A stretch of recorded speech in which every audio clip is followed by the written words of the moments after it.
Representative of Russian Federation, Tony Jevov, with representative from Turkey, Ahmed Erfidan.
فتی چورابیدی سنینانی برگزار نموده فدراسیون گوشتنگیری تاجیکستان هم باوری داریم که بر رفتی بهاگذاری باز هم تأثیر خوب میرساند. امروز هم ابتدا از سرداور و داوران دیگر کشورها هم الکی به تدریج از بند و اسلوب و قواعد گوشتن ملی گوشتنگیری ما هم پر برخوردار شدند که در فهرست داوران باز نسب چندین نفر داوران سطح بین المللی کشورهای دیگر را هم ما دیدیم.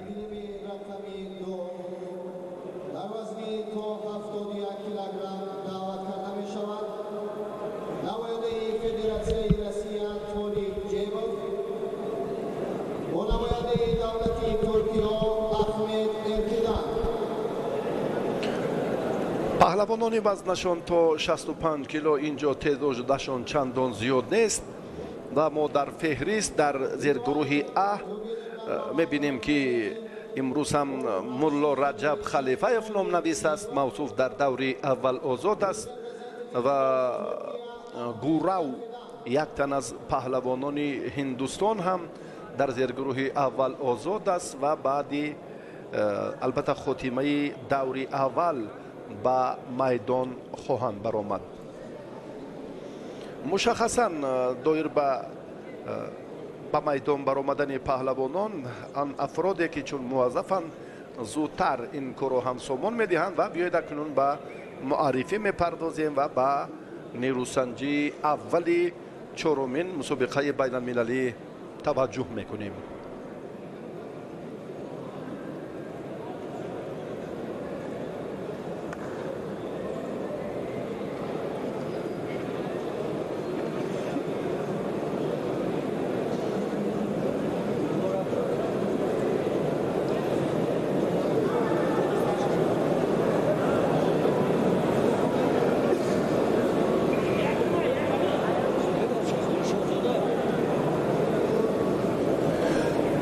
پهلوان ترکمنستان خلعت سبز دارد. بیاید اکنون یک لحظه با Boyardaki sepet namoyandayi Kuwait Mahdi Hassan, who is white yaktar representative of Kuwait Mahdi Hassan. Boyardaki sabz namoyandayi دوری اولی میدانداری نیروسنجی اولی پهلوانان وزنی تا 65 کیلو را یک جا تماشا خواهیم کرد و در مبارزه که میبینیم اکنون این دو پهلوان که یکی از ترکمنستان است و دیگری مهدی حسن از کویت رقابت رو اینجا هم شروع کردند.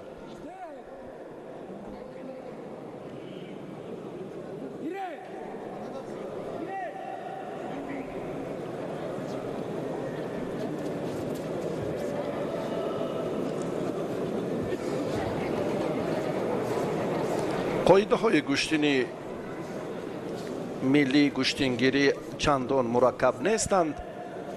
پهلوانان الکی از رفتی میدانداری خود از لحظه های اول هم کوشش میکنند که به اشتباه راه ندهند و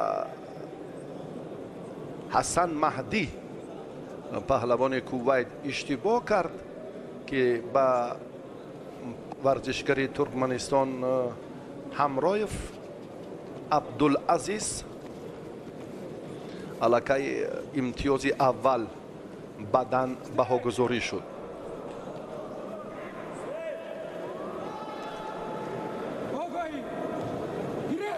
عبدالعزیز اینجا هم از سر آستین یا حریف چندان مناسب فرصت را خوب استفاده نکرد، اشتباه نمود، آگاهی گرفت. آگاهی است و بعدا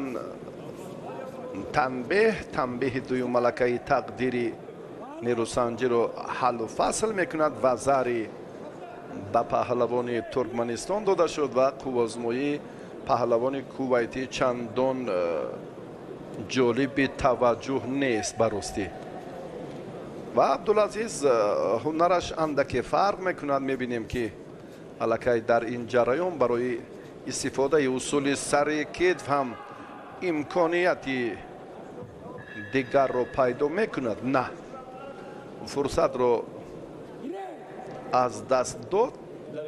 هم بدن و هم پهلو امتیاز دارد پهلوان سبزپوشی ترکمنستانی و دوری اول نیروسنجی های پهلوانان رو ما تماشا داریم.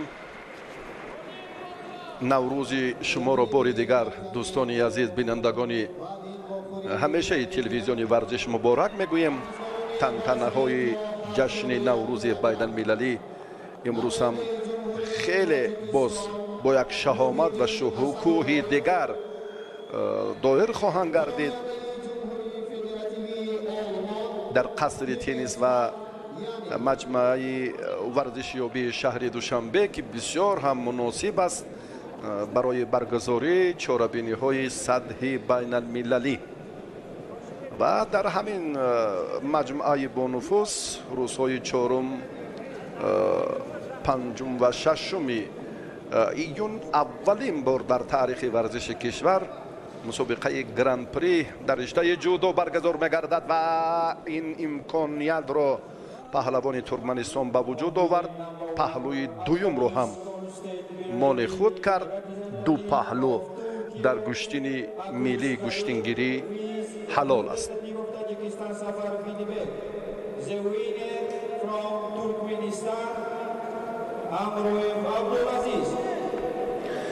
پهلوان ترکمنستان عبدالعزیز همرویف در این دیدار کامیاب گردید و به مرحله دوم راه خود را هموار کرد. اکنون کدیر اکوس با همراهی ایدیبک سفر بعد چند لحظه به میدان میبرایند و کامیابی عبدالعزیز همرویف را هم تبریک میگوییم و این چهره با بهرام صوفیف از تاجیکستان در دوری دوم نیروسنجی خواهد کرد. انیقترش در دوری 1/8 نهایی رقابت‌های چهارمین مسابقه بین المللی برای دریافت جام رئیس شهر دوشنبه که این چهاربینی چون گفتیم که با ابتکار به واسطه مقامات اجرایی حاکمیت دولتی شهر دوشنبه، فدراسیون گشتینی ملی گشتینگیری تاجیکستان، کمیته کار با جوانان و ورزش نزد حکومت جمهوری تاجیکستان در روزهای اول آفتابی بهار عالم افروز استقبال نوروز باشکوه تجلیل گرفته می شود، برگزار می گردد که این هم یک صحفاتی خیلی جالبی گشتین ملی در سال 2023 محسوب می یابد. واقعا هم امروز برای چهره های نمایان، برای افراد لیاقتمند این بسیار امکانیت خوبی معرفی و باز کردن راهیان ها به مرحله های دیگر در عرصه جهانی به حساب می رود. رقابت آخرین 1/16 نهایی رو در همین وزن تماشا میکنیم. اکوس کدیر از ترکیه و ایدیبک سفروف از جمهوری تاجیکستان.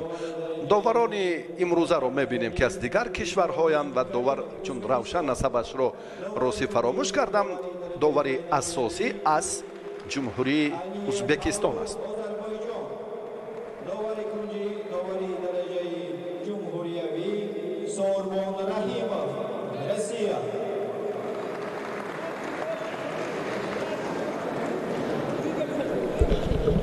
برای حکمی کردن البته سمینارهای علاهیده آموزشی چون راه اندازی گردید و در این زمینه هم ملکه فدراسیون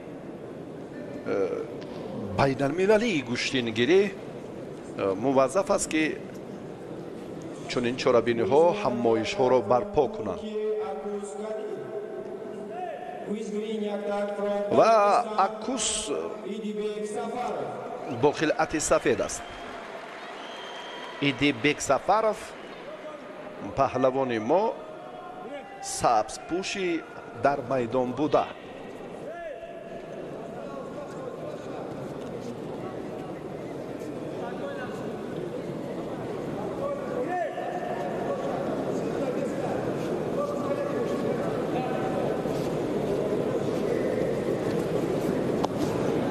بررسی درباره دستاوردهای ورزشی اکوس چندان معلومات به دست ما نرسیده است. ایدیبک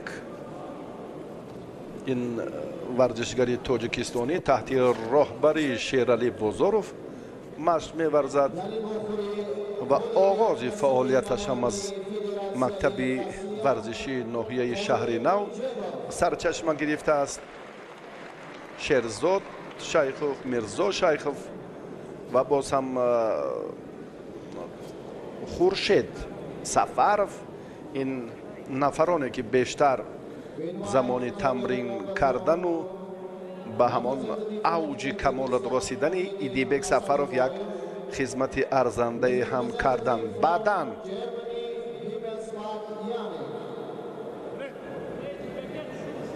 پهلوان ترکیه امتیاز اولین را از ورزشگر میزبان ستانید.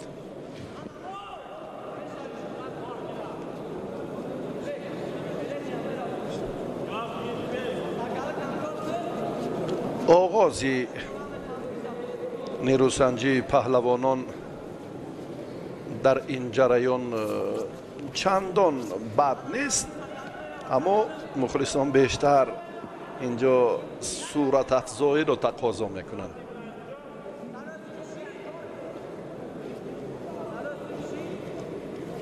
ایدیبک بسیار پهلوان چابک است، اما در مقابل اکوس ورزشگری ترکیه حالا اندک عاجز موند. کادیر اکوس حرکت ورزشگری ما خیلی مناسب است. بعدن بله ایدیبک نتیجه را برابر کرد.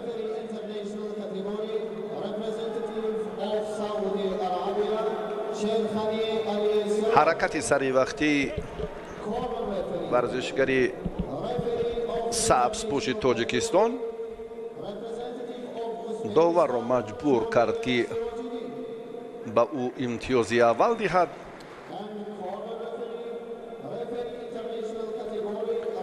بسیار هم جنبه های مشخص موجودند، ابتدا از داشتن سری آستین حریف، از گریبان، حرکت در رفتی، استفاده اصول ها، تلاش در جریان وقتی اساسی جهت عملی کردن مطلب ها و اینجا هم قاعده های مشخص و نظارت سه داوری بالای گلیم بسیار هم جدی است.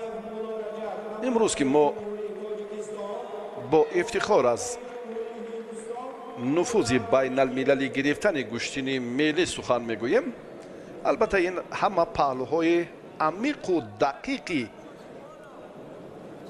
گوشتینگیری کاملا رعایت گردد. این حرکت ورزشگری ما با زمینه اندک مظفریت رو هم برای ایدیبک سفر و فراهم آورد. نتیجه برابر بود.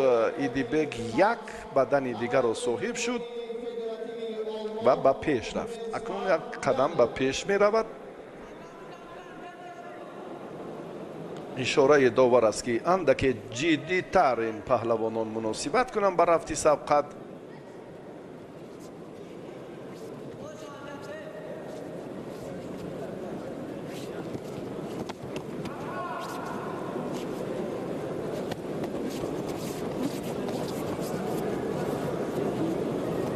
قامت پهلوان ترکیه اندک بلندتر است، اما ایدیبک از این هراس ندارد.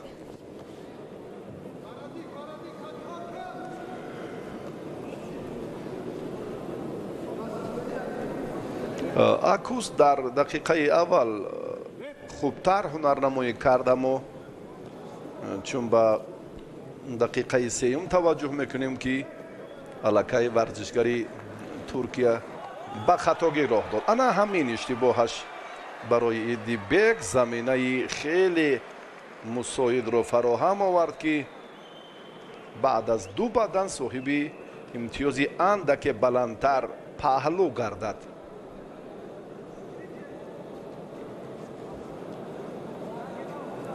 وقت هست برای مقاومت نشان دادن پهلوان ترکیه، اما سستی سمتی حرکت در اجرای اصول های این پهلوان را شما هم بینندگان عزیز خوب احساس کرده اید.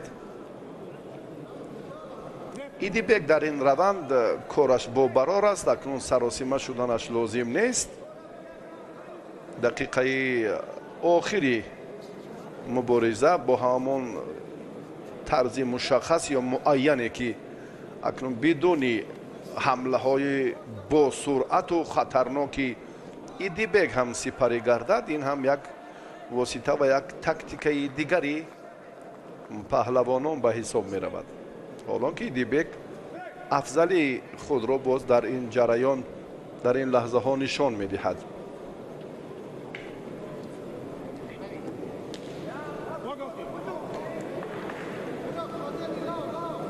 برای سوز گوشتین گرفتن اکوس اکنون довар ҳам маҷбур шуд ки ба ӯ огоҳӣ диҳад.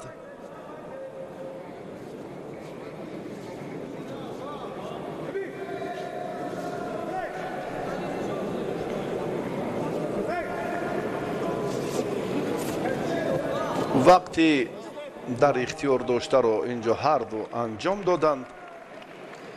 паҳлавони туркия аз ин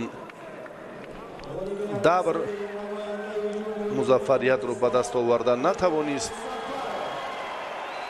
сафаров идибек аз ин давр комёб шуд ва ба марҳилаи 8-1 ниҳоӣ рафт.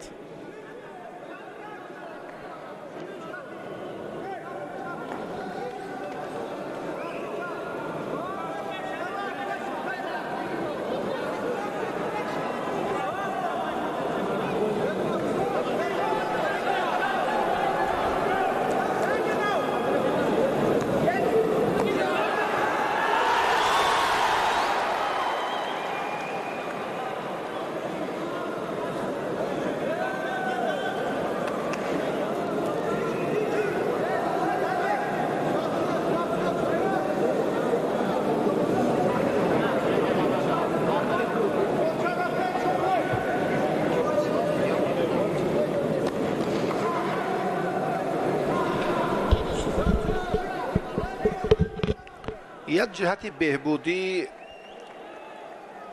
мусобиқоти имрӯза ин аст ки бо ҳамон низоми мушаххас ва талаботи меъёрҳои байналмилалӣ баъди ҳар як давр доварон иваз мегарданд. дар ҷудо ин маъмул аст, дар намудҳои дигар ин бисёр хуб аст ва имрӯз мо бо камоли ифтихор ва саодатмандӣ аз боби футуват ва ҷавонмардии афроде ки хизматашон дар ин ҷода дар муаррифии гӯштини миллии гӯштингирӣ зиёд аст бо ифтихор ҳарф мезанем ки ҳазорсолаҳо таърихи ғанӣ доштани гӯштини миллӣ. албатта ин дигару имрӯз ҳам замони соҳибистиқлолии ватани маҳбуби мо чунин имкониятро фароҳам овард ва заҳматҳои президенти маҳбуби мо дар ин ҷода дар муаррифии варзишҳои суннатӣ хусусан дар гӯштини миллии гӯштингирӣ хеле беназир аст.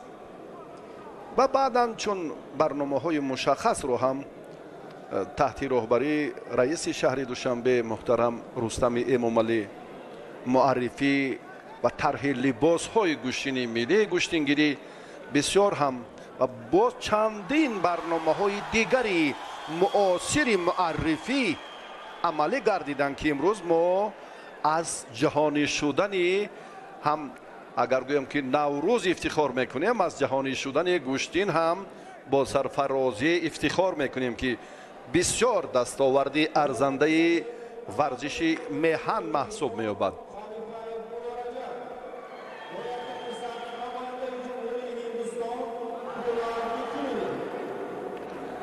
ва гурав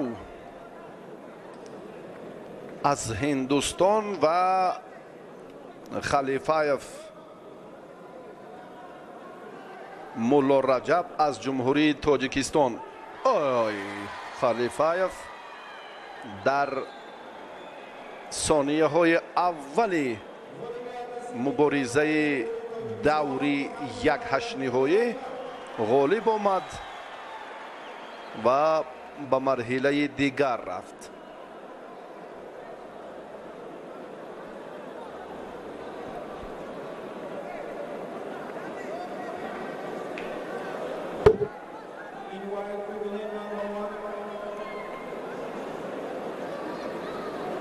From China's Taipei, Chang Kaoshi, who is from Tajikistan, Muslimbek Karimov.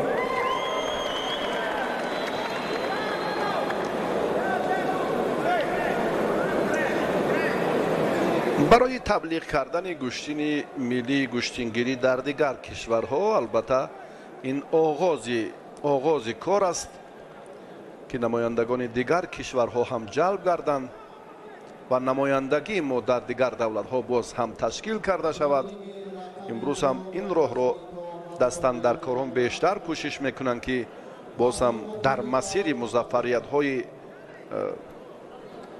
برنامه های مشخص موفق باشند و در این زمینه باز هم به نتیجه های بهتر نایل گردند. این نمایندگان کشورهایی که امروز از فدراسیون روسیه و از قزاقستان و ازبکستان و ترکمنستان و قرقیزستان و از ایتالیا و از ترکیه و از دیگر کشورهایی که به تاجیکستان آمدند در این استقبال نوروز بین المللی و در مسابقه چهارم بین المللی برای دریافت جام رئیس شهر دوشنبه نمایندگان خود را سفربر کردند و ما شاهد باز رقابت های جالب خواهیم شد.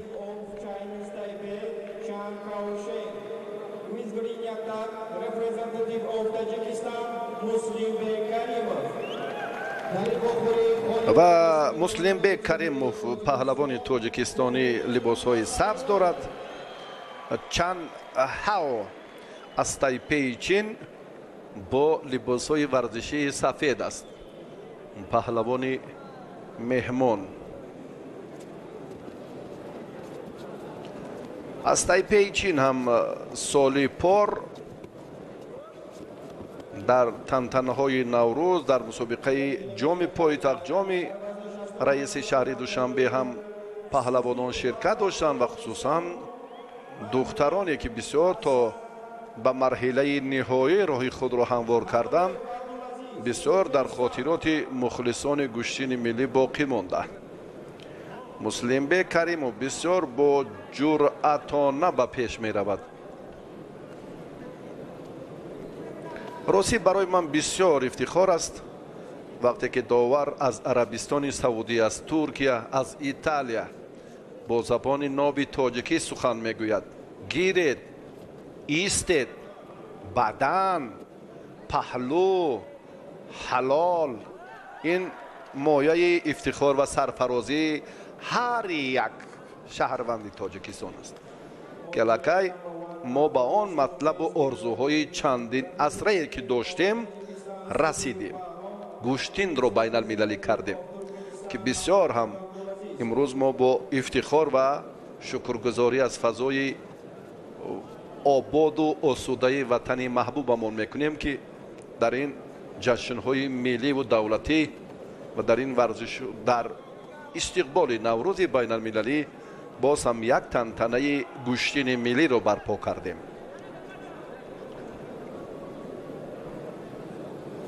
پهلوان تایپی چین اگر چنین بی‌طرفی ظاهر کند مجازات میگردد، چون که اکنون اندکی عقب نشینی کرد، یک بار دیگر از میدان بیرون شد. این حرکت اولی پهلوان تایپی چین بود در ادامه مبارزه امروزه در این ثانیه های آخرین دقیقه دوم.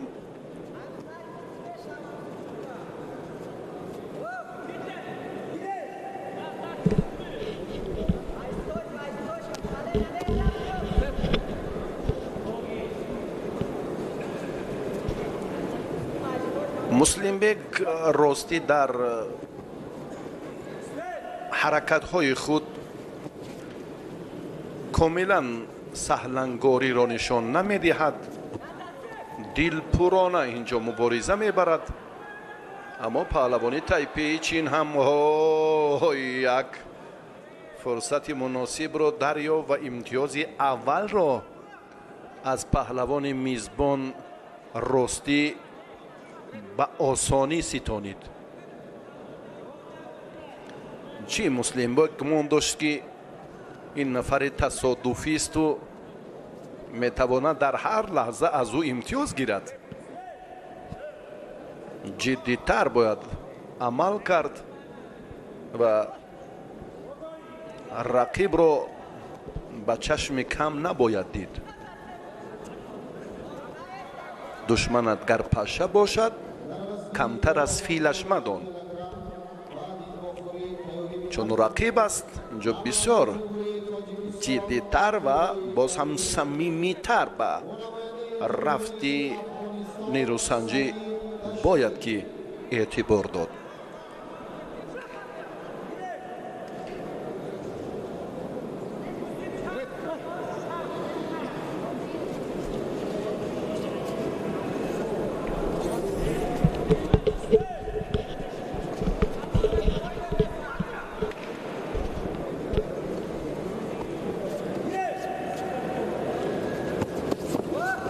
муслимбек бояд ҷиддитар, чун гуфтем пеш аз оне ки ба марҳилаи дигар равад бояд инҷо натиҷаро баробар созад ё афзалтар ҳунарашро нишон диҳаду имтиёзи паҳлӯро моли худ кунад. вагарна дар ин фурсатҳо аллакай бисёр ҳам боиси таассуф хоҳад шуд. паҳлавони ҳиндустонӣ маълум буд ки ҳунараш чандон мақбули тамошобинон нашуд, аммо варзишгари тайпеи чин ростӣ аз муслимбек каримов имтиёз ситонидан ин аллакай ифодаи таҷрибаи хуби паҳлавони меҳмон аст. аммо огоҳӣ гирифт.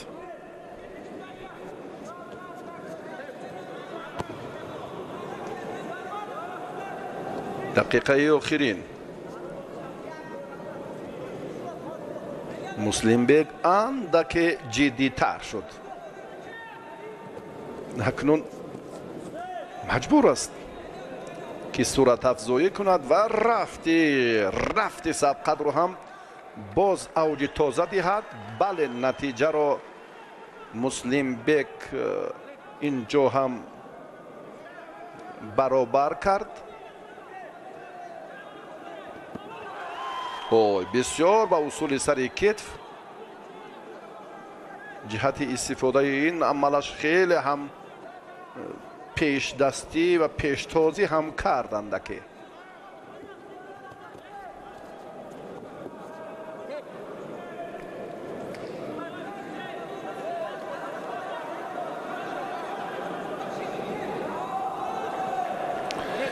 чан ҳао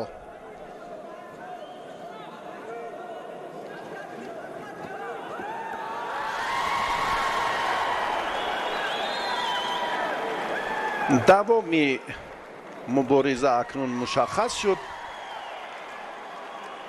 гапсари истифодаи ҳаракати охирини муслимбек меравад.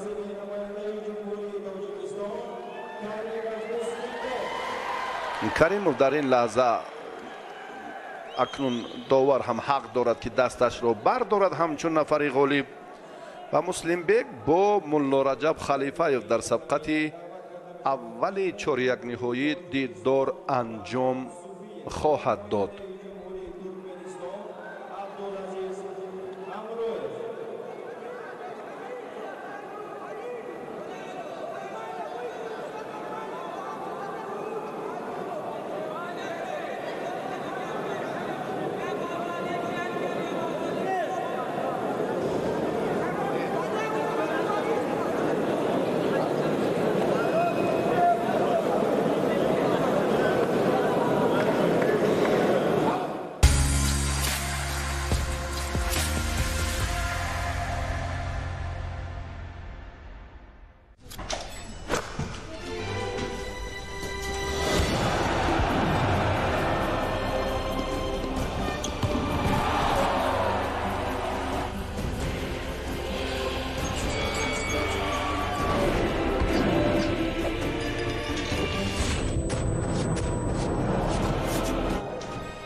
Один xbet сарпарасти эҳсосоти варзишӣ.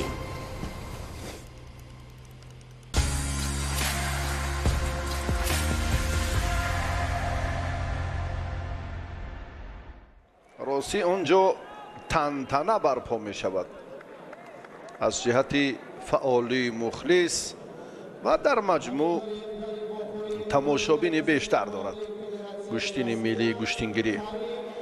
баҳром софиев аз тоҷикистон ва абдулазиз ҳамроев аз туркманистон. ин баҳром софиев аст, паҳлавони куллобшаҳр. тоҷикистонро дар чорумин мусобиқаи байналмилалии ҷоми раиси шаҳри душанбе оид ба гӯштингирӣ маърифӣ мекунад. 9 ё 10 карат чемпиони тоҷикистон аст, агар иштибоҳ накунам, аз рӯи он фарзияи бештаре ки чун аллакай ин чеҳраро мо хубтар медонем. Зариф Назриев ва Хусрав Шоев ба марҳилаҳои асосии паҳлавонони Кӯлобшаҳр ҷиҳати омодагӣ ба ин мусобиқот эътибори хуб доданд. Абдуллои Ореф ҳоло боз чанд паҳлавони дигари ояндадори Кӯлобшаҳр Тоҷикистонро имрӯз маърифӣ хоҳанд кард. Баҳром Софиёв аз дақиқаи аввал инҷо ҳам руҷӯъ кард аз боло вақте ки ҳарифро дошт.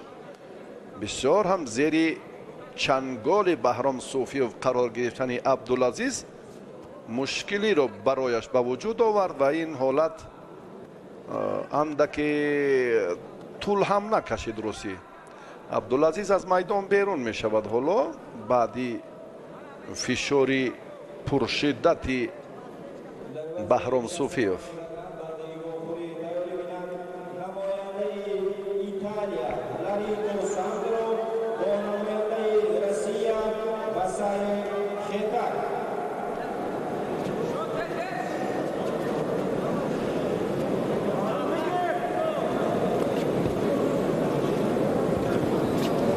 як тарзи доштани Баҳром Софиёв хатар дорад вақте аз сари остину аз гиребон бо суръат медорад.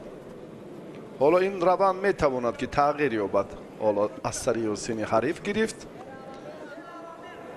пушт мекунад. агар гӯем дар гӯштини миллӣ сари кетф пушт. чун мо аз сифоти гӯштини миллӣ гӯштингирӣ ҳарф мезанем, албатта дар майдонҳои мардумӣ бештар ин вожа роиж аст. пушт карда ҳарифро ба тахта пушт зад. акнун мо андаке боз ҳам муфассалтар ки сари кетф кард.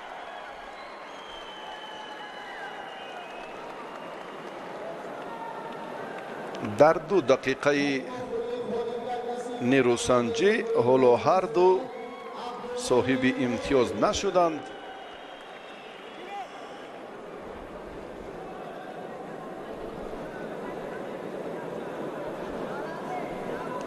халифаев бо Муслимбек Каримов акнун дар даври аввали сабқати чорякниҳои дидор анҷом медиҳанд. ҷуфти дигар ҳоло мо мебинем. Абдулазиз паҳлавони сабзпӯши туркманистонӣ як ғалаба дорад ва бо Баҳром Софиёв ҳоло талошро барои дарёфти роҳхати марҳилаи чорякниҳоӣ идома дода истодаанд.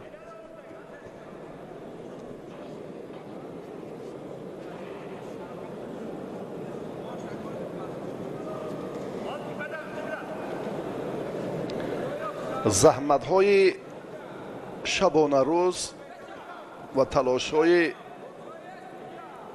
афроде ки имрӯз орзуҳои чандинасраи мардуми тоҷикро ҷомаи амал пӯшониданд дар саҳафоти варзиши меҳан бо ҳарфҳои зарин дарҷ хоҳад шуд.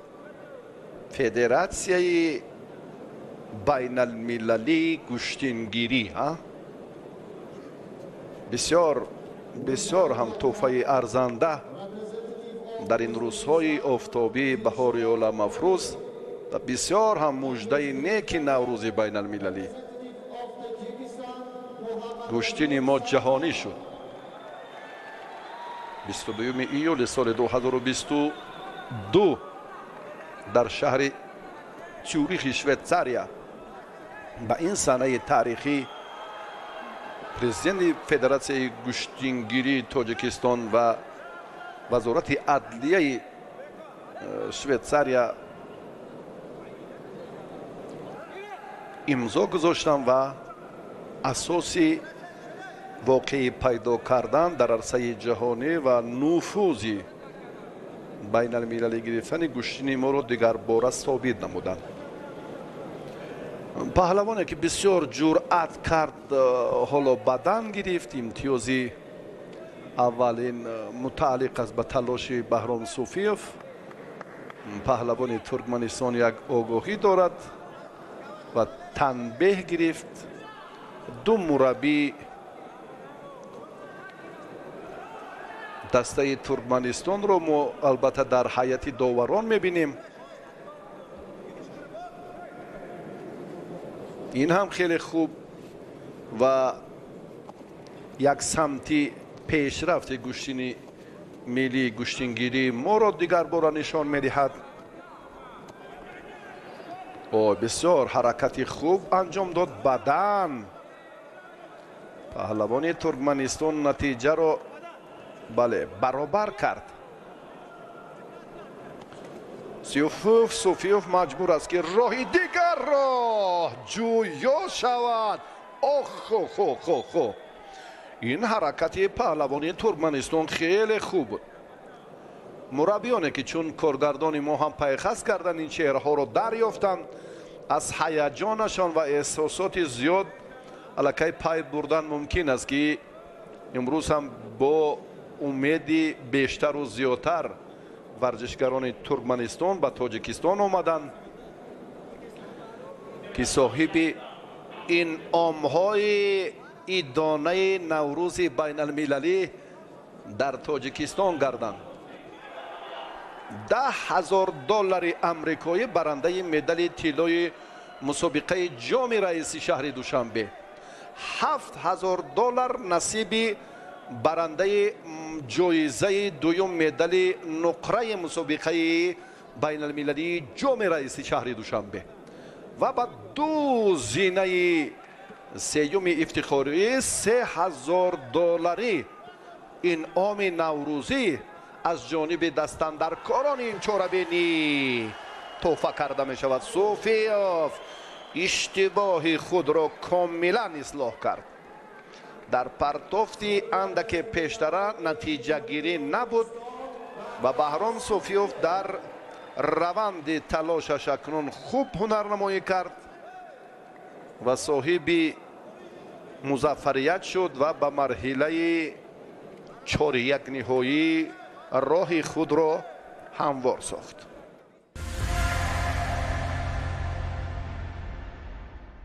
Хатлон – это наше сердце, наш огонь. Напишем свою историю вместе с Париматч.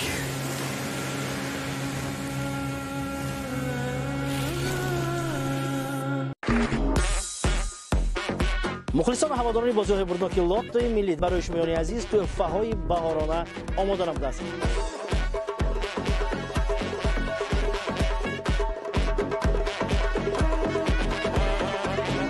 نمود چیپته ما انا این است دوستان عزیز و ارجمند، ارزشش 350 سومانی. شماره عمومی چیپته های ما 10,000 دانه بوده.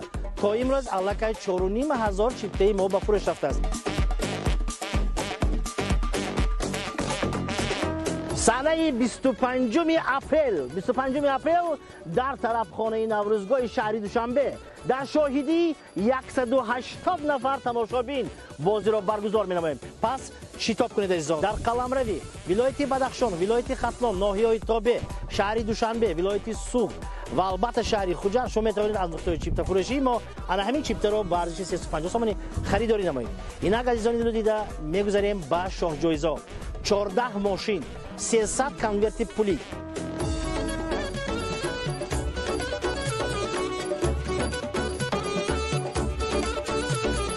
کسانی که چیپته ها را از همه زیاد خریداری میکنند به جای اول آیفون 14 به جای دومین باشد راحت به کشور افسانه‌ای دبی را میسپاریم. سنه برگزاری، سنه جنبست این بازی را به شما میگویم عزیزان.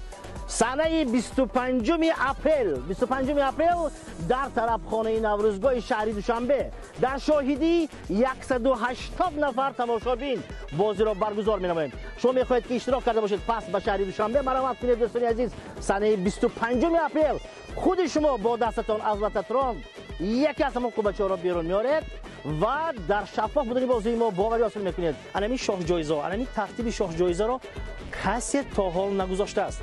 من باشم و شاه جایزه رقمی اول سوار میشم و میروم. شما باشید که سر خریداری کردن را از خاطر نبرید دوستان.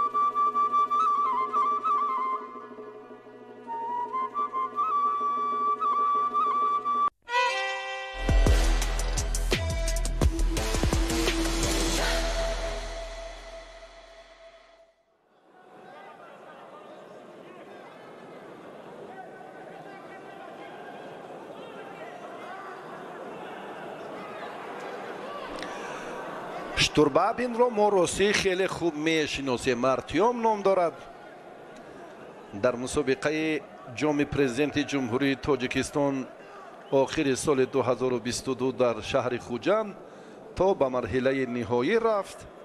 устоди варзиши дараҷаи байналмилалӣ дар ҷудо ҳам миёни ҳамтоён мунтахаби ҷавонони қораи осиё яке аз беҳтаринҳо маҳсуб меёбад.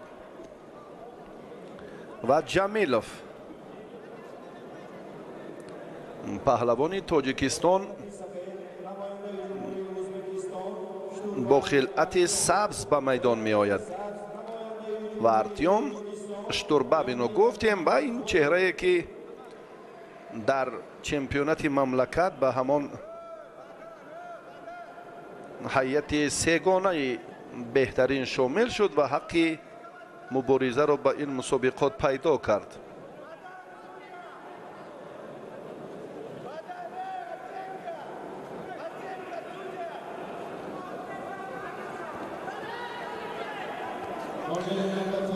محمد خالد جمیلوف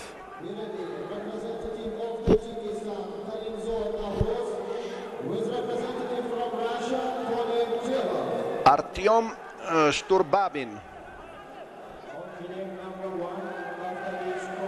ҷавоне ки назарногир аст аммо бисёр истеъдоди хуб дорад.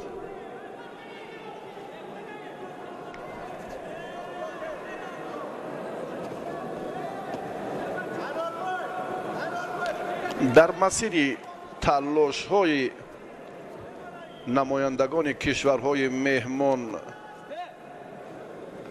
аз Туркия, Ҳиндустон, боз аз Туркманистон, аз Тайпеи Чин, чун мебинем аз Италия, аллакай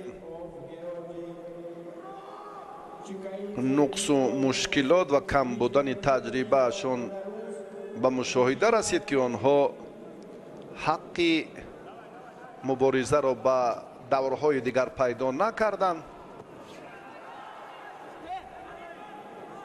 штурбабин омода аст ки дар муқобили паҳлавони мо ҷамилов боз ҳам муқовимати сазовор нишон диҳад.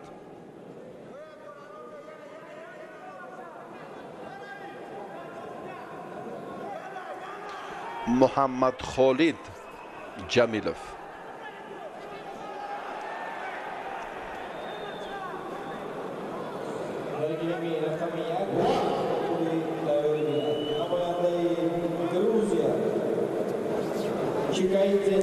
артем бо қомати рост бо ҳаракатҳои хеле ҷолибаш маҳбубияти хоса дорад дар миёни мухлисони на танҳо ҷумҳурии ӯзбекистон балки ҷумҳурии тоҷикистон ки чанд бор ба тоҷикистон омад ва аз худ маҳорат ва ҳунари воло ҳам нишон дод. имрӯз яке аз муддаиён дар самти дарёфти роҳи пурпечу тобу мушкили музаффариятҳо маҳсуб меёбад. баъдан ба артем штурбабин акнун матлаби худро андаке ҳам бошад аллакай амалӣ кард. соҳиби имтиёзи аввал шуд.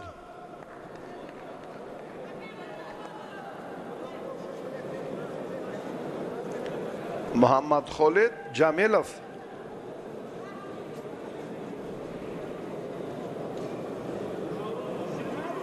ҳамаи паҳлавонони тоҷикистонро мо мешиносем, аммо ин чеҳраро ростӣ ман дар мусобиқоти сатҳи бошукӯҳ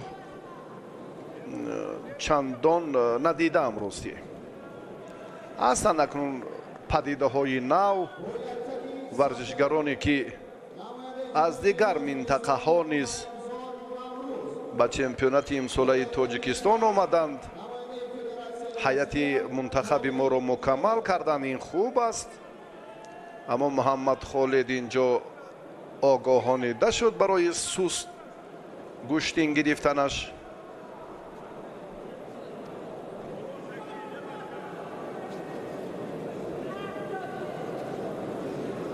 مسابقات چهارم بین المللی جام رئیس شهر دوشنبه اوید با گوشتینگیری در 5 وزن صورت میگیرد. بعداً با شتوربابین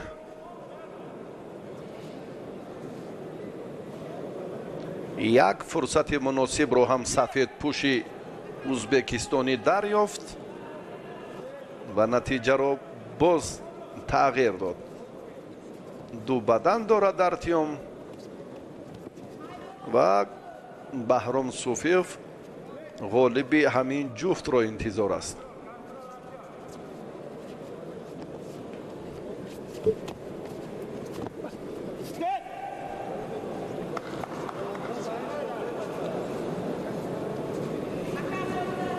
مهمانان ارجمند، مربیان، استادانی که امروز از دیگر کشورها تشریف آوردند، قیافه آنها را، چهره های آنها را، نفرانی که امروز هم میبینیم که با ارتیوم شتوربابین حقی استادی دارند،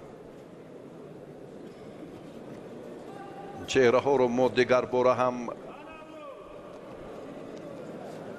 به شما معرفی میکنیم. یک هیئت مکملی کشور همجوار ما ازبکستان در مسابقه بین المللی جام رئیس شهر دوشنبه شرکت دارند و راستی بسیار اقدام شایسته است.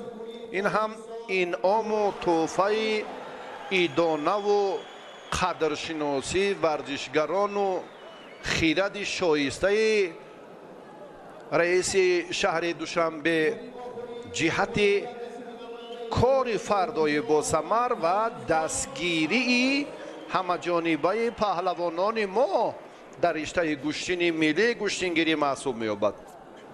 $10,000 بیش از 100,000 سومانی در مرحله نهایی، 70,000 بیش از این هم در به دست آوردن مدال نقره. بسیار تشبسکاری شایسته و باعث احسن و آفرین ها نیز هست. تقدیر رقابت در مبارزه پهلوانان حل خود را یافت. حالا هم الکی بیاید کن 7-8 ثانیه دیگر توقف کنیم و بعدا در این زمینه سخنی بیشتر هم داریم. آی محمد خالد حالتی بود که اندکی فارغی کاری خود شد، دو بدن یک پهلو نصیب ارتیوم شتوربابین شد و با همین ترتیب اکنون پهلوان ازبکستان به مرحله دیگر می رود. من معذرت می خواهم از بینندگان ارجمند چون که صوفیو با بسایف رقابت می کند. شتوربابین حالا حریف خود را بعد چند مشخص خواهد کرد. و در مورد انعام نوروزی مکافات پولی مسابقات چون بیان کردیم، در مسابقات گراند سلم و گراند پری و قهرمانی های جهان و دیگر مسابقه های تجارتی که چون پهلوانان ما بیشتر هم سفربر می شوند، چون این اقدام شایان و ارزنده نیست. $10,000 امریکایی براستی این هم جای مبالغه نه. در حقیقت این به خاطر قوی کردن ان همان محبت همیشگی پهلوانان در نهادشان که باز هم این راه را ادامه دهند، دورنما و رشد بیمیلان گوشتین ما در عرصه جهانی این تشبسکاری ها پیاده شدند. اکنون بعدی اندکی اکنون فرصت هم فرا رسید برای معرفی پهلوانان دیگر. نیکو از گرجستان است با همراهی موزهیلا از بلاروس. دمیتری موزهیلا از بلاروس به میدان میبرایند.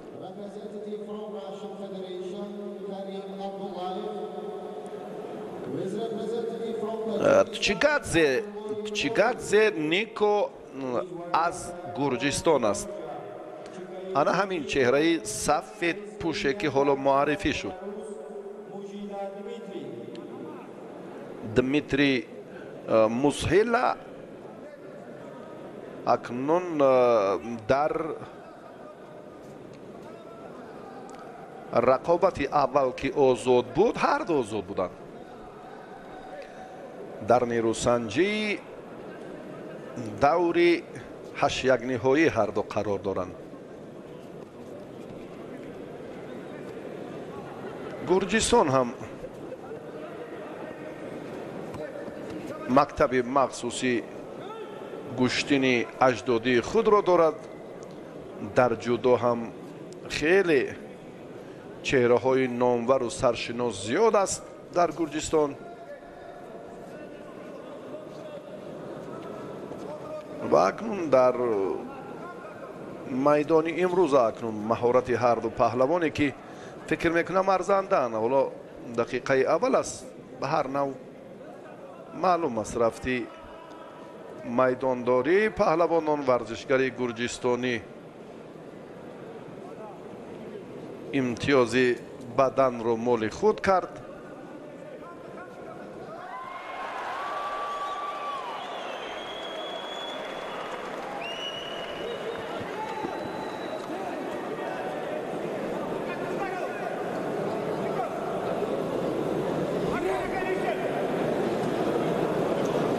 در این بخوری خروج از نصیب نماینده جمهوری تاجیکستان محیدین اسدالله.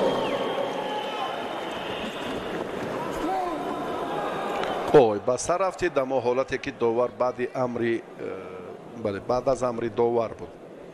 ба сар рафтидани як хатар партофти хеле хуби ҳалол ин ҳам имтиёз ба назар гирифта намешавад, чунки дастури довар инҷо комилан амри довар маълум буд ки истед гуфт.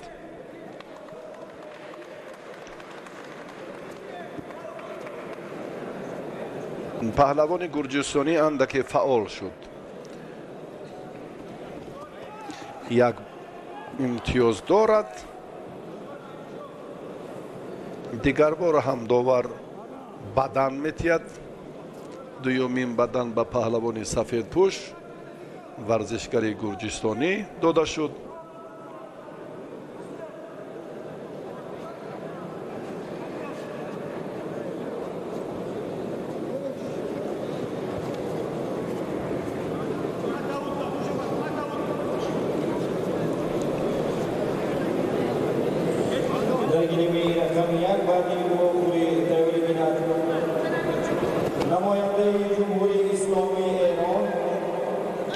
ҳаракат комилан ба монанди гӯштини ҷудо аст.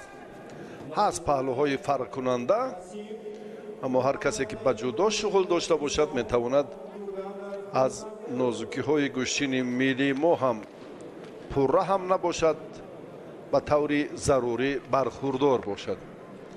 яъне дар гӯштини миллӣ ва дар мусобиқаҳои мо метавонад ки дилпуррона гӯштин гирад.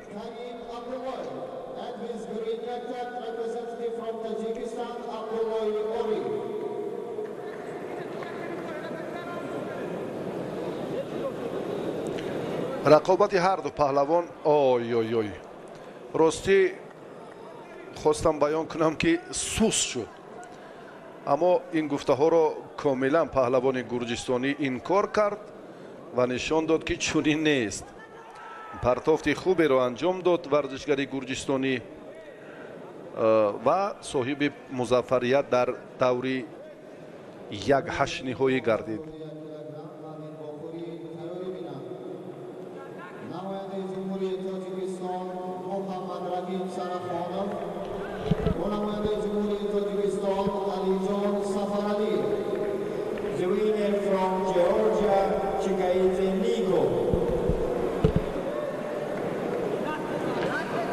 нико бисёр ҳам аз худ як маҳорати воло нишон дод. аз ин марҳила ба даври дигар, ба даври чорякниҳоӣ рафт ва бо штурбабин майдондорӣ хоҳад кард.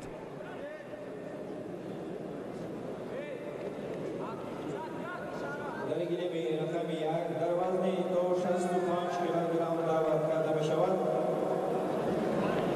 نماینده جمهوری اسلامی ایران نامزد قاسم با نماینده جمهوری تاجیکستان کوگانov خورسندپور. سابقه‌دارانی که امروز بسیار هم این گوشه را زیبا کردند، به سین و سال خود نگاه نکرده، افرادی که از تمام منطقه تاجیکستان به این تنتنه نوروز به مسابقه بین المللی جام رئیس شهر دوشنبه دعوت گردیدند، البته به این و تحفه نخواهند ماند.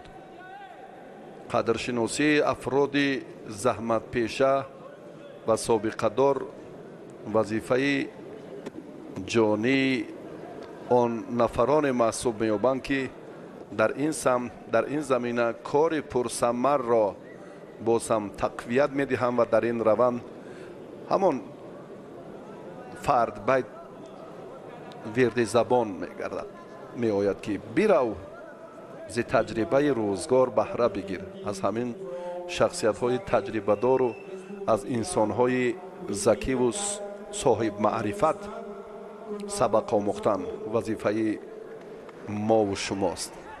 باوری داریم که امروز ما از آن تنتنه و از آن یک شهامت و نفوذ شایسته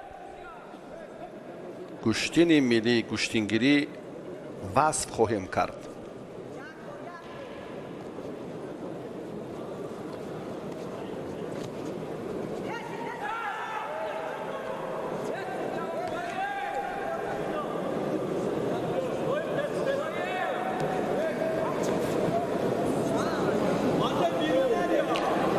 نوریزاده یا نوریزاده پهلوان ایرانی که گسیم نام دارد، با لباس‌های سفید به میدان آمد. کوگانوف را ما میشناسیم.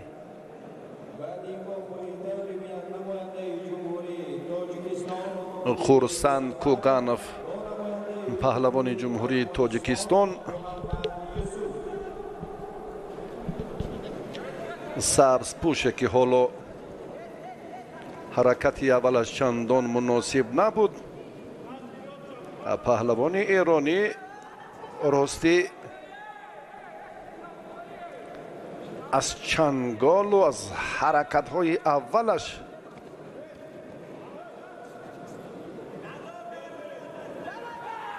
ثابت می گردد که نفر تصادفی نیست و اینجا هم با یک جرأت و متانت و هنر والای خود دلهای مخلصان گشتین ملی ما را شاد می‌گرداند. کوگانوف از این ورطه از این حالت‌ها می‌خواهد که زودتر رها یابد. ببینید با قامت راست کوگانوف پهلوانی ما خرسند گشتین نمی‌گیرد، چون که خطر را اکنون برایش ورزشگری ایرانی به وجود آورد.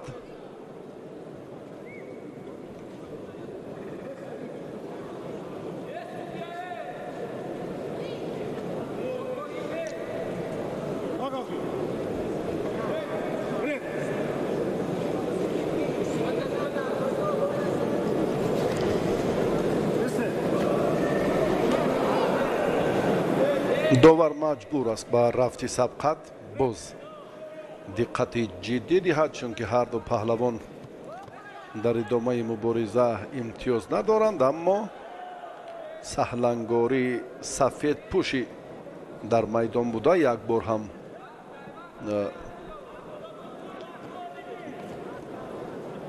بله به نظر گرفته شد.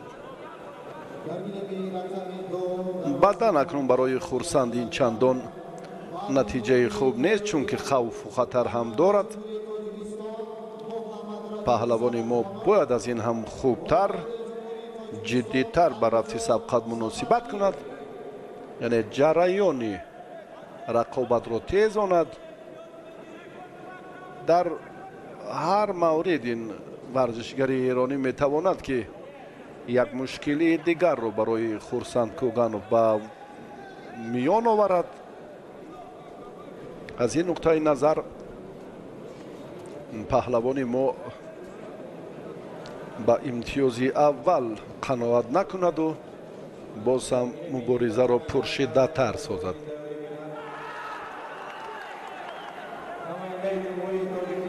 ой бисёр ҳам хавфу хатари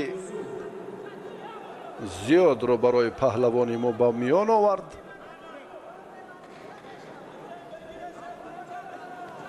чунин лаҳзаҳо бибинед ки чӣ самар медиҳад. варзишгари эронӣ акнун фаҳмид ки рафти нирӯсанҷӣ ба самти чап тарафи рост муносибтар аст ё тарафи чап. ҳамлаҳоро боз ҳам бештар мекунад.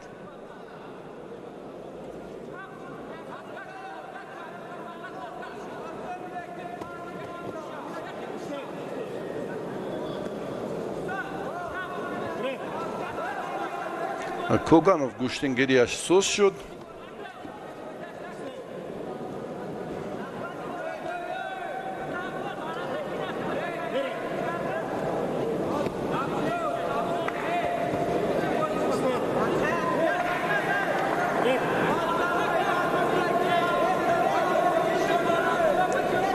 талоши паҳлавонони вазни то 65 килоро мо дар марҳилаи як ҳаштниҳои тамошо дорем.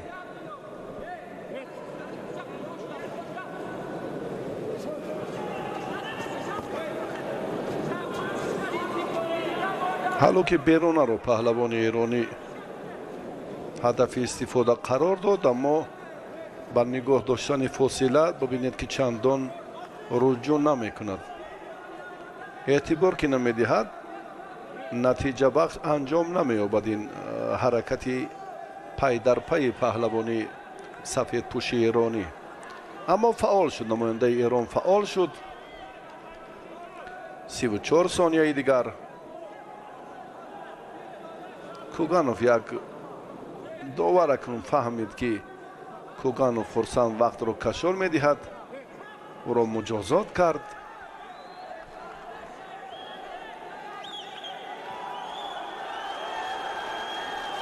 аз огоҳӣ боз ҳам танбеҳ. бисёр ҳам ҳаракати саривақтӣ буд. ана ин кори дигар, ана ин лаҳзаи хеле хубу муносибро ҳам акнун дарёфт кардан, паҳлӯ гирифтан бисёр ҳам дар раванди талоши Коганов хуб ба назар мерасад. ва паҳлавони мо акнун дар дақиқаи охир бисёр аз худ матонати воло нишон дод. истеъдодаш ҳам ҷолибтар, беҳтар ба назар мерасад. 15 сонияи дигар ва чи партофти охирин шубҳанок буд, чи ки доварон инҷо хулосаи амиқ набароварданд. 3 бадан ва 1 паҳлӯ дорад варзишгари мо. дар мактаби маҳорати олии варзиш чун тамрин мекард ва варзишгари эронӣ имрӯз ҳам чун дар дидори аввал гуфтем ки озод буд. гасим ва инҷо равшан довари мусобиқаи имрӯза аз ҷумҳурии ӯзбекистон аст. довари марказ гасим бисёр ҷаҳду талошаш дар дақиқаҳои аввал намоён буд, баъдан 2 бор ба иштибоҳро дод. хатогиҳояш зуд ба назар мерасиданд.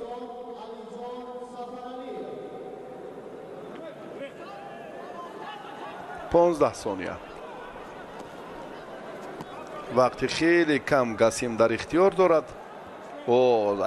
از پشت سر زیر کردن هم خطر دارد و هم غیر قاعده است. گسیم اشاره میکند که پهلوان تاجیکستانی گوشتی نمیگیرد. تیروزهای گسیم به همین خاطر است. ثانیه های آخرین دیدار پهلوان ما اینجا آگاهی دارد و تنبیه نیز دارد، اما 3 بدن دارد و 1 پهلو. комилан афзалиашро дар майдон нишон дод. ин як воситаи тактик аст, на он тарзе ки Коганов гӯё гӯштӣ намегирифта бошад ё иштибоҳ кард. ва хусусан дар сониҳаҳои охирин дар аксари навъҳои варзиш ва хусусан дар ҷудо ҳам чунин лаҳзаҳоро сарфи назар мекунанд. ҳеҷ гоҳ бо он тунравиву баъзе ҳаракатҳое ки худи паҳлавон ишора мекунад эътибор намедиҳанд. фазоро андаке нооромтар мекунад ҳаракати Гусейн, аммо доварон боз ҳам аз мо хубтар медонанд, ин лаҳзаро дигар бора тамошо мекунанд. агар Хурсанд нафари тасодуфӣ мешуд, ҳеҷ гоҳ се бадан ва як паҳлӯ имтиёз намегирифт.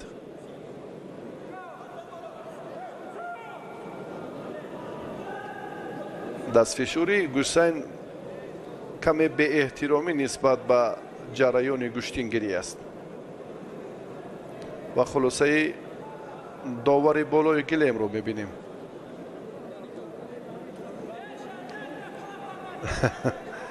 ана ҳамин ҳолати баҳсбарангезе ки мо дидем дигар бора ҳам аз наморҳои такрорӣ собит гашт. ду танбеҳ дорад.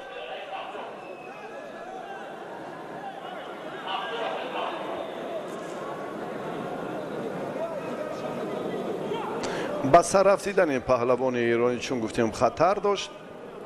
инро ҳам доварон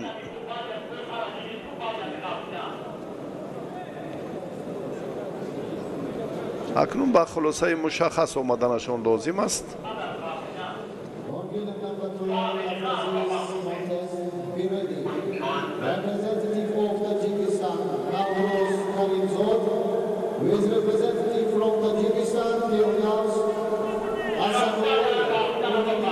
вақт ҳам хеле тӯл кашид, андаке машварати довари болои Гилем баъдан бо доварони кунҷӣ буд ба роҳбари болои Гилем.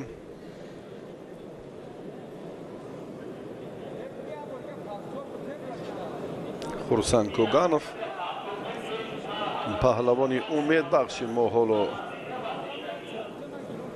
инҷо интизор мешавад ҳамон 3 сонияи боқимондаро. Гусейн бошад баръакс умедвор аст аз рафти ин сабқат натиҷаи дилхоҳро, ҳоло ки ягон имтиёз надорад ва акнун танбеҳи паҳлавони мо барои он бисёр заминаи хуби музаффарият шуда метавонад агар паҳлавони мо танбеҳи дуюмро диҳанд. ва ман фикр намекунам ки дар 3 сонияи вақти охирин доварон хулосаи амиқи худро чунин мебароранд. ин ҳолати ба сар рафтидан андаке пештар чун манзур кардам ва дигар бора ин лаҳзаҳоро ҳам якҷоя тамошо кардем. таваққуф бештар шуд.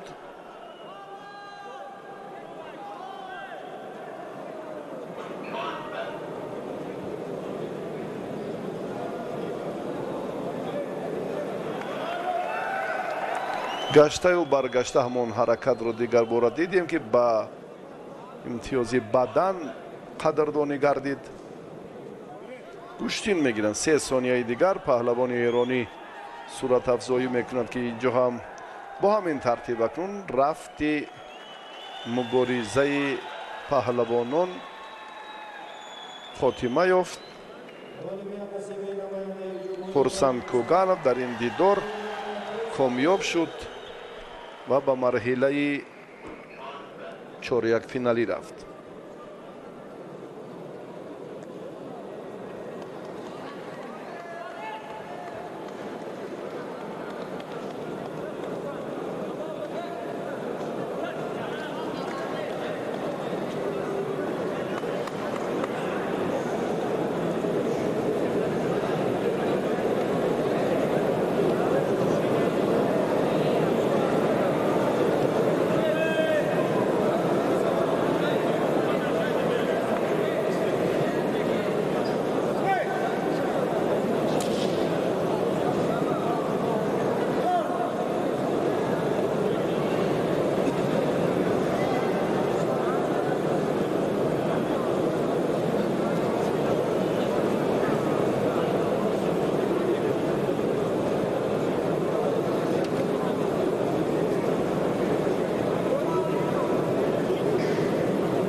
идибек сафаров комёбиро дар даври аввал соҳиб шуд. ҳунарашро бо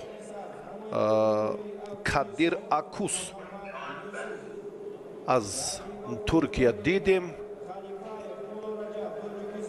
ва паҳлавони афғонистон юсуф муҳаммад ном дорад. сабзпӯше ки ҳоло дар майдон аст,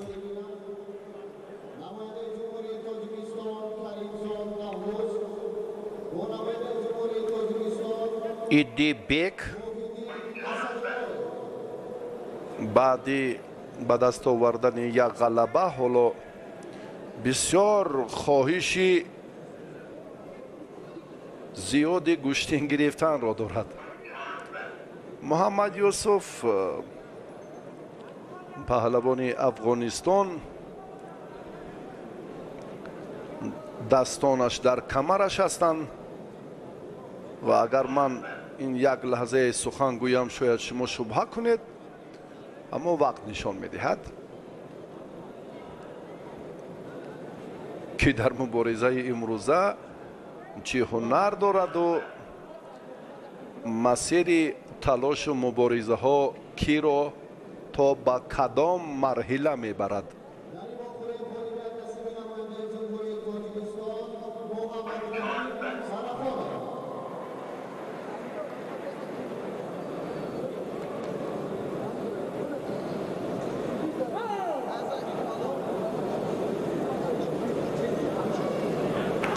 либосҳои мушаххас дуруст ё чӣ тартибе ки бадовар аз рӯи ҳамон қавоид қоидаҳои гӯштини миллии гӯштингирӣ писанд наомад. идибек сафаровро остини паҳлавон чун гуфтем дар ин хусус ки ба талабот ҷавобгӯ нест. ҳоло як комиссияи мушаххасе ки инро ҳам назорат мекунанд. баъди тавсия идибек сафаров акнун баргашт ба майдон, омода аст ки нерӯсанҷиро идома диҳад. дигар бора ҳам як эътироз буд, дигар бора мутасаддиёни ҳамин бахш ҳамон озод будан ё лаҳзае ки бо таҷҳизоти аллоҳида ва махсус остинҳои паҳлавонон ҳам ба монанди ҷудо инҷо санҷида ва дурусту мушаххас баъдан тавсия дода мешавад. ба ҳамин хотир буд аз берун баромадани идибек сафаров. рақобати охирини 8-1 ниҳоии паҳлавонони вазни то 65 кило. баъди нерӯсанҷиҳои 4-1 ниҳоиро мо якҷоя тамошо мекунем.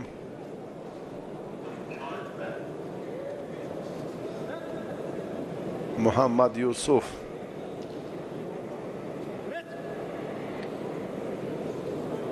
як ҳаракати худро инҷо ҳам ба ҳамон истифодаи усули сари китф нишон дод, аммо ба таври касбӣ набуд.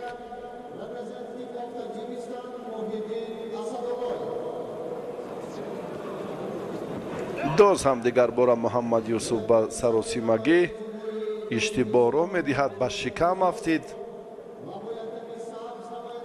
суст гӯштин гирифтани худро дигар бора ҳам нишон диҳад ё ислоҳ нашавад. аллакай хавфи огоҳӣ ӯро таҳдид мекунад. ин тарзи сари китф кардани идибек чандон мақбул нест.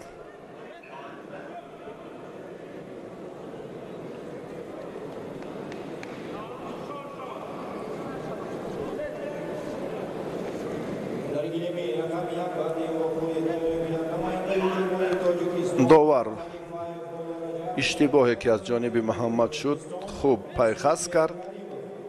барои нодуруст доштани сари остини ҳариф ба муҳаммад юсуф огоҳӣ дод.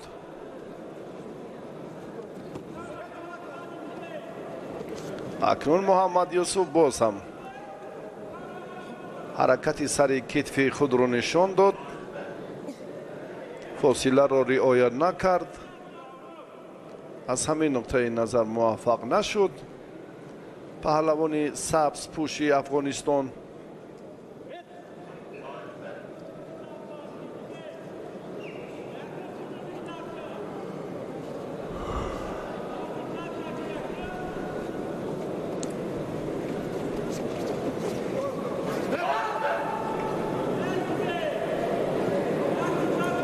آهسته آهسته اکنون راه تلاش پهلوانان باید پرشیده تر شود. ایدیبگ را هم اکنون داور برای سست گوشتین گرفتنش مجازات کرد. هر دو آگاهی دارند.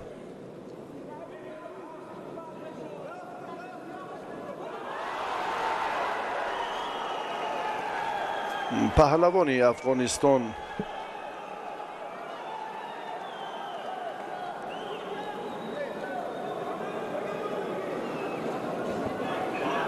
تلاشایش هم چندان خوب به نظر نرسد، اما دفاع کردنش برطرف نمودن حالتهای مشکل با آن زمینه گذاشت که ایدیبگ امتیاز ستانیدن نتواند. بدن هست، پهلوان مصاحب امتیازی بدن شد.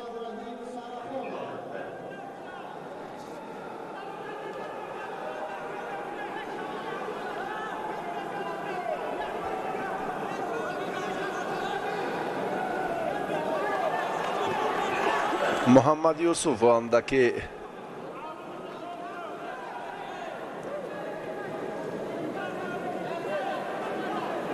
برای برطرف کردن این وضعیت کوشش هم نمود، موفق نیست شد.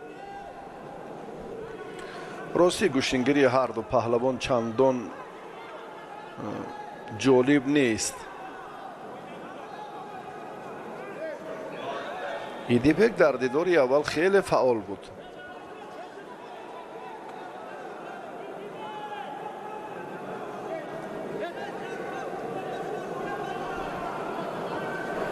این در مرحله 8 نهایی قرار داشتن هر دو پهلوان را یک بار دیگر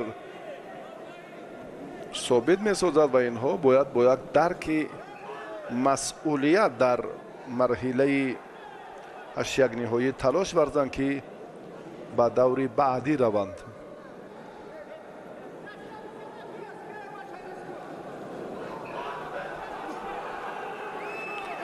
وقت حالا هست.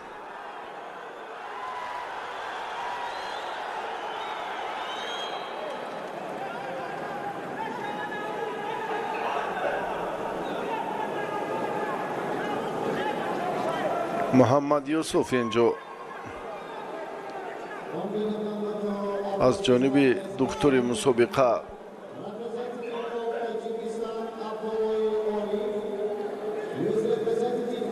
توصیه نبود کمک طبی میرسانند. ایدیبگ سفرов البته با اشاره از خود مربیش هم برای تقویت دادن مهارت خود همیشه تحت راهبری شیرعلی بازارov مشق میکند و الان حالتش خوب است برای ادامه راهی با ثمر سبقت‌های باقی مانده.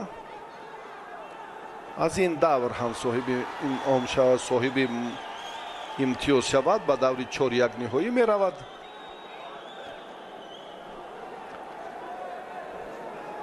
بعد از امر داور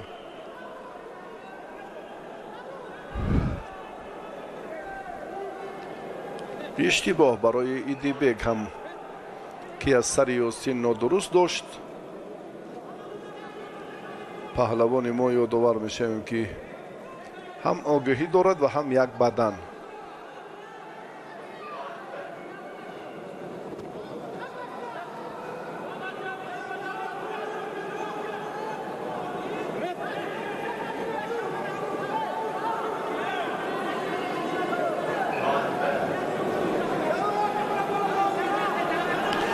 دقیقه آخرین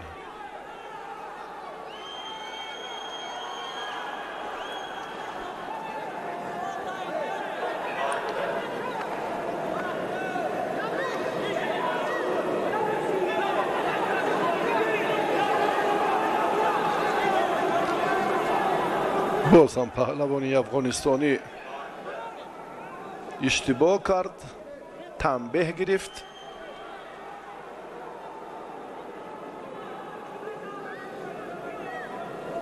چهار، سه، دو، یک وقت به انجام رسید. ایدیبک سفرов با یک بدن حریف را دچار شکست کرد.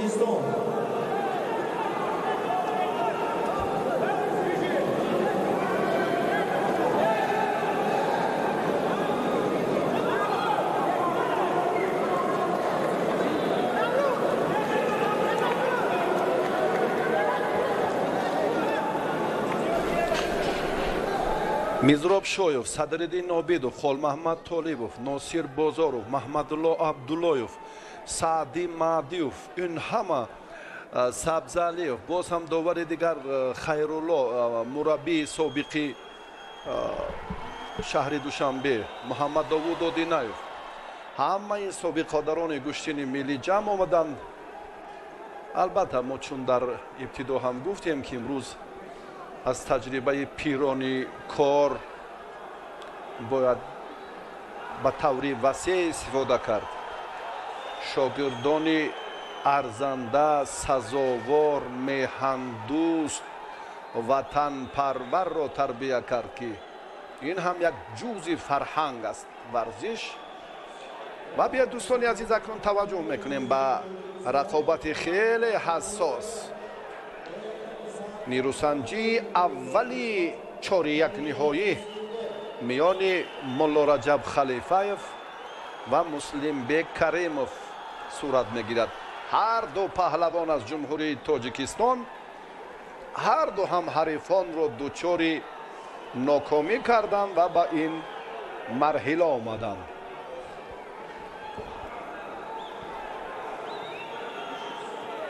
به مرحله نیمه نهایی غالب این جفت را خواهد میگیرد. آی امتیازی نیست تاکنون. داور امرو همیشه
این سال 2019 بود و یک فرزندی برومندی تاجیک هم رسول باقیوف در چمپیونات روسیه سزاوار مقام اول زینه افتخاری شده است که این هم برای ما نمونه عبرت و افتخار هم هست.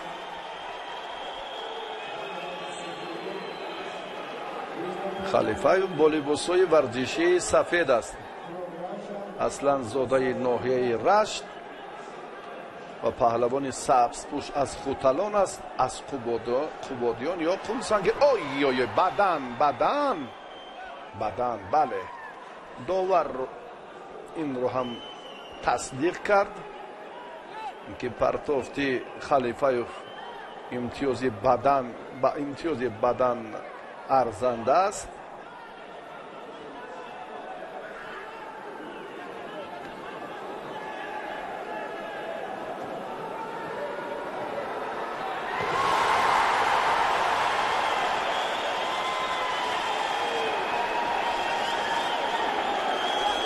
مسلم بک کریمов در این جریان یک حرکت دیگرش هم چندان مناسب نبود برای امتیاز، اما جهد و جدلش چندان ثمر نمی آورد. تلاش این پهلوان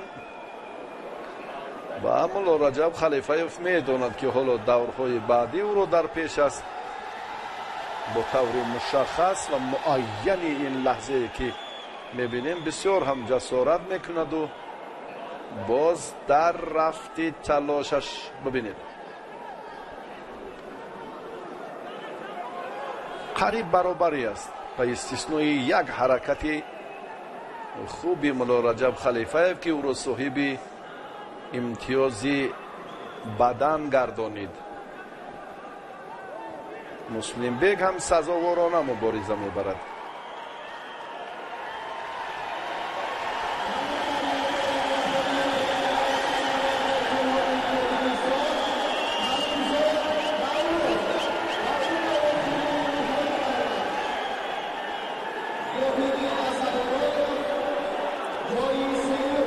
میدانداری هر دو پهلوان اکنون شدت دیگر میخواهد.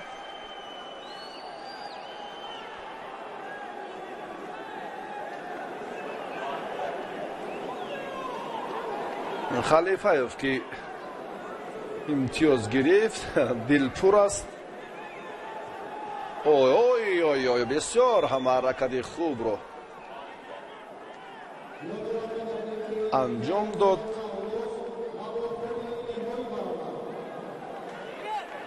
بله باز هم نیروسنجی ادامه می‌یابد. از آن اشاره که داور کرد حالا در تابلو یگان تغییرات نیست و پیش‌صفی مال ورزشگر سفید پوش است.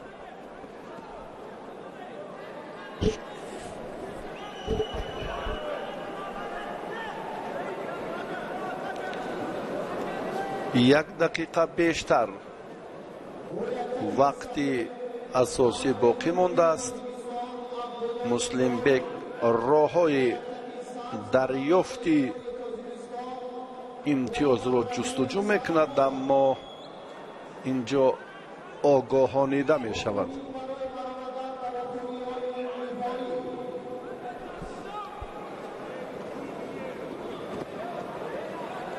مسلم بک اکنون آگاهی داشت، اینجا تنبیه گرفت. مولا رجب خلیفه صاحب یک امتیاز است، امتیاز بدن. وضعیت مسلم بک چندان خوب نیست. راستی خیلی مشکل است برای مسلم بک. کسبیتش سستر یا پستر است، گویم اشتباه هم نیست، چون که بسیار مهارت مولا رجب خلیفایف در سطح ضروری است. یک مکتب قوی آموزش کشتین جودو را خصوصا در فدراسیون روسیه پشت سر کرد. وقتهای اخیر در شهر یکاترینبورگ فدراسیون روسیه تمرین می نمود و اکنون ادامه سبقت داوران اینجا مشورت دارند که طرز داشتن پهلوان چندان مناسب نبود از روی قاعده هایی که در گوشین میلی ما موجودند و چی خلاصه گیری میکنند. نزدی باز هم نزدی راهبر گلیمی یکم میرود. اینجا سر مربی یعنی اشاره میکند که از اگر دو ورزش خود کارگردانی رو نشان دهد دقیقا همین است. اشاره میکند که از سری اوستین و همان اصطلاح تپانچه کرد، یعنی دو درست داشت. اینро هم اکنون خورشید عبیدالله تصدیق میکند روبری گلیم یکم سرمربی منتخب گوشتین ملی گوشتینگیری تاجیکستان دیدید. بله با همین ترتیب اکنون پهلوان کبود پوش برای این خوف و خطر ایجاد کردنش الکی مجازات می شود. ادامه تلاش پهلوان اکنون این لحظه هایی که چون گفتیم در مبارزه در تلاش پهلوانان اکنون با صورت افزایی ضرورت ندارد، چون که وقت انجام یا با یک امتیازی بدن سفید پشتی رشتان زمین در این دیدار غلبه را مال خود میکند و به مرحله نیمه نهایی می رود.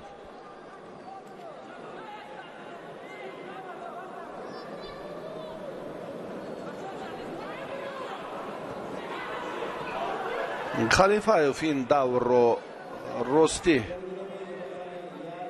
بسیار احتیاطکارانه و دلپرانه پشت سر کرد، هم احتیاطکارانه و هم دلپرانه، چون که مطلبش معلوم بود که این و چونین هم هست که بسیار نفری سزاوار است برای شرکت در مرحله نهایی برای دریافت مکافات عالی مسابقه بین المللی جام رئیس شهر دوشنبه و وقت نشان می‌دهد اکنون تا که نوروز بین المللی امروز هم تنتنه دارد، جشن‌های باشکوه و در برابر این سلسله چهاربینی‌ها امروز هم چهارمین مسابقه بین المللی جام رئیس شهر دوشنبه در این کاخ محتشم تنتنه دارد که ما پهلوانان موفق را به شما معرفی خواهیم کرد. بهرام صوفیف و باسایف، خطک باسایف از فدراسیون روسیه، پهلوان ما با خلعت سفید است. خطک در مقابل ورزشگر ایتالیا لوریتو خیلی با آسانی غلبه را به دست آورد در ثانیه های اول و صوفیو پهلوان ترکمنستان را مغلوب کرد و با این مرحله راه خود را هموار نمود.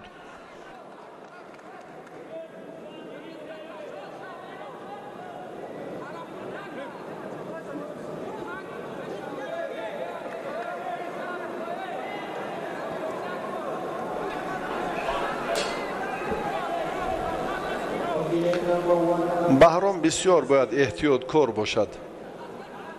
پهلوان فدراسیون روسیه بسیار از نازکی های گوشین جودو برخوردار است و همچنین از سامبو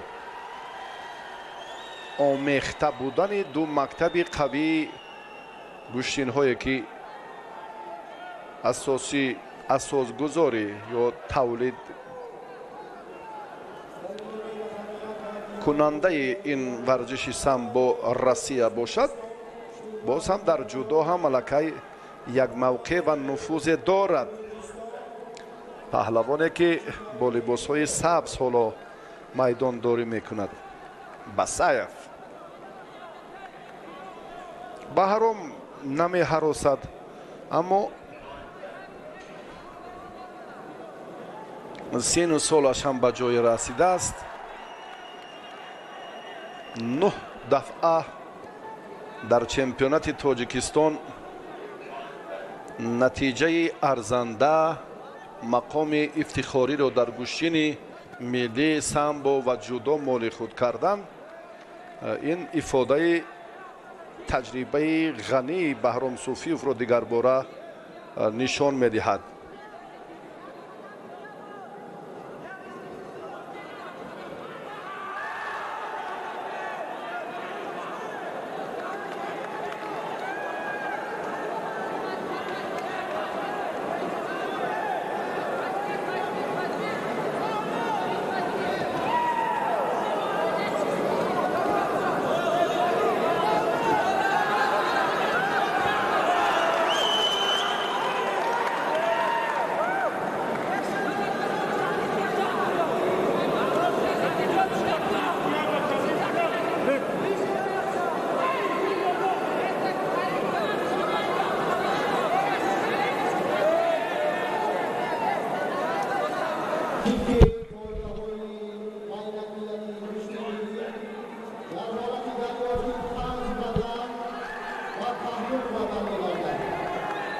ба тадриҷ ба оҳистагӣ кор ҷонок намешавад.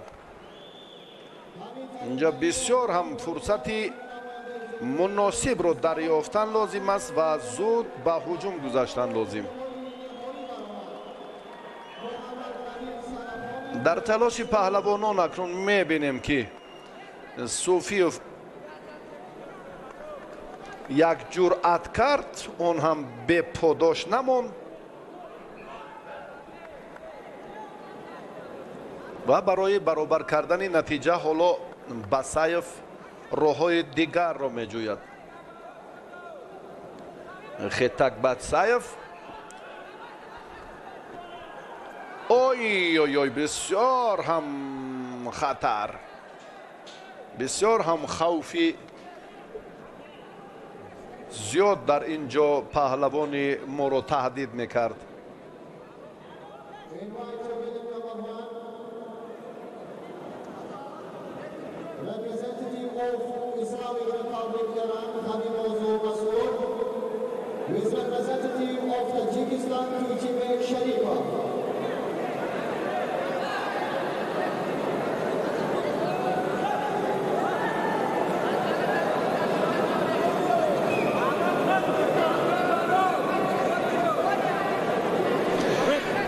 вақти начандон зиёд ҳарду паҳлавон дар ихтиёр доранд,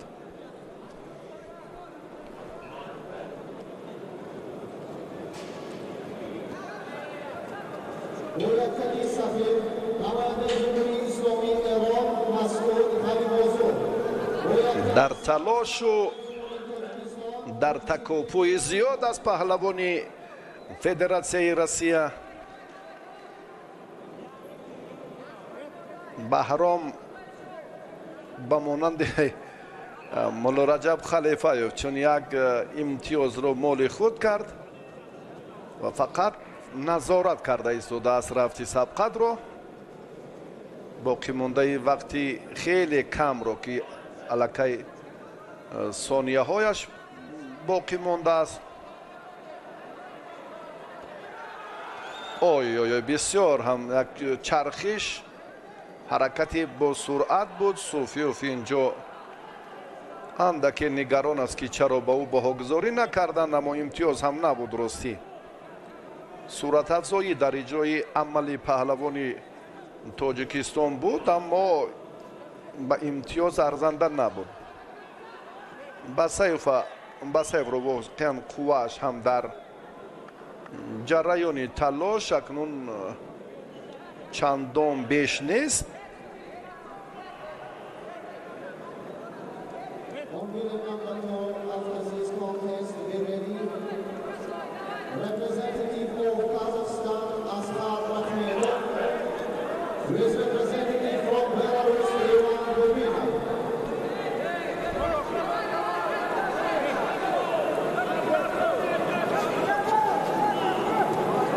муҷозот шудан маънои онро дорад ки масъулият эҳсос карда шавад.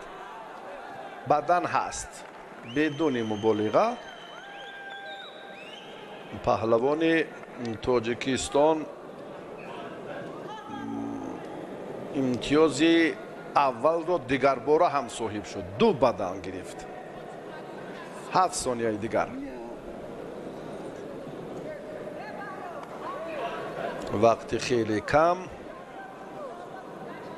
акнун Басаев бисёр ҳам хетак хастаҳолии худро нишон медиҳад. қудрати баробар кардани натиҷаро надорад. ин танҳо дар сурате ба миён меояд ки Басаев соҳиби имтиёзи паҳлӯ гардад. Сомон Маҳмадбеков Басаевро хубтар мешиносад. бале, имрӯз ҳам меҳмони мусобиқоти имрӯз аст Сомон Маҳмадбеков ва Баҳром Суфиев паҳлавони ҷумҳурии Тоҷикистон аз ин марҳила натиҷаи беҳтарро ба даст овард.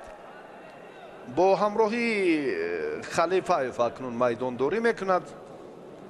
Суфиев дар вохӯрии ниманиҳоӣ و دو رقابت دیگر باقی مانده است در سبقت‌های 4-1 نهایی. بعد چند لحظه شتوربابین با پهلوان گرجستانی به میدان میبراید.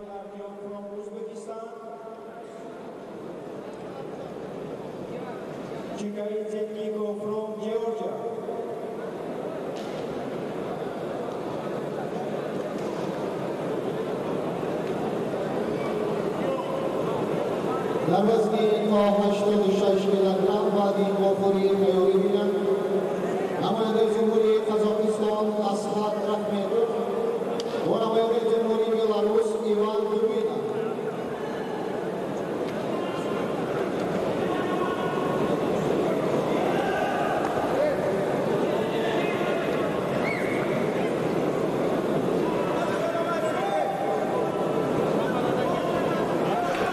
شتوربابین артем چون گفتیم نظر ناگیر است از چهرهش با سومون علاموف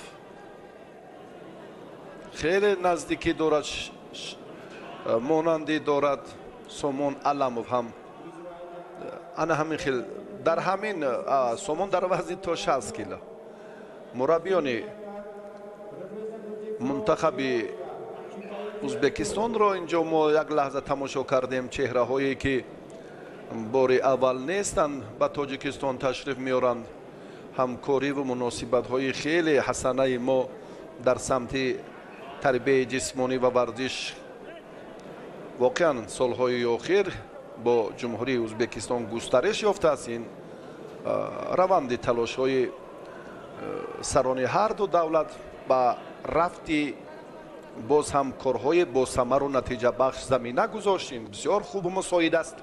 حالا هم اکنون تلاش پهلوان گرجستانی را یک لحظه دیدیم.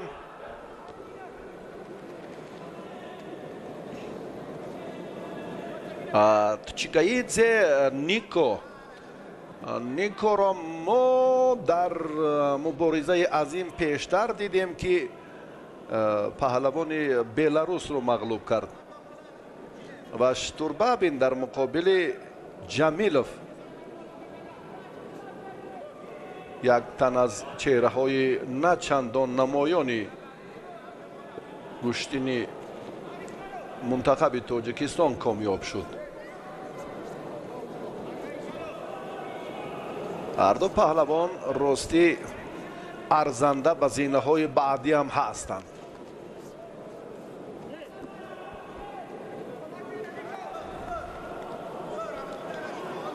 و بیشتر اینجا هم توصیه ها از فاصله دور به شتوربابین که بله جدیتر مناسبت کند به رفت سبقت باز هم فعالتر باشد چون که گرجه ها هم بسیار تجربه غنی دارند. پهلوانی تصادفی از گرجستان به تاجیکستان نمی آید. امروز اکنون معلوم شد که منتخب گرجستان ازبکستان تا این مدت در وزن تا 65 کیلو همچون مدعیان خیلی ارزنده تلاش دارند و در زیرگروه بالایی اکنون خلیفایوف و بهرام صوفیوف قرار دارند. غالب اینجا به این دور می براید و باز در رقابت آخرین که نیروسنجی ها میان ایدیبک سفرو و کوگانوف صورت میگیرد. حرکت ورزشگر گرجستانی بود. عکس عمل را بسیار هم در مورد مناسب артем شتوربابین دریافت و صاحب امتیاز شد. الکی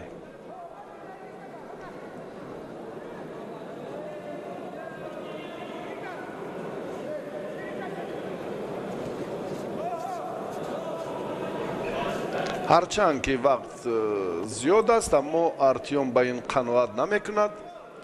ورزشگر گرجستانی باشد. ببینید زود اون چهره هایی که امروز راستی مهمان تاجیکستانند در نوارهای شما پیدا میگردد و هم مربیان هم هیئت مکملی که امروز به تاجیکستان آمدند در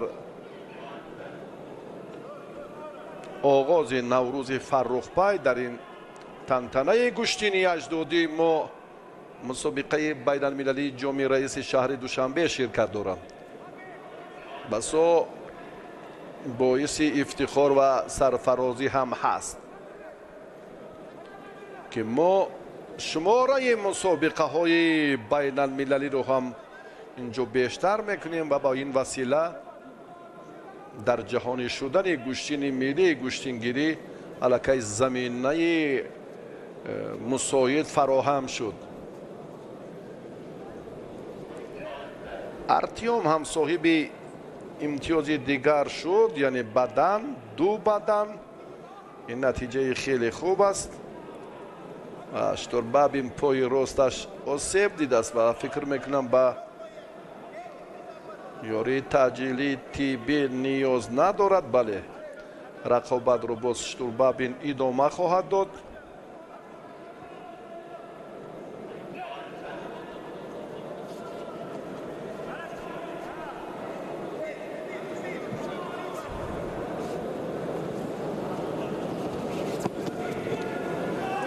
варзишгари гурҷистонӣ бисёр ҷаҳду ҷадал дорад.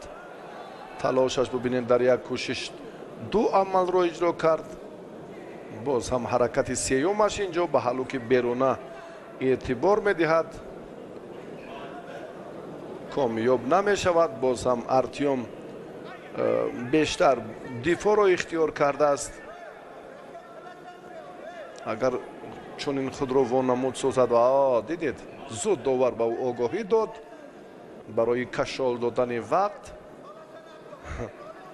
ана ҳамин тартиб оҳиста оҳиста роҳи талоши паҳлавононро ба марҳилаи баъдӣ ҳамвор месозад. албатта паҳлавоне ки музаффарият меорад муваффақ аст. штурбабинро дар назар дорам ки ду бадан дорад. сабзпӯши гурҷӣ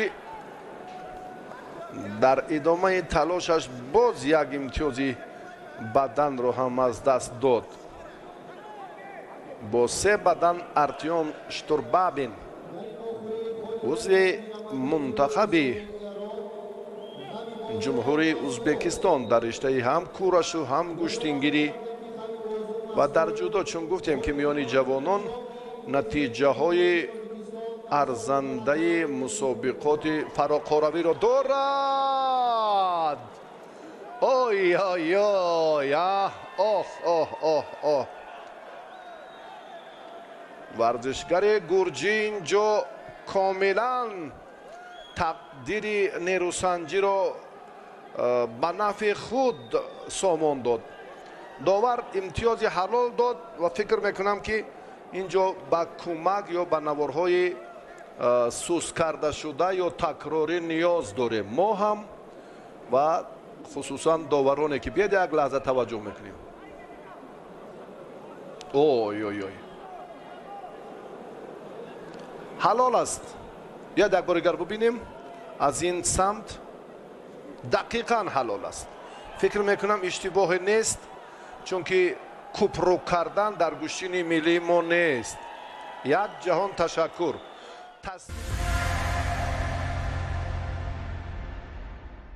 мо дар тоҷикистон роҳи муваффақу пулдор шуданро аз ҳар чӣ вобаста медонем. оҳо, пул меояд, пул. ана марҳамат апаҷон. якум савдо акнун даромад хуб мешавад.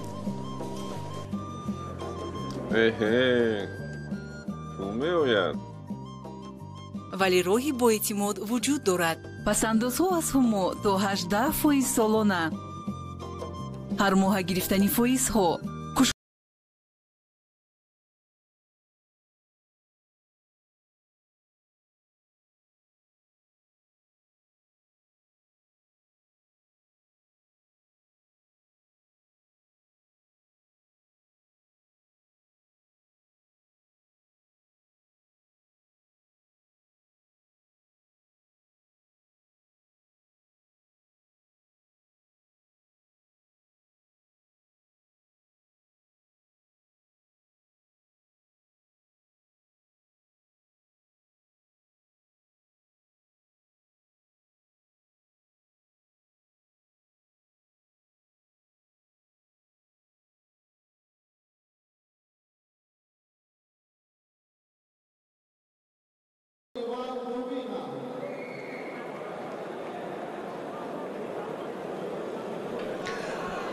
آخرین رقابتی 4-1 نهایی وزن تا 65 کیلو.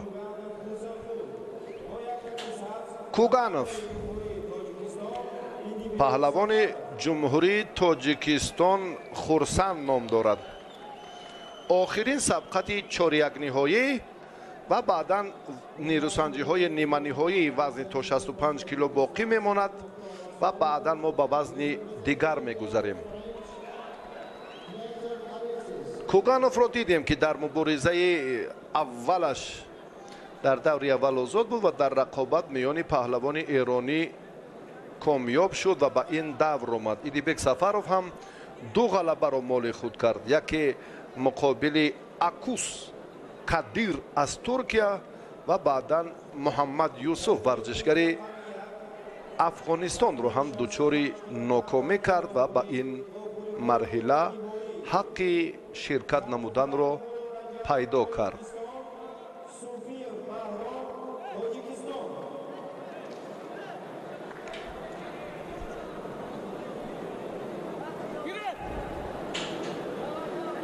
خرسند کوگانوف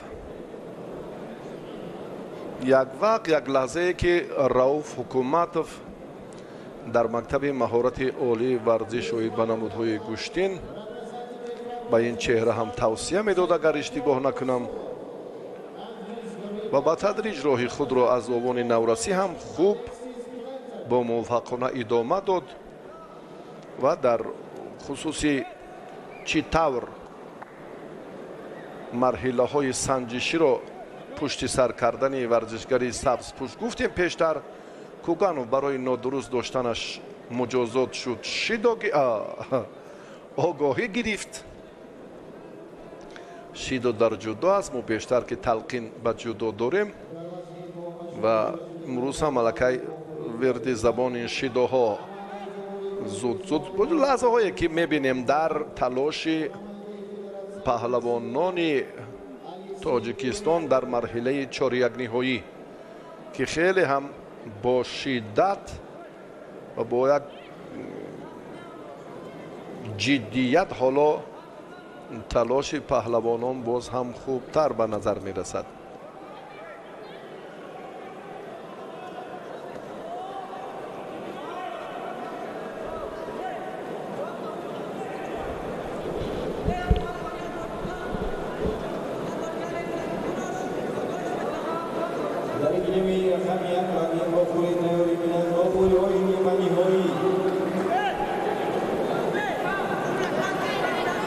کوگانوف وضعیت ایدیبک را راستی اندکی مشکل کرد. در همین لحظه که ما مشاهده کردیم و ایدیبک هم از این حالت خود را کنار گرفت، برطرف کردیم وضعیت را. باز هم تلاش پهلوانان ادامه می‌یابد و پهلوان گرجستانی غالب این جفت را انتظار است. من احساس میکنم که مولا رجب خلیفه با همان پهلوان گرجی برای مکافات ارزنده جام رئیس شهر دوشنبه میدانداری میکنند. وقت به هر نوع نشان میدهد اینها واقعا هم هر دو سزاوارند. هم مولا رجب خلیفه و هم ورزشگر گرجی که نو ارتیام شتوربابین را دچار ناکامی کرد. ایدیبک نزد دکتر مسابقه می رود. بله اینجا هم دستور داور لای گلیم را باید به اینوبت گیرند.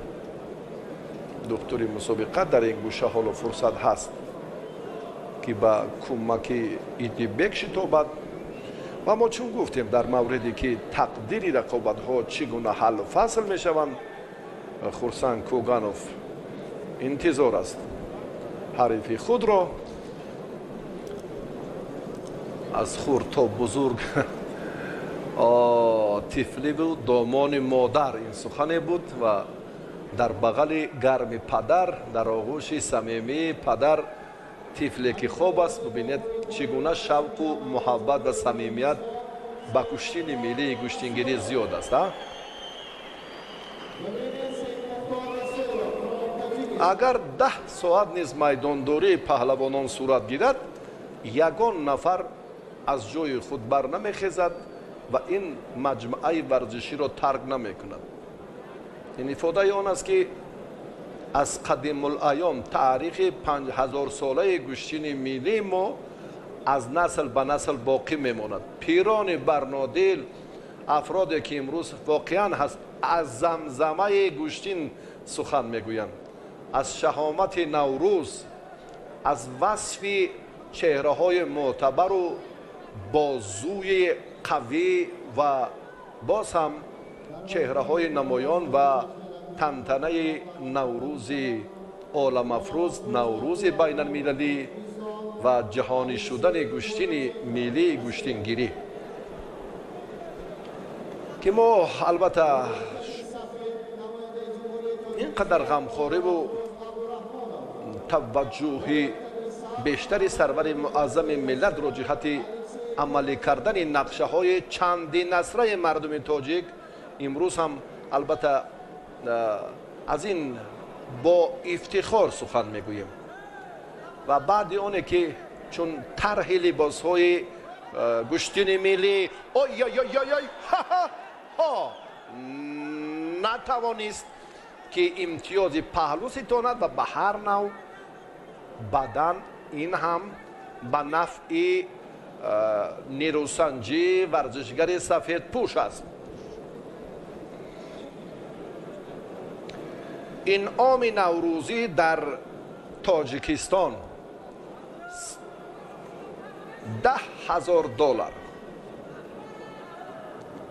27 кишвари сайёра имрӯз ҳам меҳмони мардуми тоҷикистонанд ва бо шукӯҳтарин иде ки имрӯз тантана дорад дар тоҷикистон, мо ҳам дар арафаи ин ҷашни бошукӯҳи аҷдодӣ қарор дорем, наврӯзи байналмилалӣ, ки оғози ин чорабиниҳои муҳташами наврӯзи байналмилалиро боз ҳам ин мусобиқаи байналмилалӣ зиннати дигар дод. барои дарёфти ҷоми раиси шаҳри душанбе дар чорумин мусобиқаи байналмилалӣ 100 нафар, анқариб 3 кам 100 нафар паҳлавон аз 27 кишвари дунё ба тоҷикистон омаданд ва имрӯз ҳам мо тантанаву шаҳомату нуфузу нусрату ҷалоли ҳам наврӯзро мебинему ҳам гӯштини аҷдодӣ гӯштингириро. дар рафти талоши идибеку хурсанд бале андаке саҳлангориҳо ва сустиҳо ҳам ба назар мерасад ва махсусан идибеке ки таҳти роҳбарии Шералӣ бозоров машқварзӣ мекунад, дар ин ҷараён бояд ҷиддитар бошад. барои Хурсанд Кӯганов боке нест ки ин лаҳза боз ҳам сонияҳо пушти сар гардам танбеҳ на, дар лаҳзае ки хеле ҳам ҳаяҷон буд, аллакай идибек муҷозот шуд ва Хурсанд бубинед ки огоҳӣ дорад, танбеҳ дорад, бадан дорад. идибек дар 40 сонияи вақти боқимонда чӣ коро метавонад ба нафъи худ сомон диҳад? роҳи дигар надорад, таваккал мекунад, ба пеш меравад. ҳамин тавр ҳам бояд бошад. роҳи баргашт нест. ҳоло дар марҳилаи бохт қарор дорад. инҷо дигар бо суратафзоӣ агар тавонад, чун муборизаи Штурбабинро бо паҳлавони гурҷӣ дидем ки Штурбабин афзалӣ дошт ва дар ниҳояти кор паҳлавони гурҷӣ чӣ гуна партофти ҳалол анҷом доду дастболо гардид. Комроншоҳи Устопириён Нуриддин Давронов яке чеҳраи саршиноси ҷудову яке нафари муваффақи футбол ба ҳам алоқамандӣ ва пайванди варзиш ки имрӯз ҳам дар иди бошукӯҳи наврӯзи байналмилалӣ ҳамаи варзишгарон ба ин кохи муҳташам омаданд то ки мунтахаби тоҷикистонро дастгирӣ кунанд. бо ҳамин тартиб нерӯсанҷии охирини чорякниҳоӣ ба анҷом мерасад ва Хурсанд Кӯганов дар ин дидор ғалабаро ба даст меоварад ва ба марҳилаи ниманиҳоӣ мебарояд. бо Чикаидзе аз Гурҷистон Куганови паҳлавони Тоҷикистон нерӯ месанҷад дар вохӯри ниманиҳои Халифаев бо Баҳром Суфиев. ва акнун тақдири рақобат баъди чанд лаҳзае ки ҳаллу фасл шуд шумо шоҳид хоҳед шуд.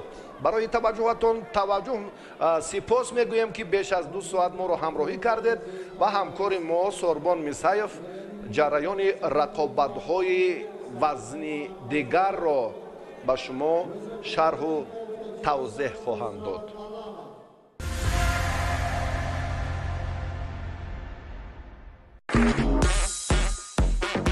мухлисон ва ҳаводорони бозиҳои бурдноки лоттои миллӣ барои шумоёни азиз тӯҳфаҳои баҳорона омода намудааст.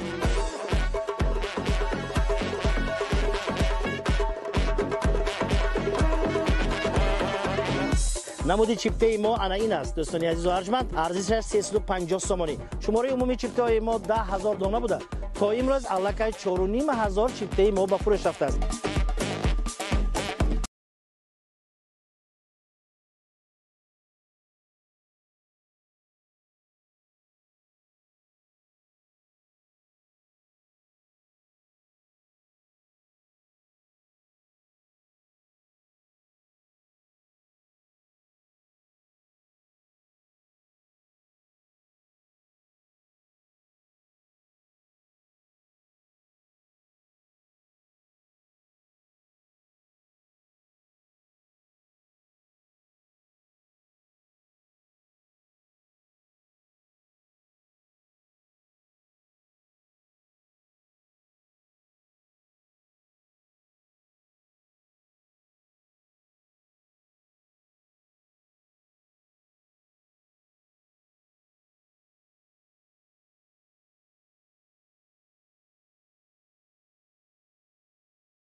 аз ҳамин хотир нерӯсанҷӣ то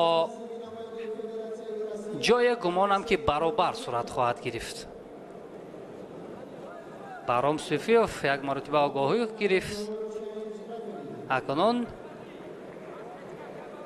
барои баромадан ба марҳилаи ниҳоӣ рақобати ҳарду ин паҳлавонон нима ниҳоӣ рақобати ҳарду ин паҳлавонон акун то куҷо диданӣ хоҳад буд. ин ҳамон равишҳое ки ҳарду истифода мебаранд нишон медиҳем. ба ҳар ҳол талошҳои Халифаев инҷо хубтар аст, беҳтар аст. тоза қаҳрамони Тоҷикистон аст. Мулло Раҷаб Халифаев як пойзании хубе дошт инҷо. мулло Раҷаб Халифаев дар қаҳрамонии Тоҷикистон оид ба гӯштингирӣ дар соли 2023 дар худи ҳамин сол унвони қаҳрамониро ба даст овард. бениҳоят ҳунари арзанда нишон дода буд Халифаев дар қаҳрамонии Тоҷикистон. довари ӯзбекистонӣ ишора мекунад ки гиред иброҳим Каримов аз ҷумҳурии Ӯзбекистон ва инҷо як мавқеияти хуб барои Халифаев. ин ҳаракаташ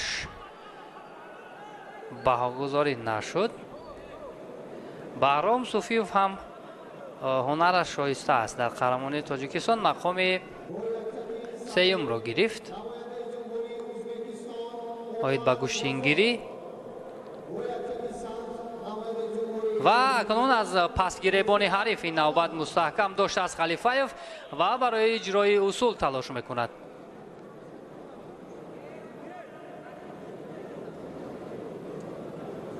واقعا هم امروز مشاهده شد تنتنه مردانگی، تنتنه عید گوشتینگیری در تاجیکستان و اینجا مهمانان و آن ورزشگرانی که از کشورهای خارج آمدن توانستند تا حد امکان هنر و مهارت خود را نشان بدهند. الکی آگاهی میگیرد بهرام صوفیوف.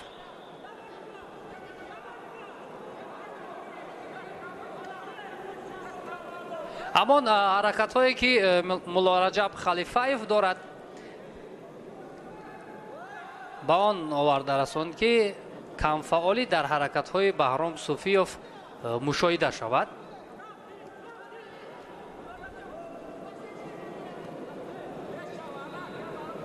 چون بالاتر هم گفتیم هر دو این پهلوان از همدیگر شناخت خوب دارند، به همین خاطر با احتیاط هنرنمایی میکنند، فاصله میگیرند و بعدا همون پایزنی هایی که بار سوم است که از جانب ملا رجب خلیفایف اجرا می شود نزدیک است، خیلی نزدیک است به غلبه. اما اینجا بهرام صوفیوف چیزی اشاره میکند به انگشتش. اینا نمایندگان کشور ترکیه که برای ما و شما نشان داده می شود. خوب، خلیفایف در مرحله اول نماینده هندوستان را تسلیم کرد، گوراو نیکهیل، و بعدا مسلم بک کریموف را از تاجیکستان تسلیم کرد و اکنون به این مرحله آمد بهرام صوفیوف باشد.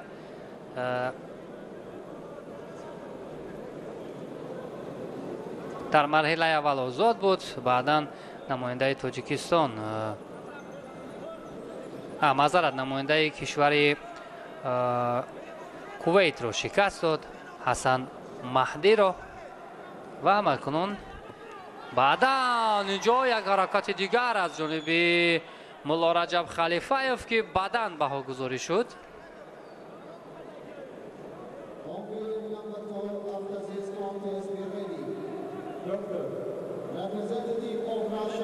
پیش از این رقابت نماینده کشور روسیه را تسلیم کرد بهرام صوفیوف،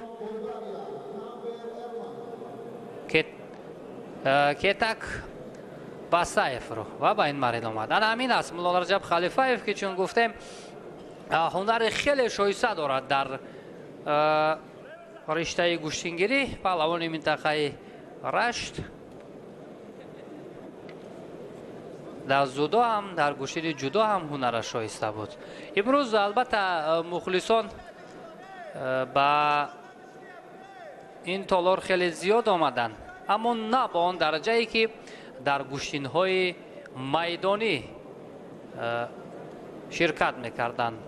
از 20,000 30,000 40,000 تا 60,000 مخلصان به میدان های گوشتینی که در منطقه های گوناگون تاجیکستان میشوند شرکت میکنند. اما امروز هم دوستداران این رشته ورزش به تالار آمدند و دستگیری میکنند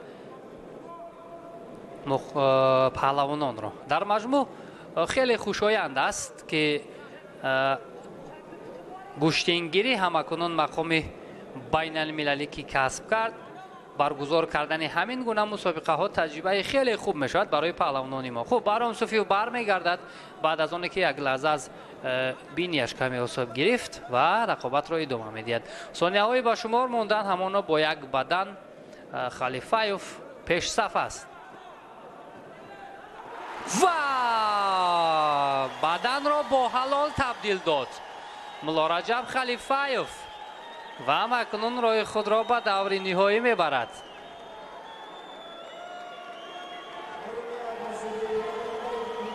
خلیفایف به مرحله نهایی راه خود را هموار کرد.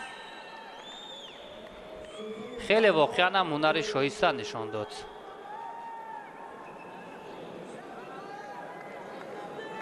از اول معلوم بود چگونه هنرنمایی میکند خلیفایف.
ҳамакунун вазн иваз мегардад.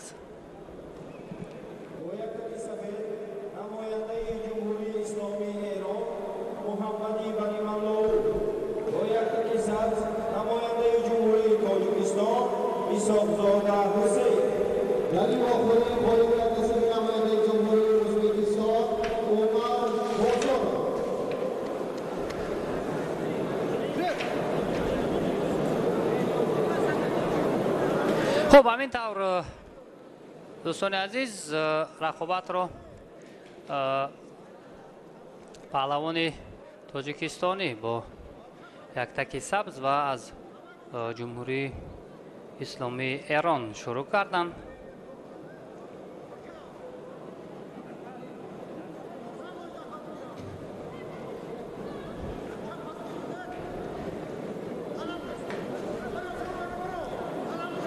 این دوستان عزیز وزن 86 کیلوگرم است. معذرت وزن 78 کیلوگرم که با یک حرکت خیلی خوب داشت نماینده کشور ایران محمد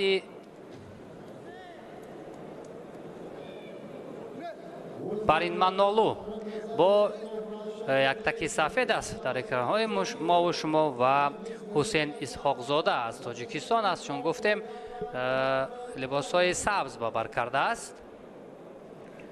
اینجا علاقه حرکت‌های نماینده ایران محمد برینمانلو بعداً با او گزارش شد. از آغاز رقابت معلوم است که پهلوان کشور ایران خیلی آمادگیش جدی است و از آغاز میخواهد که برتری را تشبث را به دست بگیرد چون معلوم است که برای گرفتن مقام اول برای مکافات‌های عالی پهلوانان تلاش میکنند و اکنون توجه میکنیم که همان امتیازی که از دست داد پهلوان تاجیکستانی حسین اسحاق زاده تا کجا میتواند که آن را جبران کند و اصولی کمری را میخواست اینجا یک لحظه به کار برد اسحاق زاده ولی نتوانست. این حرکتی نماینده ایران بدن بهاگذاری شد. همکنون دو بدن دارد. محمد برینمانلو پایزنی ها و خیلی حرکت های خوب هم دارد چون بالاتر هم گفتیم اینجا باز حرکت کرد. اینجا کم فعالی پهلوان تاجیکستانی مشاهده شد و آگاهی اول ماست به حسین اسحاق زاده داده می شود. حسین اسحاق زاده پهلوانان شهر باختر هستند. حسین و حسن برادران و در شهر باختر مشق و آمادگی هاشون را برای این مسابقه دیدند و اینجا یک جواب میخواست به عملکرد پهلوان ایرانی دهد حسین اما موفق شدن نتوانست. پهلوان ایرانی معلوم است از همان قیافه‌اش از روش گوشتینگیریش که چگونه هنر شایسته دارد و یک پایزنی دیگر همین گونه خود را نشان می‌دهد که با پررنگی از حریف تفاوت دارد. نماینده کشور ایران محمد برینمانلو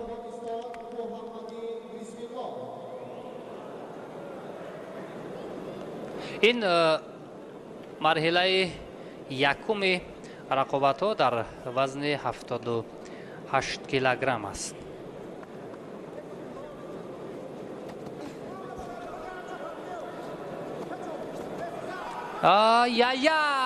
خیلی عملکرد خوبه بود از جانب اسحاق زاده و پهلو.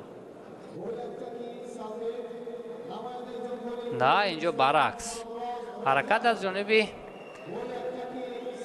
نماینده ایران بود محمدی و پهلو با محمدی داده شد. اکنون هم دو بدن دارد و هم پهلو. از همه جهت از پهلوانی ما پیش صف است.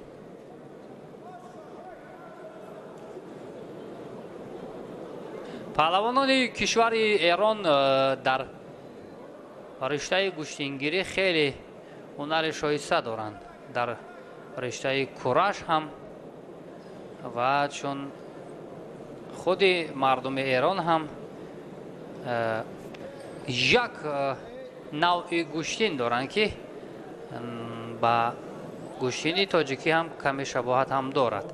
از همین لحاظ آمادگیشان، هنرشان در گوشتینگیری تا جای البته قابل قبول هم هست.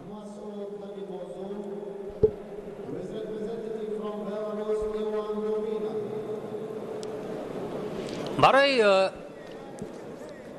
اسحاق زاده فرصت خیلی کم است، اما چندان ببینیم توجه نمی کند به حمله ها.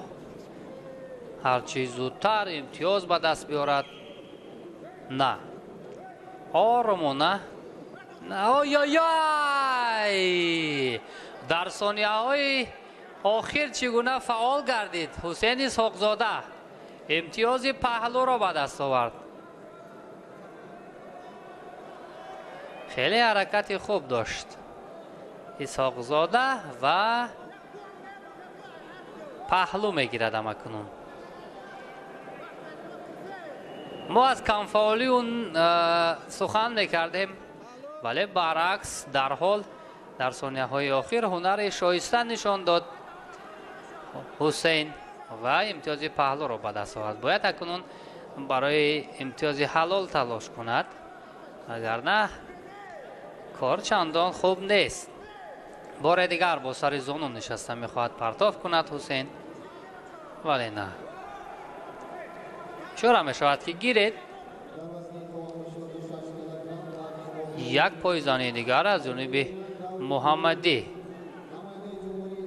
اما تلاش های حسین تا کجا منفیت بخش میشوند؟ 3 ثانیه دیگر برای تقدیر این رقابت. بدن نماینده ایران اکنون 3 بدن میگیرد، 1 پهلو دارد.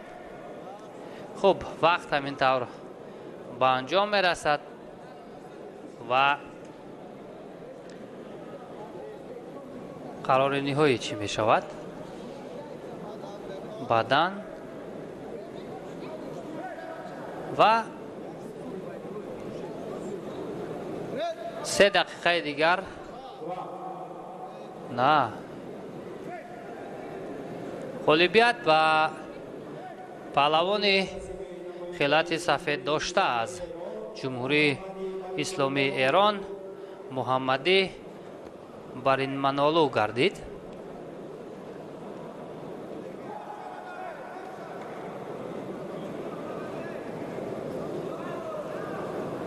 محمدی اکنون روی خود را به مرحله دیگر برد.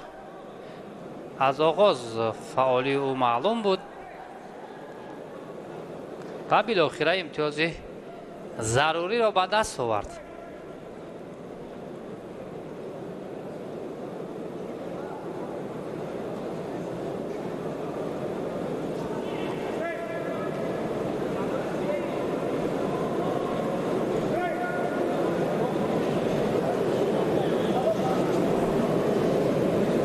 این هم همون حرکت هایی که در آخر پهلوان تاجیکستانی نشان داد.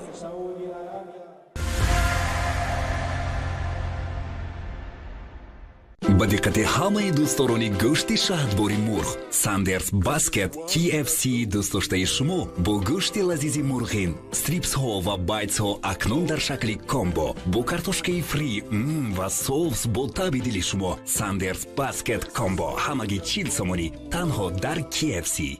محصولات نو از فابریکای شیر سعادت، قیماقی از شیر تر و تازه با لذت و با صفت در شکل بسته‌بندی کاملا نو. تمام ویتامین های ضروری در هر یک قطره آن موجود است، مخصوصا الیمنت کلسیم و ویتامین اس برای سالمی استخوان ها. قیماق های ما با پاکیزگی و نکهت دلکش به تمام وجودتان لذت می بخشد. فابریکای شیر سعادت، خوشحالی در هر یک قطره.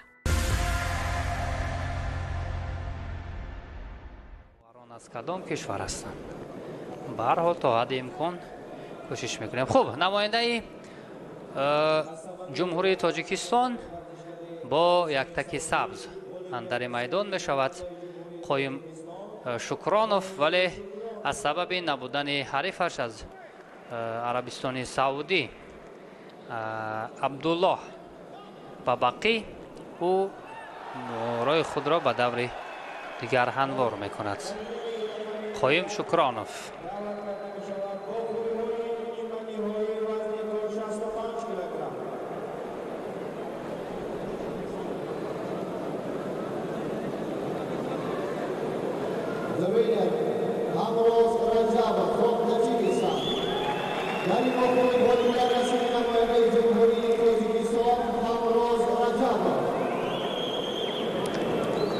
واقعا در فصل زیبای بهار که نوروز بین المللی همین شب و روز در تاجیکستان حکم فرمایی میکند، برگزار کردن این مسابقه واقعا هم مهم و سری وقتی است. مهم و سری وقتی است و همان مکافات های عالی که برای پهلوانان اینجا از جانب تشکیل کنندگان این چهاربینی با شکوه گذاشته شده است، بهترین هوسمندی برای پهلوانان به حساب می رود. اکنون توجه میکنیم به رقابت دیگر که کدام از پهلوانان هم اکنون هنر و مهارت خود را باید نشان دهند. خب طبق همان صورت مجلس باید رحمت الله بک فرهادوف از تاجیکستان و رستم تورسبکوف از جمهوری قرقیزستان اندر میدان شوند.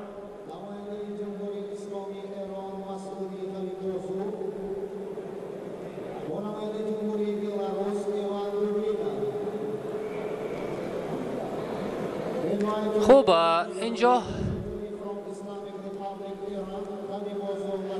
مرحله نیمه نهایی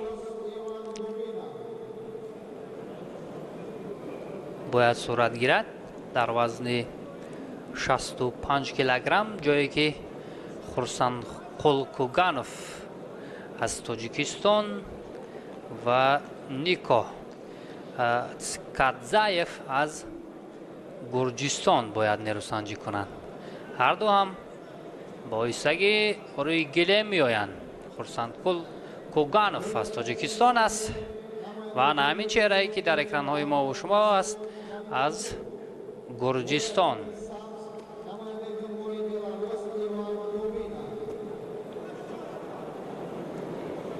خب این مرحله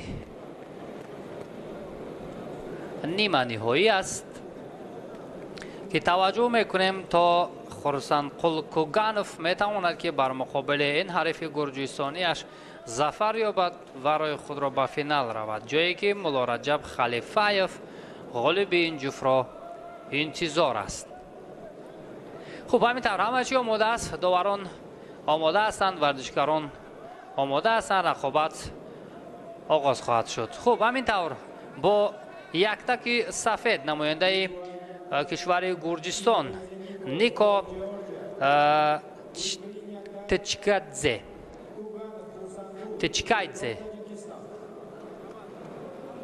لباسهای سفید چون گفتیم با بر کرده است و خورسانقل کوگانوف از تاجیکستان یک تک سبز. با امر داور گیرید رقابت شروع می شود و توجه میکنیم به هنرنمایی هر دو این پهلوان که تا کجا برای مخلصان دوستداران این رشته اجدادی یک هنر شایسته را نشان میدهند، زیرا مخلصان چون گفتیم خیلی زیادند در اینجا. خب این شکل حرکت نادرست داشتن. آگاهی اول با نیکو از گرجستان داده می شود. خورسانقل کوگانوف یک لحظه توجه کرد برای با سری زانو نشسته پرتاب کردن، ولی نتوانست. این حرکت کوگانوف شاید بدن باشد. اما نه. به هر حال از آغاز رقابت معلوم می‌گردد که کوگانوف چگونه فعال است. با سر کتف این نوبت می‌خواست پرتاب کند ولی نتوانست.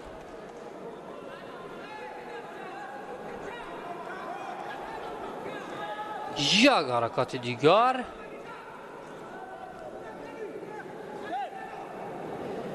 نماینده گرجستان تا به این مرحله آمدن خیلی البته هنر شایسته نشان داد. این هم به خاطر نادرست داشتن از آستین آگاهی به کوگانوف.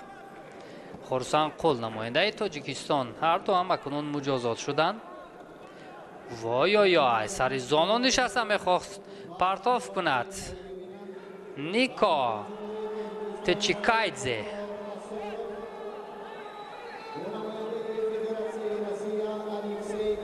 گرجستانی ها در رشته گوشین جودو خیلی موفقند و یک نوع گوشینگیری خود را هم دارند. گرجی ها خیلی خوب است که در این مسابقه بین المللی از کشور گرجستان هم پهلوانان میدان را زیب دیگر میدهند. حرکت های هر دو هم اکنون نوبت به نوبت جدی تر می شود. خورسندقل کوگانوف بیشتر ببینید با طرف راست حرکت می کند.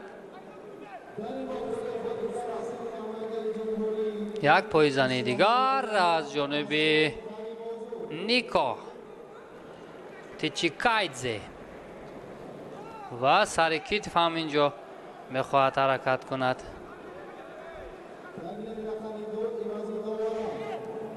در آغاز این رقابت یکم فعالی بود ولی دیگرتر شد.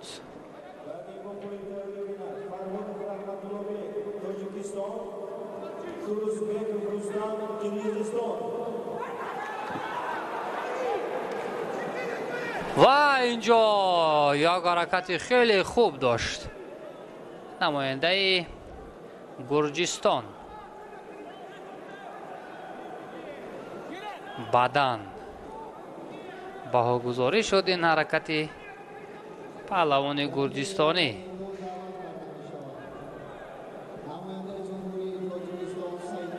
وای چگونه به آسانی تسلیم شد خورسندقل کوگانوف. حلال خیلی با سادگی همین روش را اجرا کرد. نیکو تچیکایدزه و دستش بالا می شود با امتیاز حلال. هم اکنون با مولا رجب خلیفایف ما هنر ارزنده این پهلوان گرجستانی را خواهیم دید. کوگانوف در اول فعال بود ولی بعداً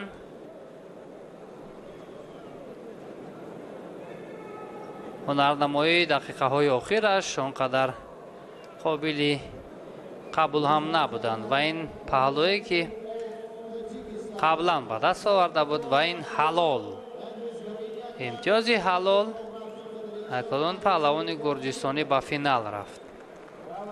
در مرحله اول نماینده بلغارستان را شکست داد دمیتری موچیلا و بعدا نماینده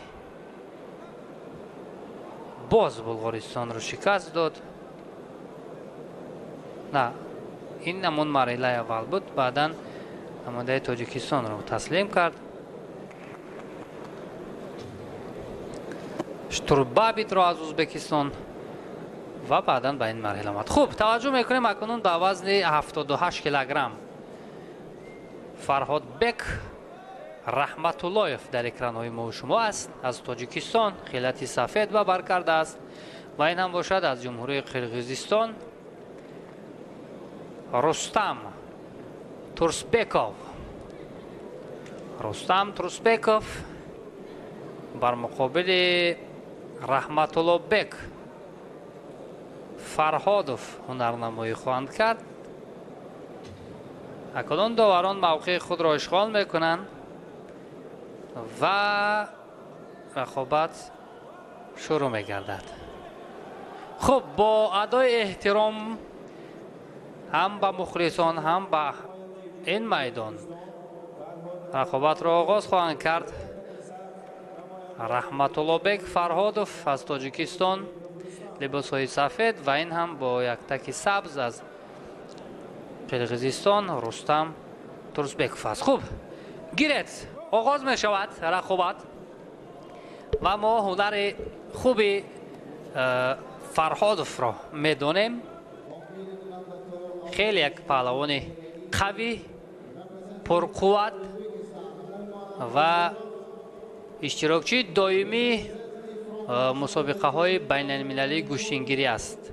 در تاجیکستان در رشته جودو هم هنرش را نشان میداد و امروز اکنون بر مقابل رقیب اولش میبینیم که تا کجا موفق میشود.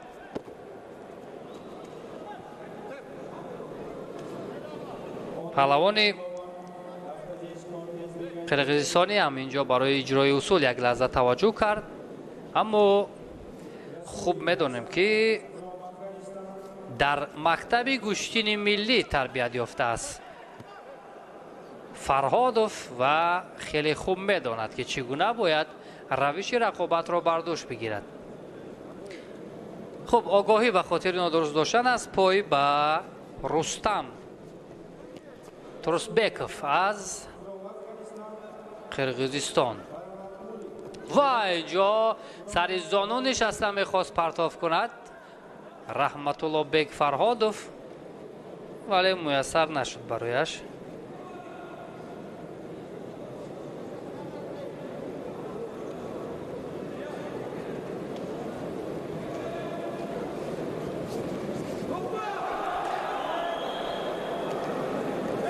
این دقیقه های اول شاید برای هر دو هم یک مرحله آموزشی هم باشد، ولی اکنون دقیقه به دقیقه پهلوان قرقیزستانی فعالتر می‌گردد.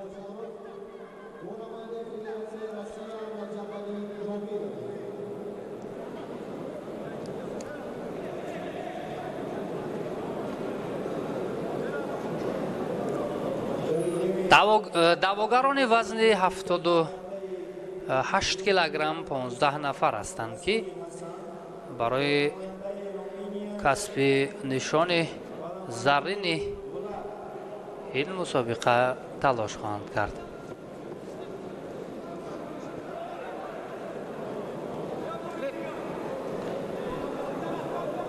در آغاز رقابت هنرنمایی هر دو این پهلوان یک جذابیت داشت، یک سرحرکتی داشت، اما اکنون میبینیم که چندان رقابتشان تا جای با سرعت جریان ندارد. حمله این اکنون موقعیت خوب برای رحمت الله بیگ فرهادوف، ولی پرتاب کردن نتوانست. اگر از کمربند دارد رحمت الله بیگ، پس بهترین فرصت برایش به میان میآید.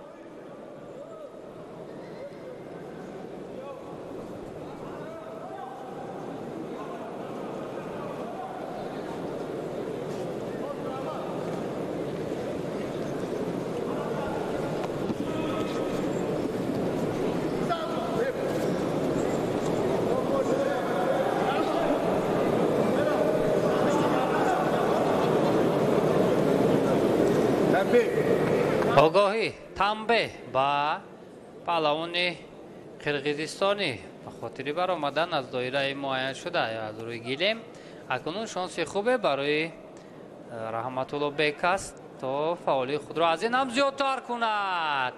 اصول سری سیوجی یا اصول کمری را اینجا خیلی خوب میخواست به کار برد، ولی برایش یک کم همان موقعیت مساعد نشد. برای پهلوان تاجیکستانی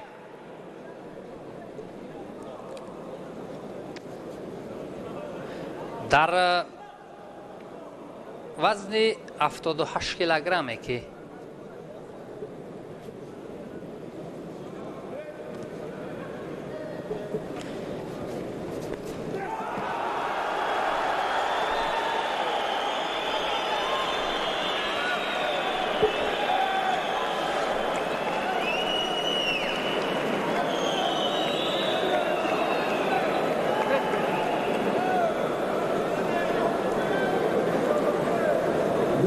دقیقه ها همونو سپاری می شوند، اما ما امتیازی لازمه رو ما در نظر داریم. پهلو یا حلال رو اینجا مشاهده نکردیم از جانب هر دو این پهلوان، اما این بعدی امری داور بود، حرکتی از جانب فرهادوف بود.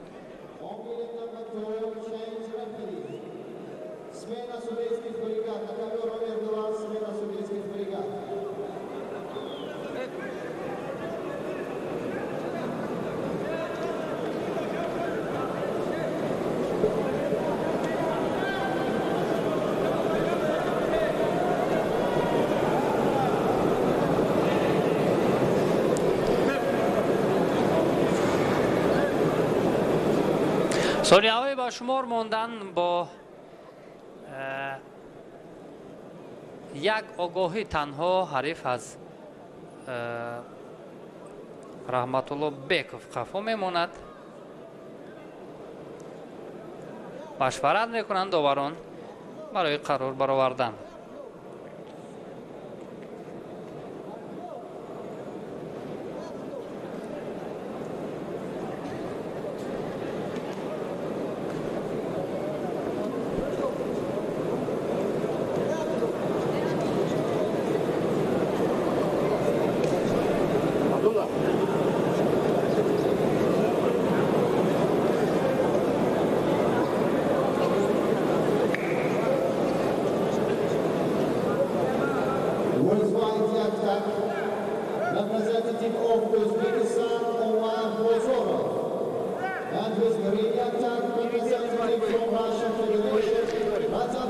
خوب، مشورت برای قرار نهایی را برآوردن خیلی طول کشید.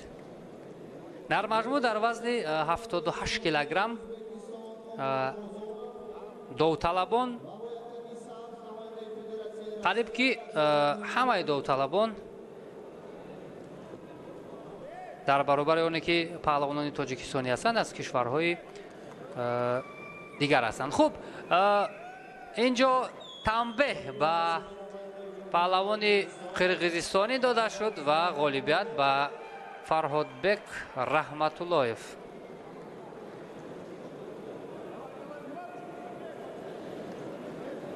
رحمت الله بک فرهادوف همکنون دستش بالا می شود و رای خود را به مرحله دیگر هموار می کند. کمفعالی نماینده قرقیزستان اینجا مشاهده شد.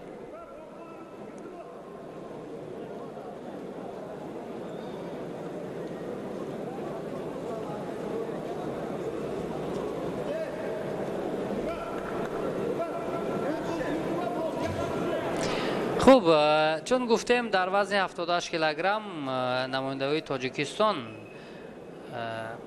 در برابر رقیبان خارج همگی هنرنمایی میکنند، یعنی پهلوان تاجیکستانی با تاجیکستانی در مرحله اول نیست.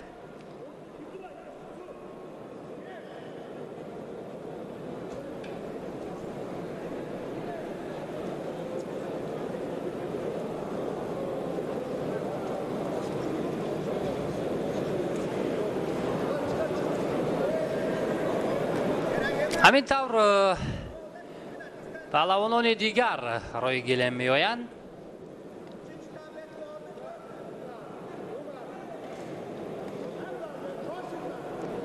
با یک تکی سفید است نماینده کشور افغانستان، آنه که در اکران های ما و شما است. حسن رسولی و نماینده کشور رومینیا ولاد پالمارکوک، هر دو هم آماده هستند که اندر میدان شوند و تنها امر داور را انتظارند. اینجا همان یک اشتباه تکنیکی که از جانب همون سونیا سنجا بود در جایی که وزن 78 بود 71 اینجا дар ҳамон намо лавҳа буд, ба ҳамон хотир ислом мекунанд ва баъдан рақобат идома хоҳад кард.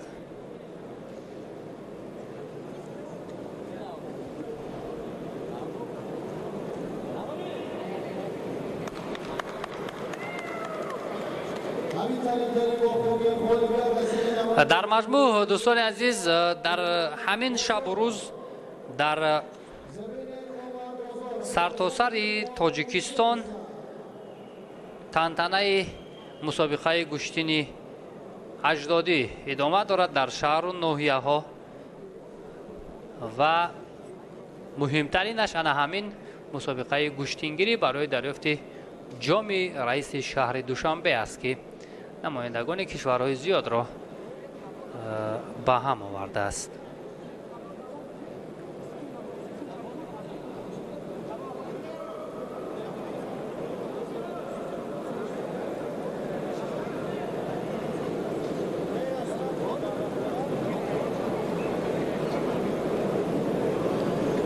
خب همین طور رقابت آغاز می‌گردد.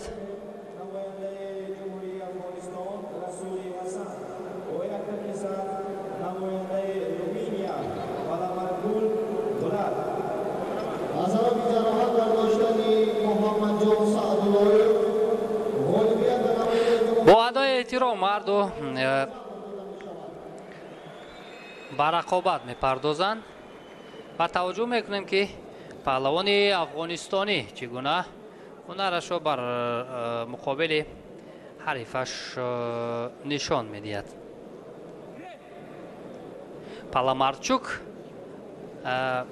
نماینده کشور رومینیا ولاد پالامارچوک لباس‌های کبود به بر کرده است چون گفتیم قبلا و نماینده افغانستان با یک تکی معذرت سبز و نماینده کشور افغانستان با لباس‌های سفید هنرنمایی دارد.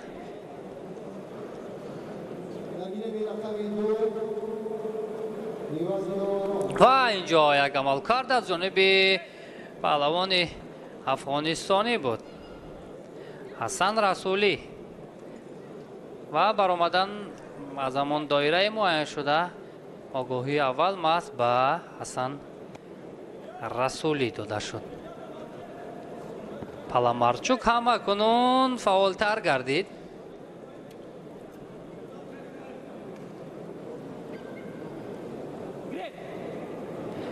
غالبی این جفت میتواند در مرحله دیگر با رحمت الله بیگ فرهادوف نیروسنجی کند. از همین خاطر شاید فرهادوف رقابت هر دو این پهلوان رو خیلی خوب نظارت دارد تا از کدام روش کار میگیرند. اینجا یک حرکت خیلی زیبا داشت نماینده کشور افغانستان حسن رسولی و امتیاز بدن را صاحب می شود. با سرعت بلند با سر زانو نشسته پرتاب کرد. خیلی عالی هم بود. همین حرکتی که از جانب حسن رسولی بود و بار دیگر اکنون روش دیگرتر خواهد شد.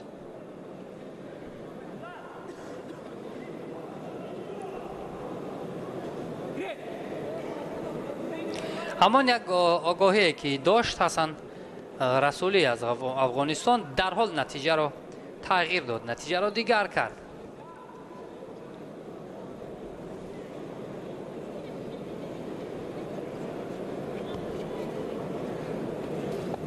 چگونه فریب خوب داد پالامارچوک حریف را، ولی نقطه نهاییش چندان خوب نبود، پرتافتش امتیاز آور نگردید وگرنه خیلی فند خوبی بود برای نماینده کشوری رومینیا ولاد پالامارچوک.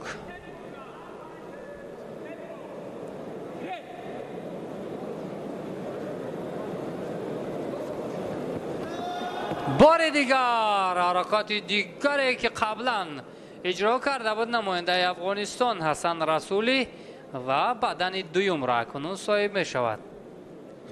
این پیشرفتی نماینده افغانستان را نشان می دهد. اکنون شاید بار سوم پهلو یا حلال شود، چرا که دو مرتبه همون روش زیبایی که استفاده کرد با سر کتف хоси гӯштини миллӣ аст ҳамин равишҳое ки ҳасан расулӣ аз афғонистон нишон медиҳад. бо тамоми агар гӯем санъаташ иҷро мекунад, ҳасан расулӣ камфаъолӣ дар ҳаракатҳои Влад Паламарчук инҷо дида шуд ва ӯ огоҳӣ гирифт аз ҷониби довар.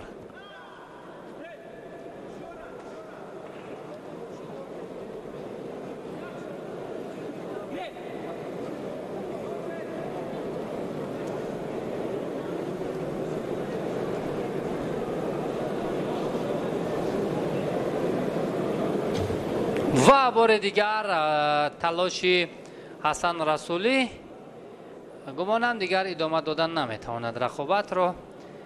Влад Паламарчук чунки аз китфаш сахт осеб бардоштааст.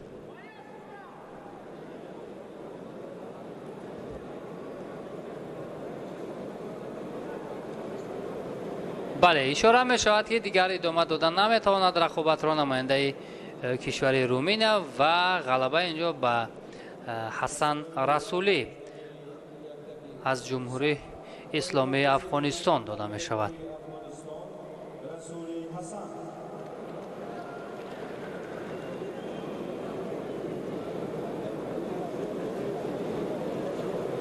акнун бо Раҳматуллобек Фарҳодов аз Тоҷикистон Ҳасан Расулӣ ҳунарнамоӣ хоҳад кард. бубинед чӣ гуна ҳамин ҳаракатро дар сатҳи олӣ иҷро кард Ҳасан Расулӣ. бо сари зону дарҳол нишаста партов кардан хеле хуб буд барояш ва ин ҳам ҳамон ҳаракате ки бори дуюм иҷро кард.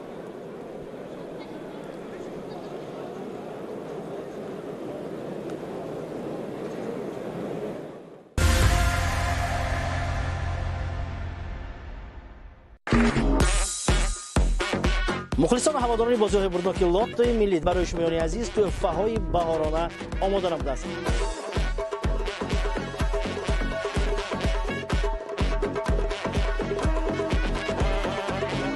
намуди чиптаи мо ана ин аст. дӯстони азизу арҷманд, арзишаш 350 сомонӣ. шумораи умумии чиптаҳои мо 10,000 дона буда. то имрӯз аллакай 4,500 чиптаи мо ба фурӯш рафтааст. санаи 25 апрел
veterans of the national wrestling is the dignity of every young person, which did not go unnoticed by the mayor of the Dushanbe. And now we invite veterans of the national wrestling to the stage, and Deputy Chairman of the Sports Committee, Parviz Sobirov, with the Olympic champion Dilshod Nazarov, to present them memorable gifts. یک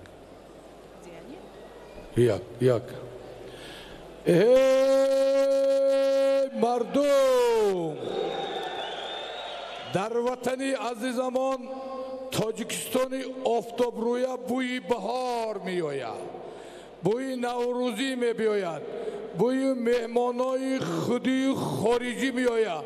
من خاک پای همه مهماناشم، مهمانای خارجی دی یوانای مهمانای تاجیکستان دا دهواینا صدقه شوم. برادران ناگفتن مانم، من امروزها با تشبوسی پیشوای ملت محترم امام علی رحمان و با دستگیری رئیس شهر دوشنبه محترم رستم امام علی و با تلاش زحمت‌های رئیس فدراسیون گوشتینی ملی گوشتینگیری تاجیکستان محترم بیگیجان زاده لایق بیگیجان و سرکاتب گوشتینگیری تاجیکستان محترم سید خوجایف عبدالله و اکای سرخان، با همه ما شما معلوم که گوشتینی ملی تاجیکی گوشتینگیری من امید جهانی شد، چیزی که عیان است حاجت به بیان نیست. برادرها، وقتی که داور ای عربستان، ای پاکستان، ای الجزایر، ای گروزیا، ای روسیه، ای تاشکند، ای ارمنستان، ای آذربایجان میایه با لفظ شیرین تاجیکی گیرد استد پهلو حلال میگه، این فخری هر یک فردی تاجیکستان است. به خاطر قدم زدن مهمانان، به خاطر من ویترانایی که برای 80-70 سال عمر خشونه در ساحه ورزش تاجیکستان صرف کردیم، ما سری تعظیم میاریم. قدریار فدراسیون گوشتینی ملی دانسته چیز کم ترکته باشه قدردانی میکنه. حالی دو تا شخصی بزرگ علاج باشه، یک تا مایسترا من خال محمد با اکای محمد شریف سلیمان یک گوشتینی ملی تاجیکی رو بیا اکان اومد یا ایده دا باینده هدر شما جانم شن پلنگی بدخشان یک گوشتینی ملی ترسه خوش به حالی شیر بچه یا دینگلگ میشه میشه پلنگی ونگ پلنگی وحدت خوش به حالتونه ماشا خوش به حالتون یا بازی کنه مخلصان تک خرسک بزنه.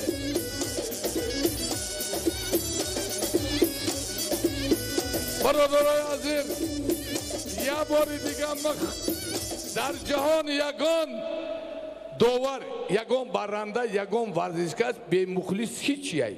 ما خاکی پای مخلصان میشیم. به خاطر مخلصان شکرانه تینجی آبادی وطنمان، شکرانه جناب عالی که در بالای سرمان است، شکرانه تمام دستگیری های رئیس شهر دوشنبه محترم رستم امام علی، خوش به حال کارکنان فدراسیون گوشتینگیری تاجیکستان. من قدردانی ویترینر حالی من محترم پرویجان صابیروف چمپیون المپی شهربچه تاجیکستانی دلشاد جان نظروف تقدیم میکنم. سابقه دار پهلوان بهترین کلاب زمین شهربچه کلابی، شخصی که تا حالی را تمام ویترینر خدمت میکند، بابای حاجی در ریشاش صدقه عبداللهیف محمدالله جان سالهای باز دراز گوشتینی تاجیکی دا خدمت کرده. خوش به حالت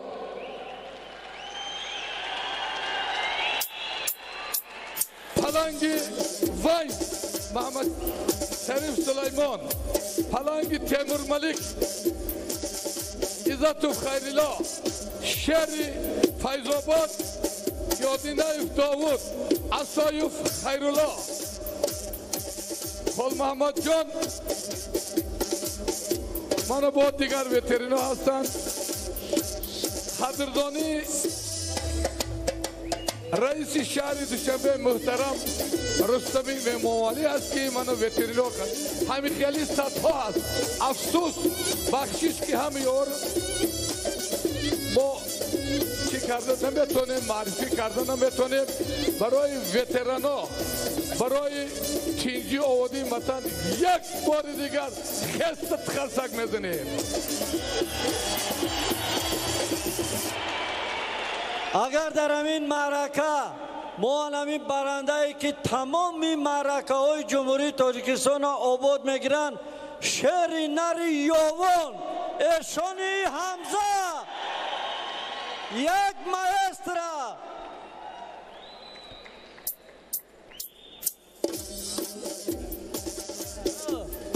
آنها هر سگ بزنیم هوا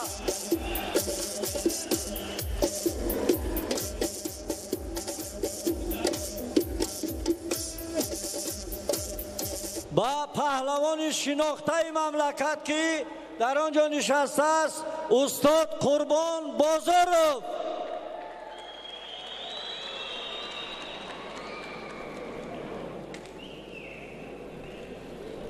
سپاس و تشکر زیاد به سابقه‌داران، به استادانی که خدمتشان در رشد بی‌میلانی ورزش سنتی زیاد است و به همه شما دوستان ارجمند که این فرصت و این لحظه جالب ما را همراهی کردید. حالا با موسیقی متنتن و ایدانه نوروز بین المللی نمایندگان کشورهای شرکت داشته را به جایهای اولیه خود گسل میکنیم. Greetings to our veterans for their creative greetings, and now it's time to meet representatives from 27 countries who will participate in this historical tournament.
حالا برای استراحت و فراغت شما برنامه مکمل کنسرتی ایدانه منظور می‌گردد که بار دیگر با استفاده از این فرصت نوروزی با شکوه بین المللی را به شما مبارک میگوییم. Ladies and gentlemen, the organizing committee presents to your attention a concert program with the participation of Tajik artists. Enjoy your time here and happy Nowruz holiday.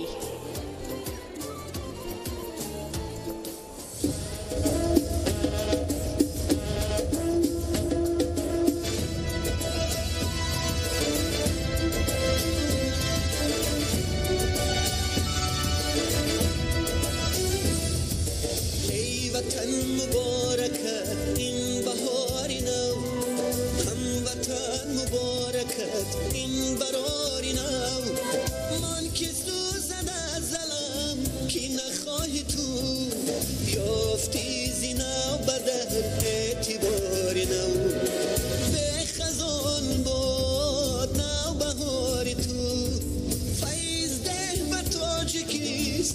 کردیم ما خدا تا کنیم با وطن افتخاری نو به خزان باد نو بهاری تو ای وطن کنیم جان نثاری تو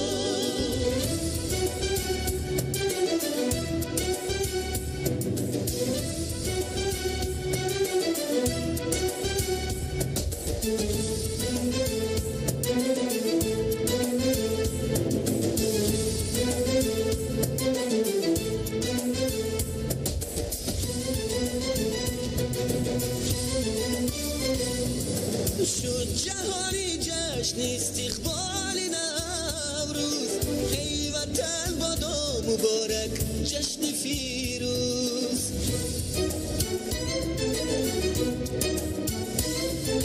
شام را روشن کند توحید مردم از سخاوت مهر و مه شد عالم افروز مهر و ماهی صلح و وحدت حفظ بین ما وطننگی وطنداری بیاموز به خزان باد نوبهاری تو به بهاری تو جان نثاری تو ای وطن مبارکت این بهاری نو هموطن مبارکت این براری نو من که سوزد از ظلم کی نخواهی تو یافتی زینا بدر اعتباری نو به خزان باد نو بهاری تو به بهاری تو جان نثاری تو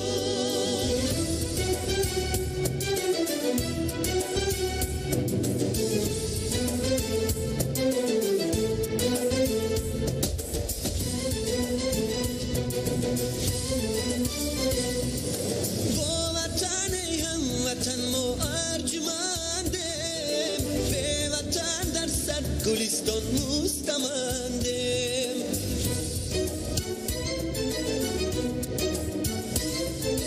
با وطن از خنده گل مشکوفم به وطن گرزد چمن خندت نخندم به خزان باد نوبهاری تو ای وطن کنم جان نثاری تو ای وطن مبارکت این بهاری نو هموطن مبارکت این براری نو ملک سوزد از ظلم کی نخواهی تو یافتی زینا بدر اعتباری نو به خزان باد نو بهاری تو فیض ده و تاجیکستانی ما خدا تا کنیم با وطن افتخاری نو به خزان باد نو بهاری تو ای وطن کنیم جان نثاری تو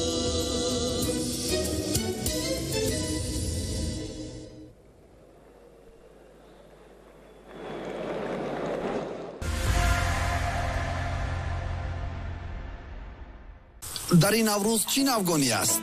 ин либосро барои вохӯрӣ бо волидайнам мепӯшам. боз як навгонист. ин нақли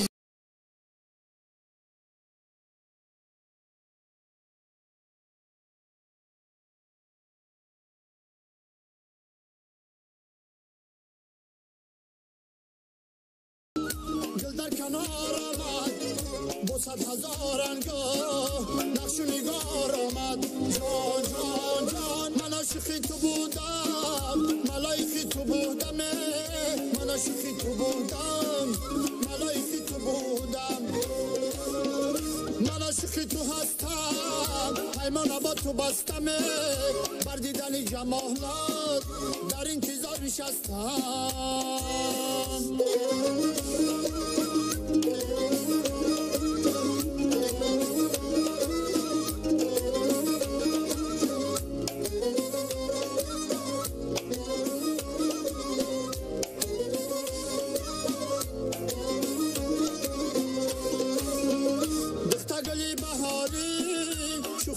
قراری تو دیده پزمانم داره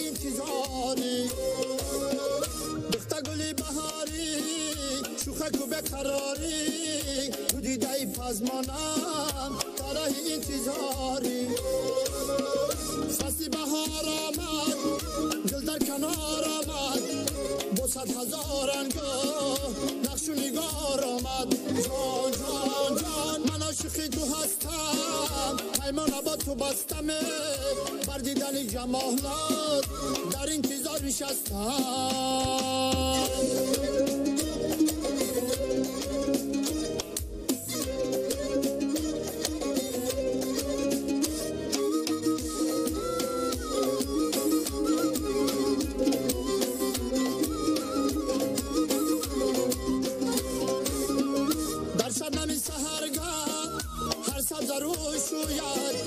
هر جا که گل بیروید نام تو را بگوید در شبنم سحرگاه هر سبزه رو شوید هر جا که گل بیروید نام تو را بگوید جان جان جان فصل بهار آمد دل در کنار آمد با 100,000 انگاه نقش و نگار آمد جان جان جان من عاشق تو بودم ملایک تو بودم من عاشق تو بودم ملایک تو بودم من عاشق تو هستم پیمان با تو بستم بر دیده جمالات در انتظار نشستم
جانان گذشت ما ندیدم روشن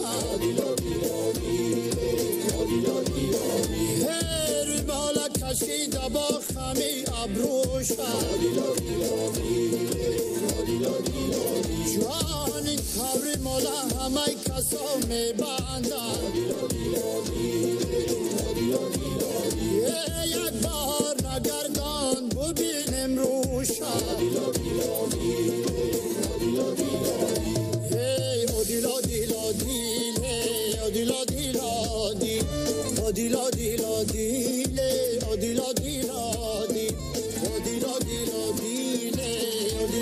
دادی.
نوروزی ما زار منی دارد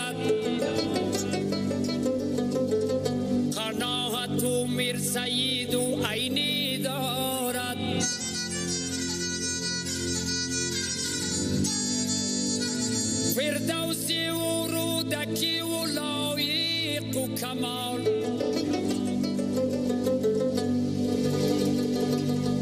اسکندر و بازار و جنیدی دارد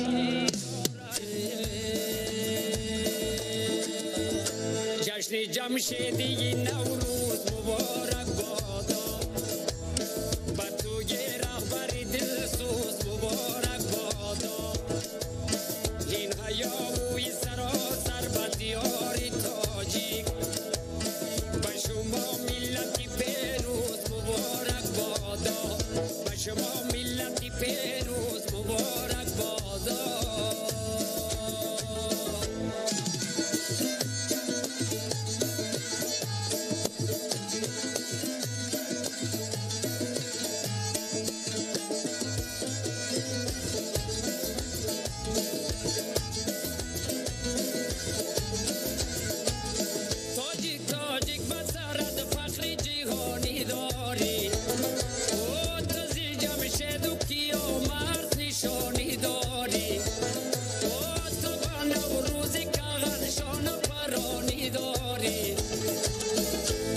تاجیک نسبی فخری گرانی داری با توی ولوله و سوز مبارک بادا با توی شوکتی نوروز مبارک بادا با توی شوکتی نوروز مبارک بادا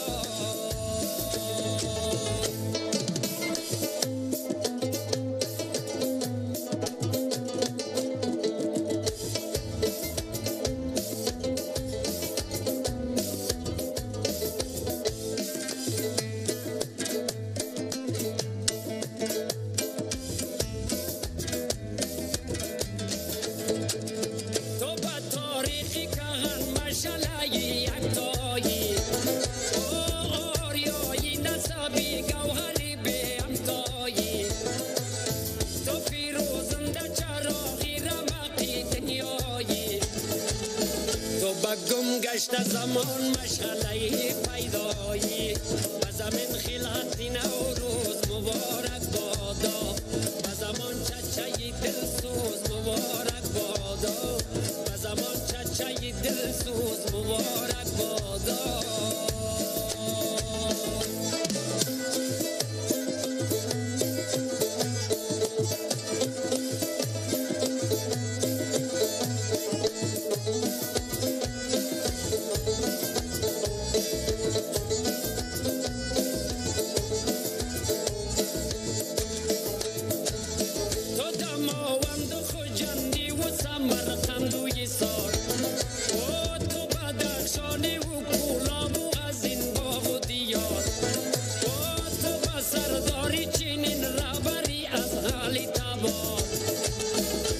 وطن داری و آزادی و اینم رو قرار و تو نوروزی دل افروز مبارک بادا چنته عاشقی نوروز مبارک بادا چنته عاشقی نوروز مبارک بادا چنته عاشقی نوروز مبارک بادا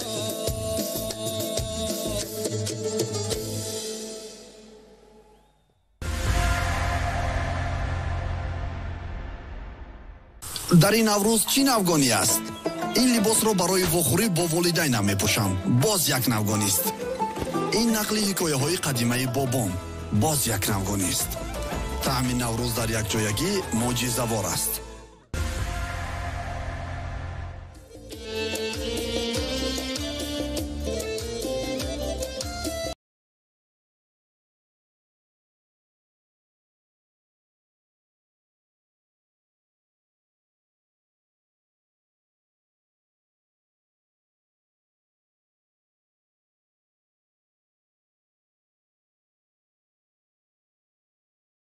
جلدش نام ملت شد جهانی تاجیکان را کرد نامی جاویدان قهرمانی تاجیکستان قهرمانی تاجیکستان قهرمانی تاجیکستان قهرمانی تاجیکستان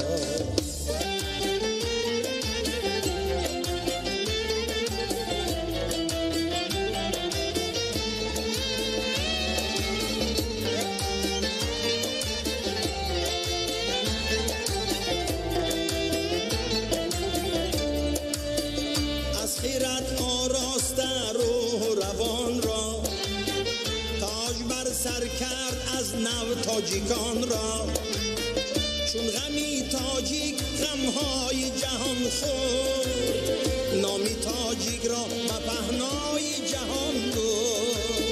قهرمانی تاجیکستان، قهرمانی تاجیکستان، قهرمانی تاجیکستان، قهرمانی تاجیکستان.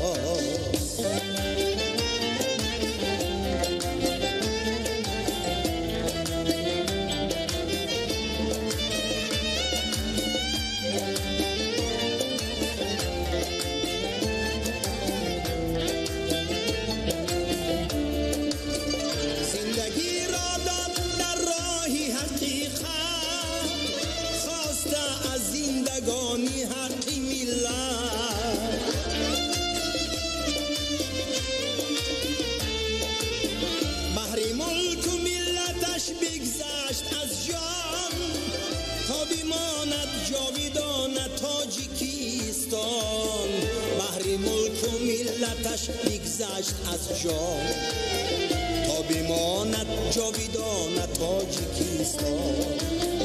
قهرمانی تاجیکستان، قهرمانی تاجیکستان، قهرمانی تاجیکستان، قهرمانی تاجیکستان، قهرمانی تاجیکستان.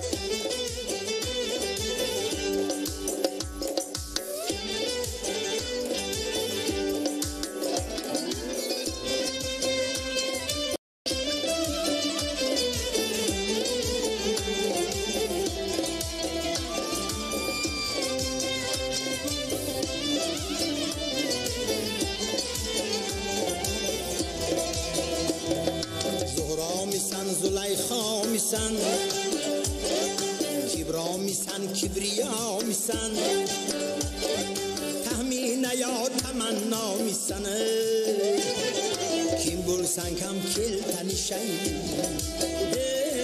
kim bulsan kam kel tani shayli oy kim bulsan kam kel tani shayli.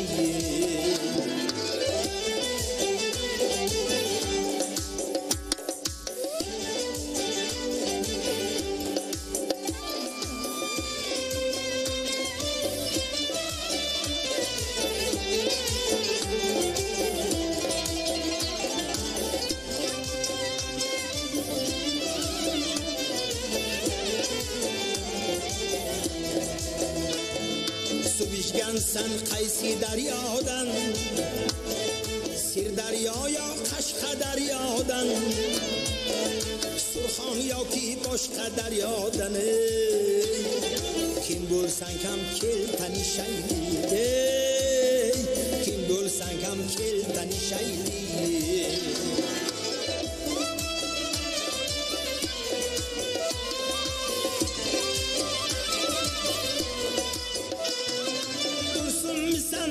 Sanam misan ya ki bagri tosh sanam misan yuragimga yog'anam misan kim bo'lsan kam kel tani shayli tohiring man sen zuhro misan yusufing man zulayxo misan majnuning man sen laylo misan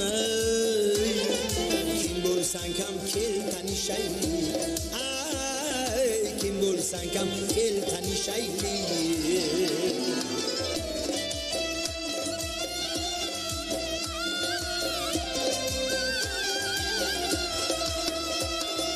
Bir kun seni alıp ketayim yüreğimge solip ketayim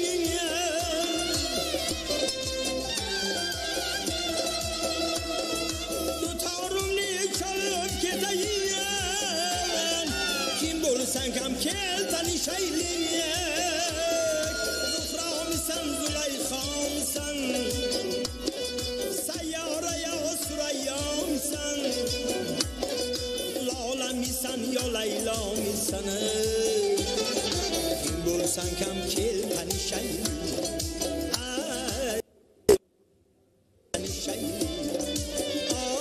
آی کین بولسن کم کل پنیشی کین بولسن کم کل پنیشی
علیزاده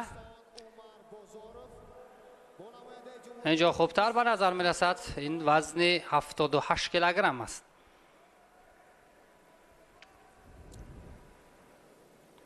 خوب برکت اینجا تا با آخر می خواهد مبارزه برد. رامین اینجا یک حرکات خیلی خوبی داشت. پهلوان ازبکستانی اسلانبek توجیف بدن بها گذاری می شود. همین عمل کرده که از جانب پهلوان ازبکستانی بود. این البته مرحله اولی وزن 78 کیلوگرم است و هر دو این پهلوان برای راه یافتن به دور بعدی مبارزه میبرند.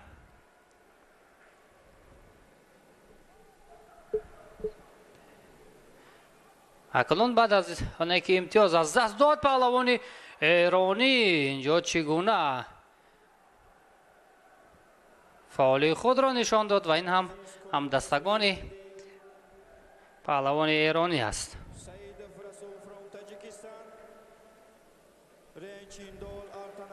هر دو هم از آغاز رقابت ارزنده نشان داده ایستادند. نوبت به نوبت رامین از جمهوری اسلامی ایران تلاش‌هایش بیشتر می شود. او خوب می داند که حریف با یک بدن پیشرفت است.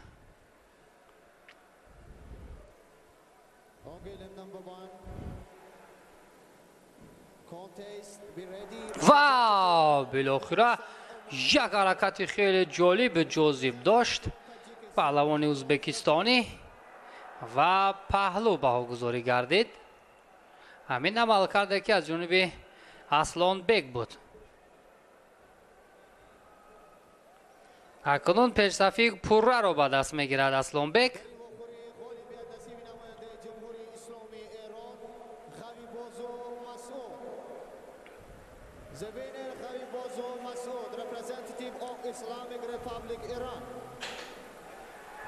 بار دیگر اینجا یک روش از جانب پهلوان ایرانی.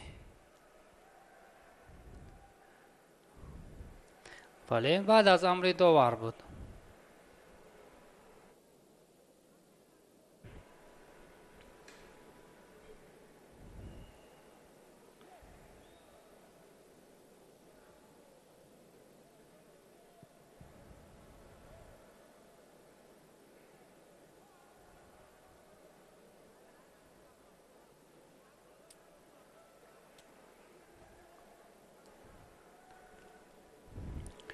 وای پرتافت خیلی خوبی پهلوان ازبکستانی اسلانبek توجیف با دو پهلو امتیاز کامل حلال را به دست می‌آورد و راه خود را همکنون به دور دیگر میبرد. پهلوانان ازبکستانی خیلی تجربه خوب دارند.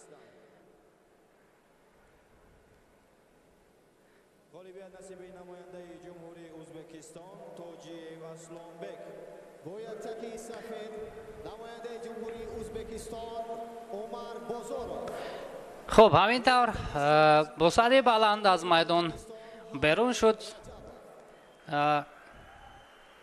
پهلوان ازبکستانی و امکان دارد که اکنون در مرحله دیگر مبارزه برد.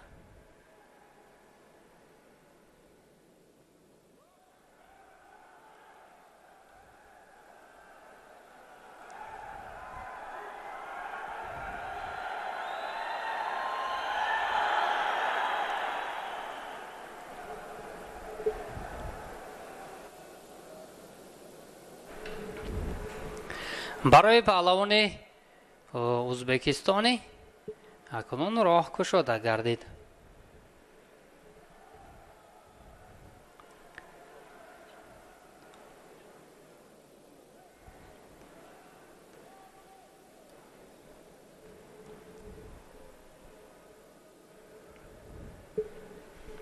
نوبت را اکنون با پهلوانان دیگر میگذارند. یکی از تاجیکستان دیگری از مغولستان. این رقابت جالب و دیدنی خواهد بود.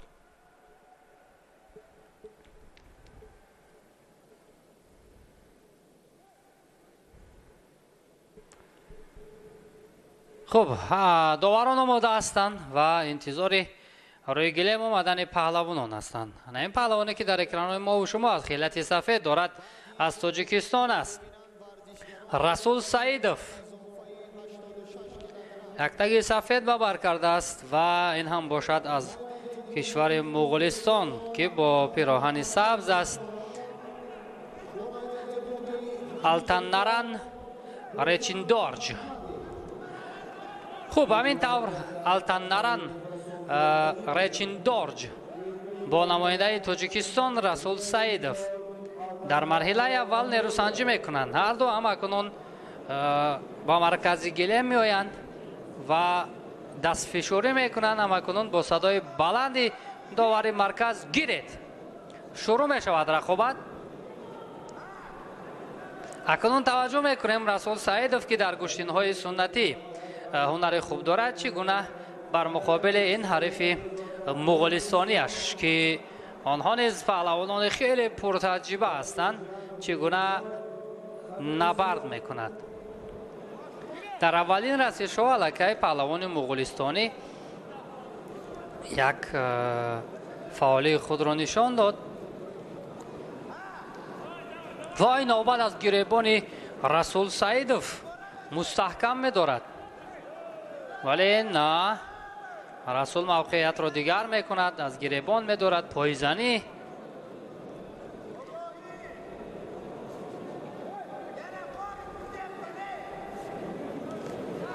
حرکت ها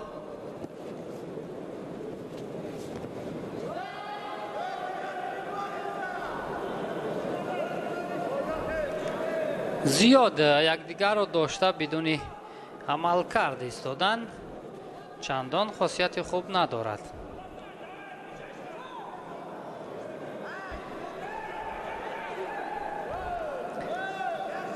موقعیت میجویند هر دو این پهلوان. دوستان عزیز، یادرس میشویم که همین تنتنه بزرگ که پهلوانان سیاره را به تاجیکستان آورده است با دستگیری های پیوسته حکومت جمهوری تاجیکستان و تلاش های بواسطه رئیس شهر دوشنبه محترم رستم امامعلی است که واقعا یک تکان بزرگ در ورزش میهن بخشیده است و پیوسته غمخوری‌هایی که رهبریت شهر دوشنبه میکند برای ورزشکاران روح بلند کننده است. اینجا اولین شده آگاهی میگیرد پهلوان مغولستانی به خاطر گریختن از حمله رقیب و اینجا اشاره می شود که از بینیش کم خون جاری می شود، باید به نزد طبیب رود. خوب، همین طور دوستان عزیز در مورد اقدام های نیکی که راهبر جوان و کاردان شهر دوشنبه محترم رستم امامعلی سالهای اخیر می کند، البته که شایسته تحسین است برای شناخت ملت، برای شناخت پایتخت عزیزمان شهر دوشنبه زمینه مستحکم میگذارد و انا همین میدان با شکوهی که پهلوانان کشورهای خارج برای نیروسنجی آمدن محض با غمخوری و دستگیری های رهبریت شهر دوشنبه است که یک تنتنه واقعا هم زیبا را در پایتخت عزیزمان شهر دوشنبه تنین اندازی کردند. اکنون برمیگردد پهلوان مغولستانی و رقابت ادامه میکند و اینجا حلال رسول سعیدوف با سر زانو نشسته حریف را پرتاب کرد. اینجا یک لحظه پهلوان مغولستانی جریان رقابت را به دست رسول سعیدوف گذاشت و انتظار شاید نداشت که پهلوان تاجیکستانی این گونه عملکرد زیبا را اجرا میکند و با امتیاز حلال که خاص گشتین ملی است رسول سعیدوف به مرحله دیگر گذشت.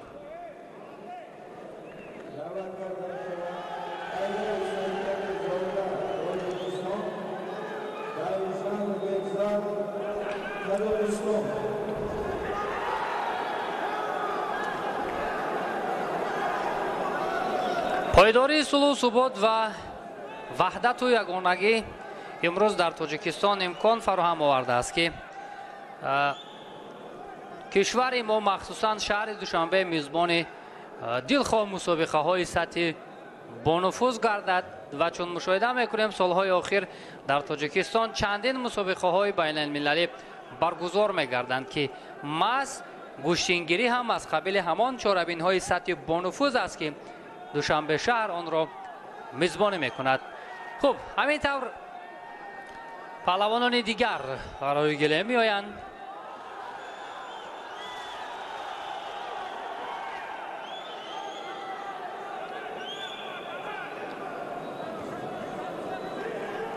یکی نماینده تاجیکستان دیگری از کشور قزاقستان هستند.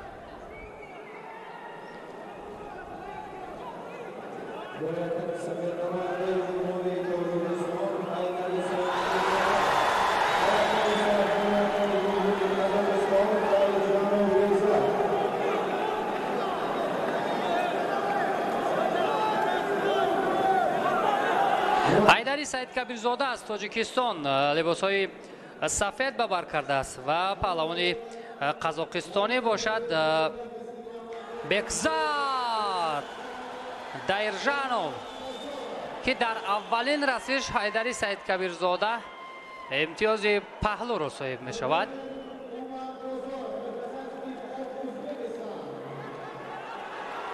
و یک حرکات دیگر از جانب حیدری سید کبیرزاده و حلال. اینجا نخست بکزاد میخواست اجرای اصول کند ولی ضد حمله رو در سطح درکاری حیدری سید کبیرزاده استفاده کرد و با امتیاز حلال حریفش را تسلیم کرد و همکنون حیدر روی خود را به مرحله دیگر میبرد. این آخرین رقابت در مرحله اول وزن 78 کیلوگرم بود و اکنون رقابت های دور دویم شروع خواهد شد.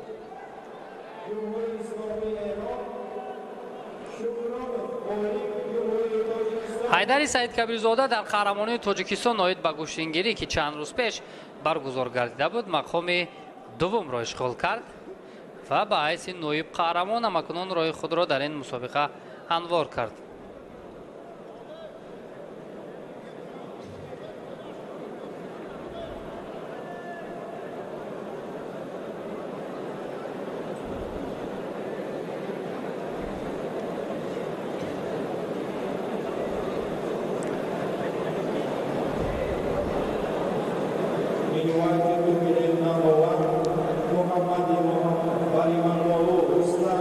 خب داوران روی گله میوز میشوند.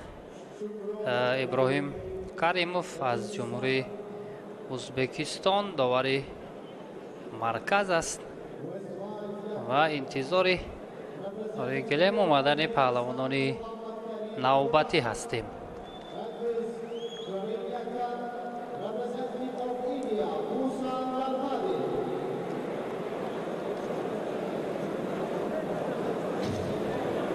دعوت کرده می شود محمدی باریمانلو جمهوری اسلامی ایران، شکران جمهوری تاجیکستان و طبق همون صورت مجلس باید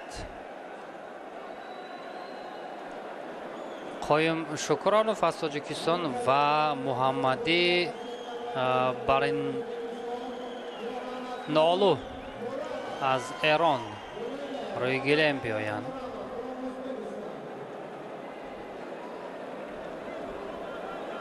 خب همینطور هر دو پهلوان به میدان وارد می شوند. محمدی برین مالو از کشور ایران لباس های سفید باور کرده است و پهلوان تاجیکستانی قایم شکرانوف باشد با یک تک سبز میدانداری خواهد کرد. قایم شکرانوف در مرحله اول بدون رقابت از سبب که حریفش از عربستان سعودی نبود به این مرحله آمد، اما محمدی باشد حسین اسحاق زاده از تاجیکستان را شکست داد و ба ин марҳила омад. Акнун мебинем ки намояндаи дигари Тоҷикистон бар муқобили ин ҳарифи эронияш то куҷо истодагарӣ мекунад. Дар аввалин расишҳо кӯшиш мекунад Муҳаммадӣ бар ин молу ки бартарии бештар нишон диҳад нисбат ба ҳариф, чуноне ки бар муқобили Ҳусейн Исҳоқзода ҳамин гуна ҳунарашро дар дақиқаҳои аввал нишон дода буд.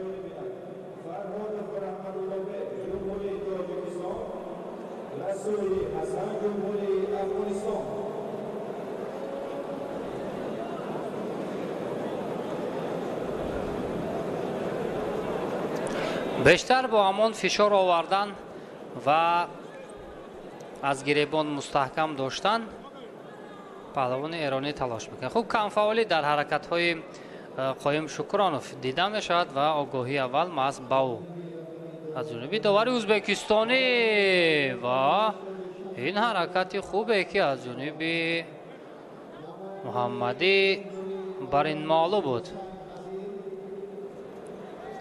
маълум аст ки аз паҳлавони мо дида ӯ инҷо бартарии бештар дорад, вале Қоим Шукронов ҳам бубинем ки барои партов кардан талош мекунад. бор сари зону нишаста мехост партов кунад Қоим, вале муваффақ шудан натавонист.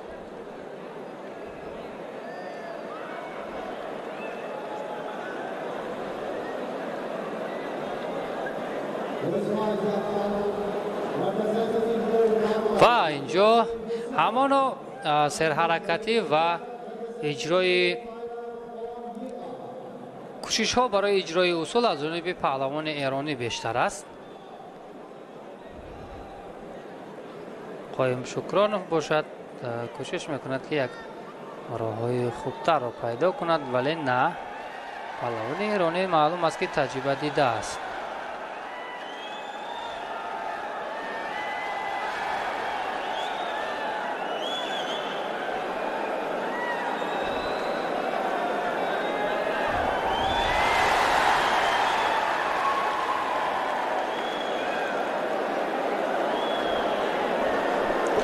خب با بار دوم اکنون آگاهی با تنبیه تبدیل یافت.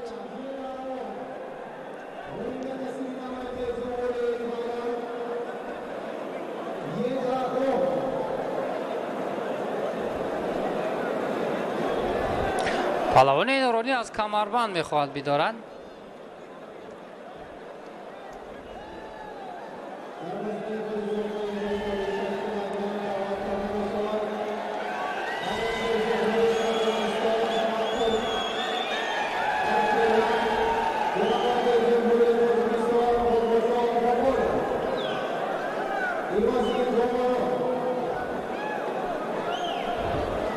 هرچند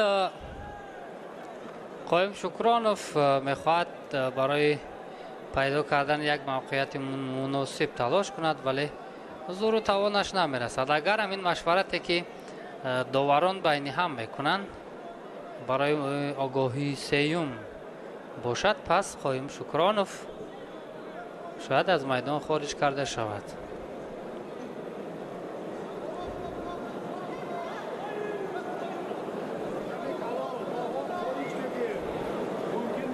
از سببی که چندان فعالی خوب نشان نداد.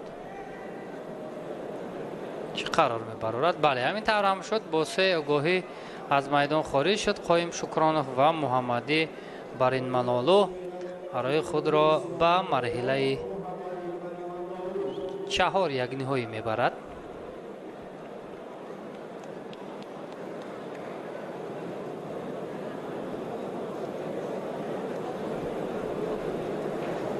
خیلی تلاش کردن هر دو این پهلوان، اما قایم شکرانوف نتوانست که موفق شود و بالاخره با همون کمفعالیش از میدان خارج گردید. اکنون بعد از اون که گشتین ملی تاجیکی مقام بین المللی گرفت و در تاجیکستان قهرمانی جهان، چمپیونات آسیا، جام جهان و دیگر مسابقه‌های سطح بین المللی زیادتر برگزار می شوند.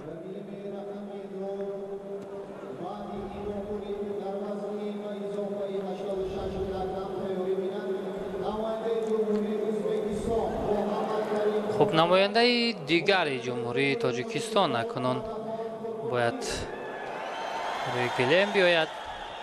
خب داور ازبکستانی داور مرکز چاریف آماده است که پهلوانان را به مرکز دعوت کند و این رقابت را حکم کند. با یک تک سفید نماینده جمهوری تاجیکستان فرهاد بک رحمت اللهیف و با یک تک سبز نماینده جمهوری اسلامی افغانستان حسن رسولی دست به گریباندشان. حسن رسولی در مرحله اول خیلی هنر شایسته نشان داد بر مقابل پهلوان رومینیا ولاد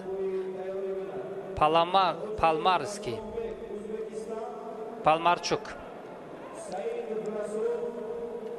و اکنون میبینیم که آن همین روشه که او قبلا استفاده کرده بود بر مقابل پهلوان رومینیا زیادتر میخواد استفاده کند. با سر زانو میشیند و بعدا پرتاف اجرا میکند که البته این روش معلوم است که برای پهلوان افغانستانی اصول دوست داشته است.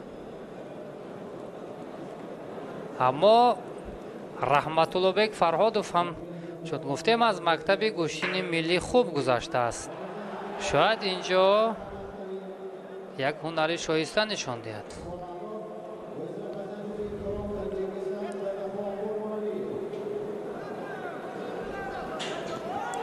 ساری کیف نشسته میخواست پرتاف کند رحمت الله بک فرهادوف ولی مؤثر نشد بلهش.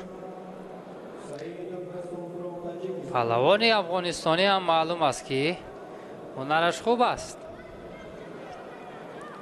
فعال است، تلاش میکند.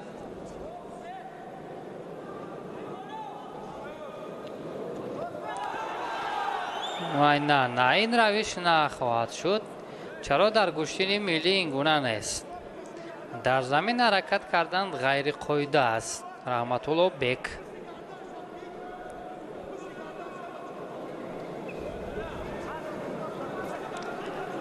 برادری رحمت الله بک فرهادوف محمد فرهادوف هم در وزن سنگین هنرنمایی میکرد، اما ما سال آخر او را نمیبینیم. خب آگاهی با پهلوان تاجیکستانی رحمت الله بک فرهادوف و حلال.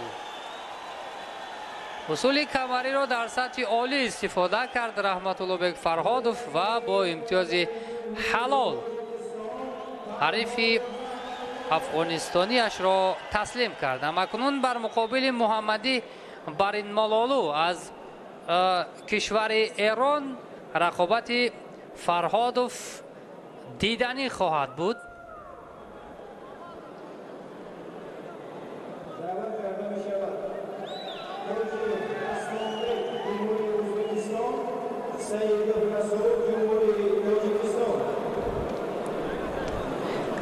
دیگر یک تلاش خیلی خوبی که داشت اصول کمری و دست حریف را خیلی مستحکم داشت و جانب خود کشید و بعدا پرتاف کرد که این حلال است.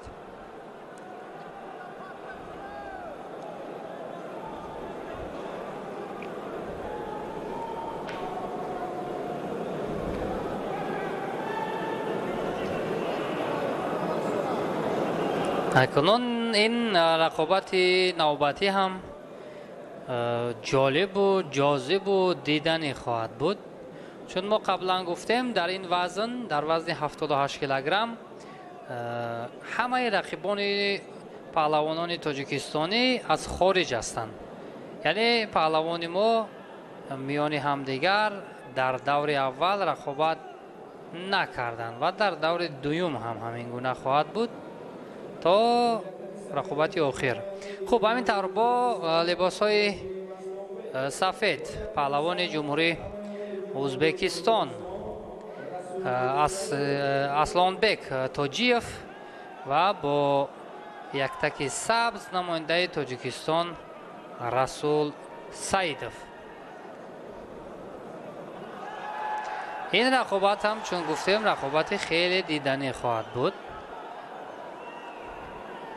در اولین کوشش‌ها رسول سعیدов میخواست سر زانو نشسته پرتاب کند. رامین احمدزاده از کشور ایران را شکست داد.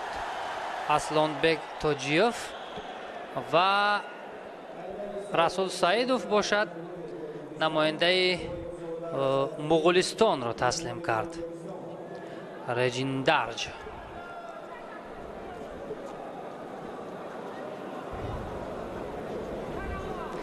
و اینجا خیلی یک سر حرکتی چالاکی نشان داد. اسلانبek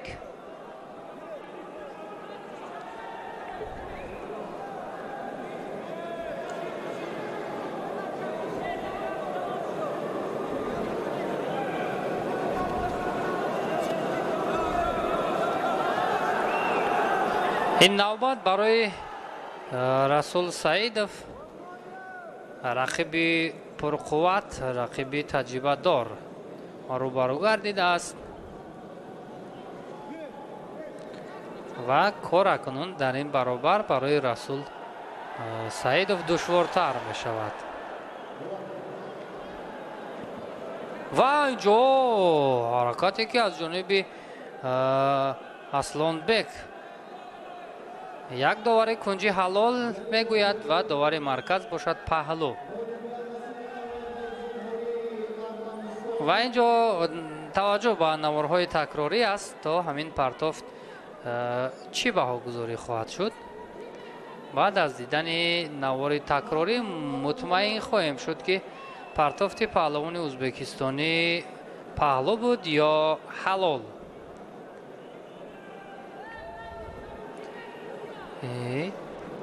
خب همین حالت را توجه میکنیم و اینجا گمانم حلال است. باز داوران خود میخواهند قضاوت کنند ولی در رسش اول اینجا پرتاف به ایستاب آخر اجرا شد.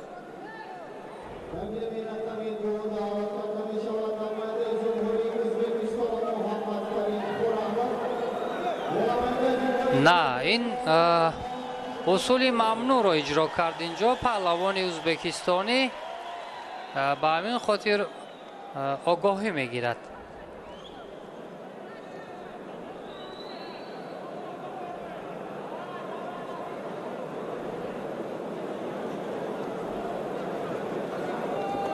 و رسول سعیدов سرش زانو می نشست.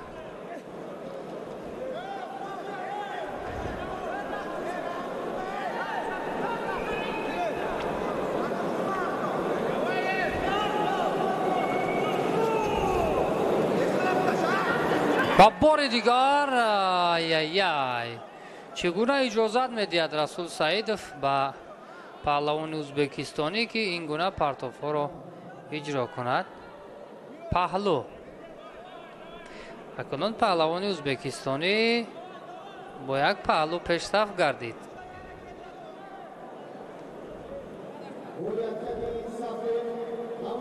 رسول سعیدов میداند که او با همین گونه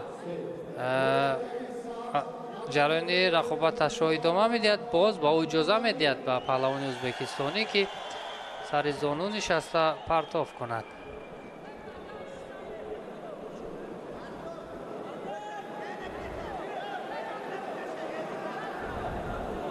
همین پرتاف را از نظر میگذرانند یا نه این حرکت پهلوان ازبکستانی را؟ گمانم پرتافت قبلا اجرا شده را که پهلو بود یا نه. انا همین حالت را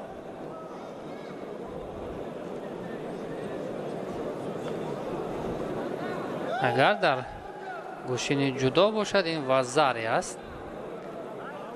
نه پهلو نیست، بدن به پهلوان ازبکستانی اکنون داده می شود. به هر حال اکنون از رسول سعیدов از جهت امتیاز پیش می‌گذرد.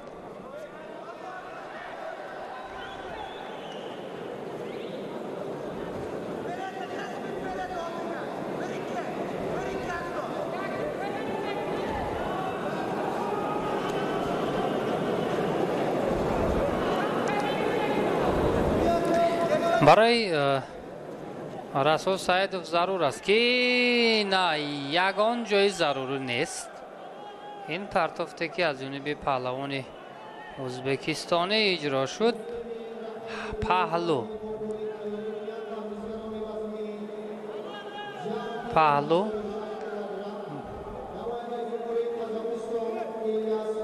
بله. اکنون در برابر یک بدنی که داشت پهلوان ازبکستان، پهلو هم گرفت.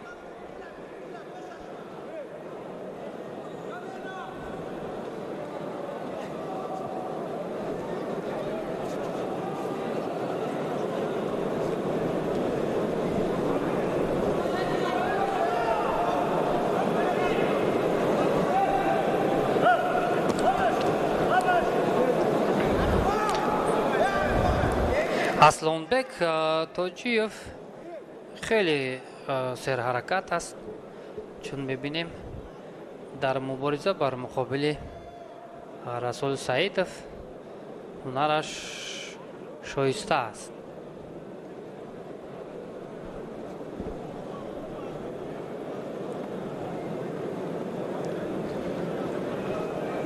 ثانیه های با شمار ماندن تا انجام وقتی اساسی امانو پهلوانی ازبکستانی پیشرفت است با یک بدن و یک پهلو. در این برابر آگاهی هم دارد، اما این آگاهی برای او شاید خب بدن دویم را میگیرد. نماینده ازبکستان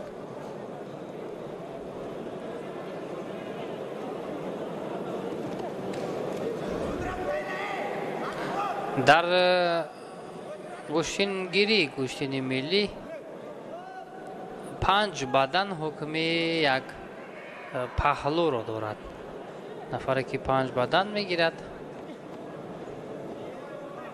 در عموم یک پهلو میشد. خب همینطور وقت به انجام رسید با یک پهلو 2 بدن.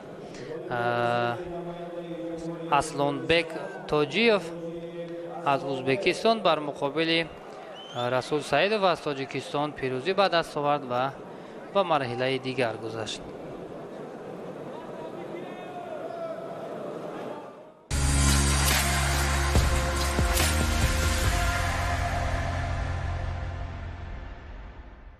در این نوروز چی نوگانی است؟ این لباس را برای وخوری با والدینم میپوشم. باز یک نوگانی است. این نقل حکایه های قدیمه بابام. باز یک نوگانی است. طعم نوروز در یک جایگی معجزه‌وار است.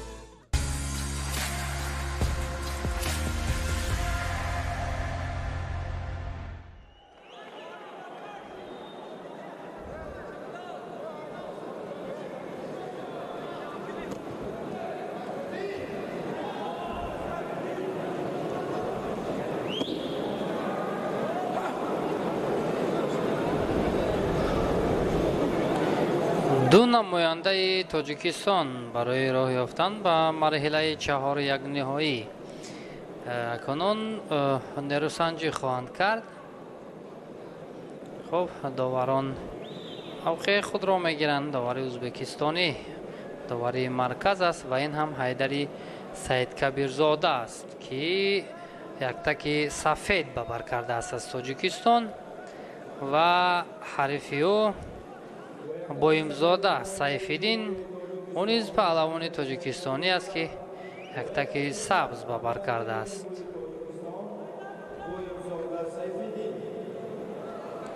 хуб таҷрибаи ҳайдари саидкабирзода оне ки яктаки сафед дорад нисбат ба ҳариф албатта хеле зиёд аст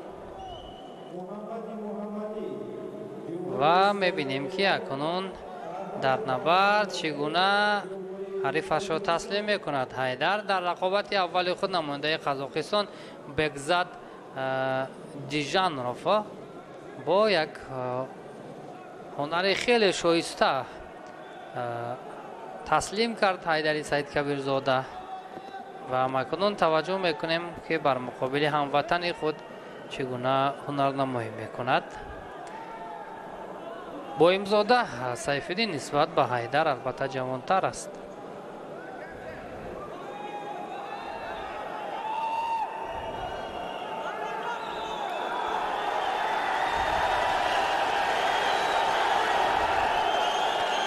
اکنون شاید از هنرنمایی حیدری سعید کبیرزاده سیفالدین هم آگاه است، چون نمیگذارد با او که اجرای اصول کند.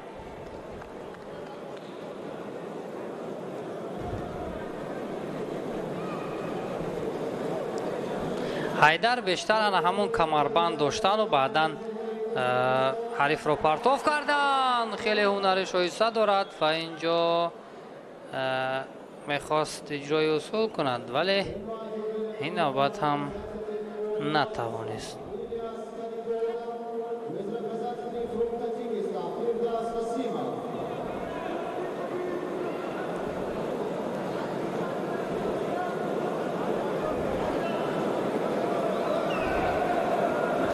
اکنون این نوبت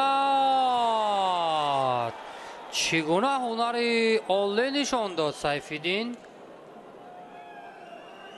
این گونه حریف را برداشتن و بر زمین زدن البته خیلی یک هنر شایسته و قوی ارادگی لازم است که او البته توانست با همین پرتافتی بسیار هم زیبایش امتیاز پهلو را صاحب شود. اکنون کار برای حیدر دشوارتر شد.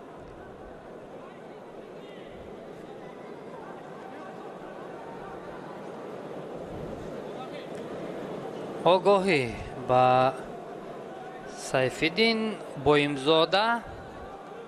اکنون این نوبت پرتاف برای حیدر چندان موافق نشد و ضد حمله را هم سیفالدین خیلی خوب به کار برد.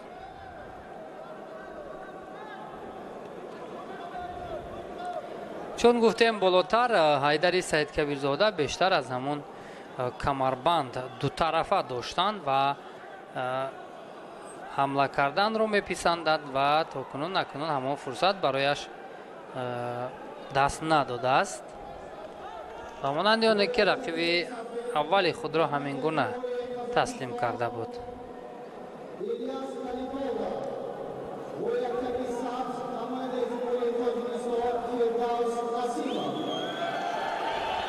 خوب این موقع برای حیدر اکنون مناسب شد و حلال. گفتیم که حیدر از کمربند از دو جانب از دو طرف می دارد و بعدا پرتاف می کند. همون اصول مقبول و دوست داشته خود را حیدری سعید کبیرزاده انا همین لحظه های حساس که از حریف خفا می ماند نشان داده توانست و اکنون بر مقابل اسلانبک ازبکستانی در مرحله 4 یک نهایی نیرو می سنجد. حیدری سعید کبیرزاده انا این رقابت خوب خواهد شد.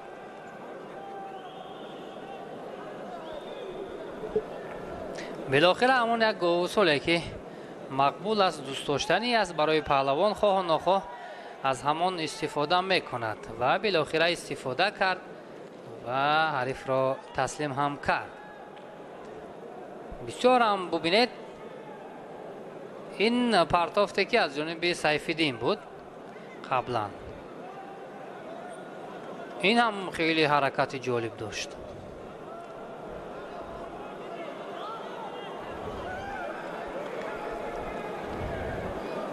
آن همین پرتاف که واقعا مخلصان را با وجد آورد. همگان کفگوبی کردن برای پرتافتی که حیدری سعید کبیرزاده اینجا نشان داد. اکنون برمیگردیم به یکی از رقابت‌های خیلی مهم و جذاب و دیدنی. همین پهلوان ایرانی پیهم رقیبان را شکست داد. حسین اسحاقزاده را از تاجیکستان تسلیم کرد. قایم شکرانوف را از تاجیکستان تسلیم کرد و اکنون یک پهلوان تاجیکستانی دیگر بر مقابل پهلوان ایرانی روی گله می آید و ما توجه میکنیم که چگونه هنرشان را هر دو این پهلوان نشان میدن. خوب، همین طور محمدی برین مالو از کشور ایران لباسهای سفید به بر کرده است و رحمت الله بیگ فرهادوف از تاجیکستان یک تکی سبز. خوب، شاید در زمان سلسله غلبه هایی که داشت محمدی نماینده جمهوری اسلامی ایران رقیب جدیتر و پرقوتتر همین رحمت الله بیگ فرهادوف باشد، هم از جهت جوسه، هم از جهت قد و بست و شاید از جهت تجربه. داور ازبکستانی این رقابت را قضاوت میکند.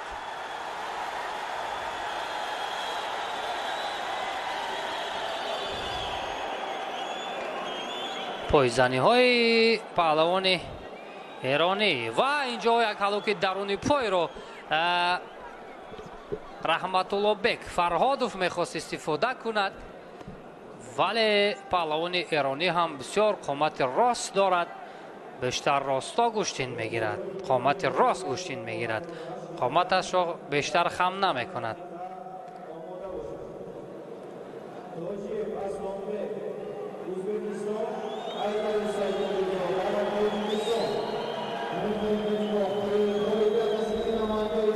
این مرحله چهار یک نهایی است که هر دو این پهلوان نیروسنجی میکنند.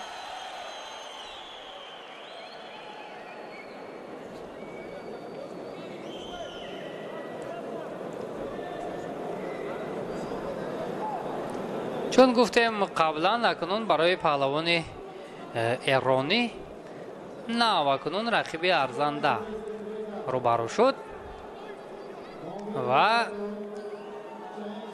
رحمت الله بیگ فرهادوف امکان دارد که هنر شایسته خود را نشان دهد.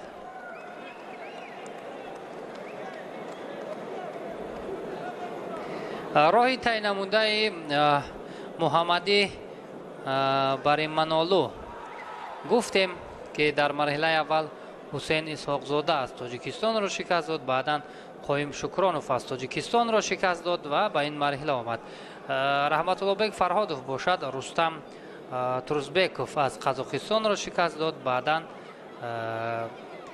حسن رسولی افغانستانی را تسلیم کرد. اکنون در این مرحله هر دو هم رقیب ارزنده هستند. هر دو هم ارزنده راه یافتند به مرحله نیمه نهایی می باشند.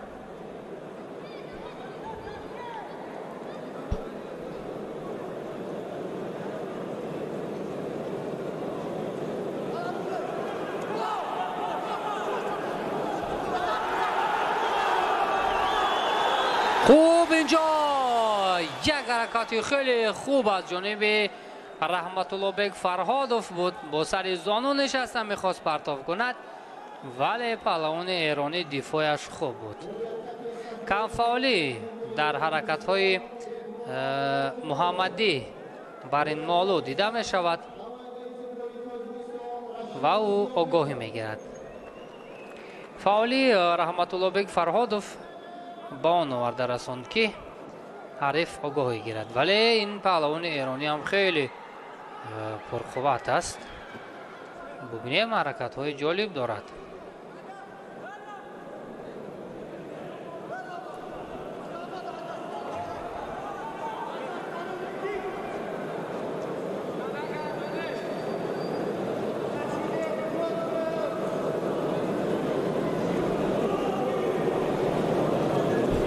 دوستان عزیز، البته ما گشته و برگشته از همان غمخوری و دستگیری های همیشگی پیشوای معظم ملت محترم امام علی رحمان در مورد ورزش و ورزشگری میگوییم و خواهیم گفت، چرا که محض با دستگیری های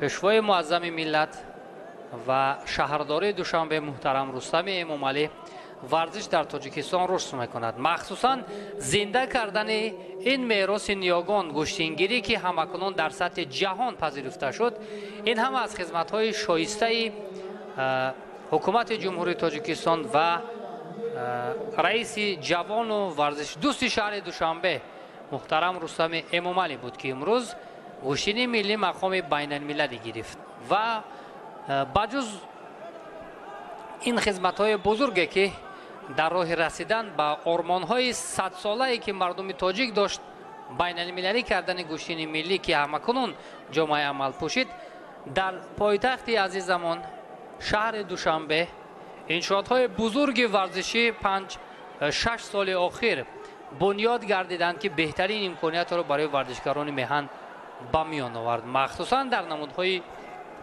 گوشتین. و اینجا حرکت‌های محمدی پهلوان جمهوری اسلامی ایران کمی دیگرتر شد، ولی تجربه‌ای که رحمت الله بیگ فرهادوف دارد البته که برایش شاید بسندگی میکند که این رقابت را نظارت برد و انا همین از کمربند داشتن برای رحمت الله بیگ فرهادوف خیلی موقعیت مناسب است. اکنون دو طرفه داشتن با مانند حیدری سید کبیرزاده اینجا تنها راهی پرتاب کردن را پیدا باید کند. رحمت الله بیگ فرهادوف هر دو هم یک زیل داشتند با همان اصول کمربندی، گوشین کمربندی، ولی اینجا جوسه یا اما قوه بزرگ لازم است که بعد از چنین داشتن پرتاب کردن لازم. هر دو هم هراس داشتن و این حالت را رها کردن، ولی افسوس افسوس افسوس صد افسوس که رحمت الله بیگ فرهادوف اجازه داد به همین پهلوان ایرانی که برای خود را به مرحله نیمه نهایی برد. محمدی برای منالو دستش بالا شد. خیلی البته که تلاش زیاد کرد رحمت الله بیگ فرهادوف، متاسفانه از دست این رقیب پرقوتش تسلیم شد. سومین نماینده تاجیکستان را همین پهلوان پیراهن سفید داشته از جمهوری اسلامی ایران از صد راه خود بیرون کرد.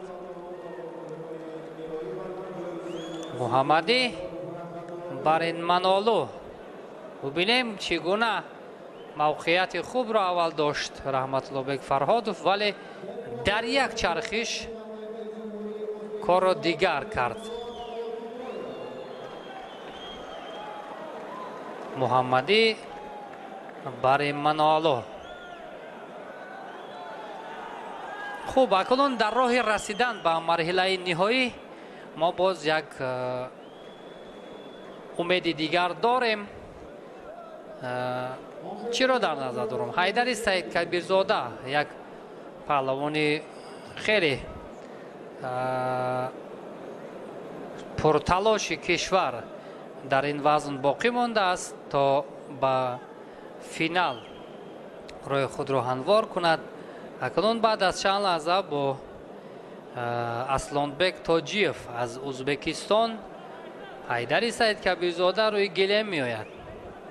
پهلوان ازبکستانی هم خیلی هنر شایسته بود امروز و می بینیم که حیدر سید کبیرزاده قبل از همین رقابتی که فرهادوف با محمدی داشت از جمهوری اسلامی ایران یک رقابت پیش نیروسنجی کرده بود. ببینید بعد زود با میدان وارد می شود. ما این گونه روش را در گوشین های میدانی زیاد مشاهده کرده بودیم که حیدر پای هم رقیبان را شکست میداد اما خستگی را حس نمی کرد و شاید اکنون در نزد اینقدر مخلصان چون مقام بین المللی دارد این مسابقه، حیدر یک هنر شایسته خود را نشان دهد. خوب، همین طور با یک تک سفید نماینده جمهوری ازبکستان اسلانبek تاجیف و با یک تک سبز پهلوان تاجیکستانی حیدر سید کبیرزاده. خوب، ادای احترام به همدیگر، آغوش گرفتن، نشانه دوستی برادری و مکنون باز در این برابر نبرد و مبارزه برای موقع اول شروع می شود. نظارت میکند حیدر. ببینیم موقعیت میجوید همون زیبایی گوشتین ملی را که دستان خود را پیشی بر میکند و بعدا موقعیت میجوید. حیدر سید کبیرزاده نشان میدهد. این مرحله 4 یک نهایی است و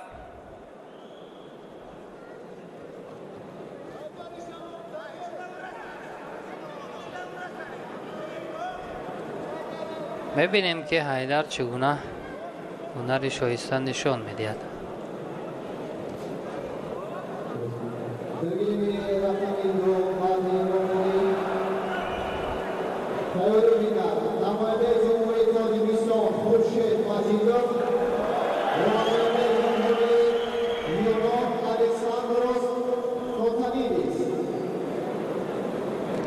از گریبان عریف خیلی خوب داشته است حیدر سید کبیرزاده. وای افسوس، در یک حرکت فارغ بالی کرد حیدر و اصلانبک سر زانو نشسته. پهلوان ما را پرتاخت میکند که با امتیاز حلال این رقابت نه. حالا ما کمی صبر میکنیم و با نوارهای تکراری نظر میکنیم که این پرتافت حلال بود یا پهلو. باشد که پهلو باشد.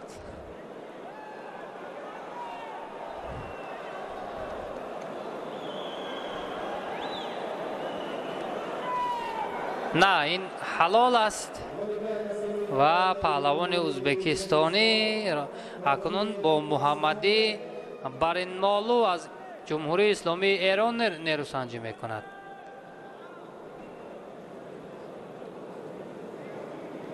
خب متاسفانه ما نمایندگان تاجیکستان را در این وزن در مرحله نهایی نخواهیم دید و چگونه اجازه داد حیدر. ببینیم چگونه اجازه داد این حالت را.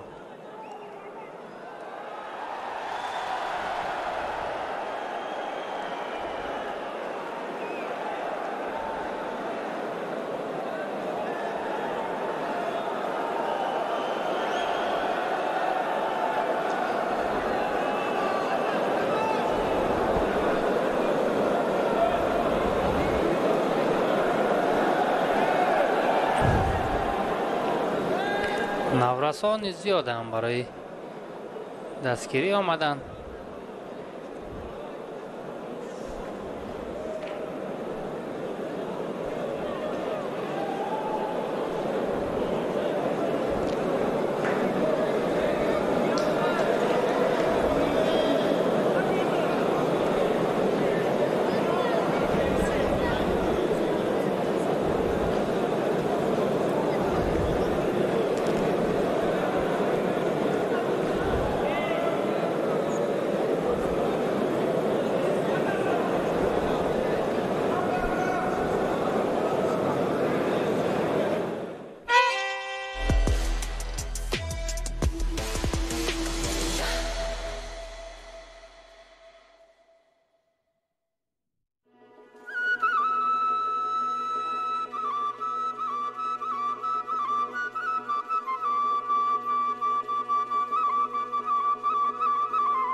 نبرد مشتانان وطنی مقابل حریفان ازبکشان 7 جفت باکسور میان همدیگر مبارزه میبرند. مکان قصر تنیس و مجمع آبی ورزشی شهر دوشنبه. زمان 20 مارس ساعت 19. شام دوستی و باکس تاجیکستان ازبکستان.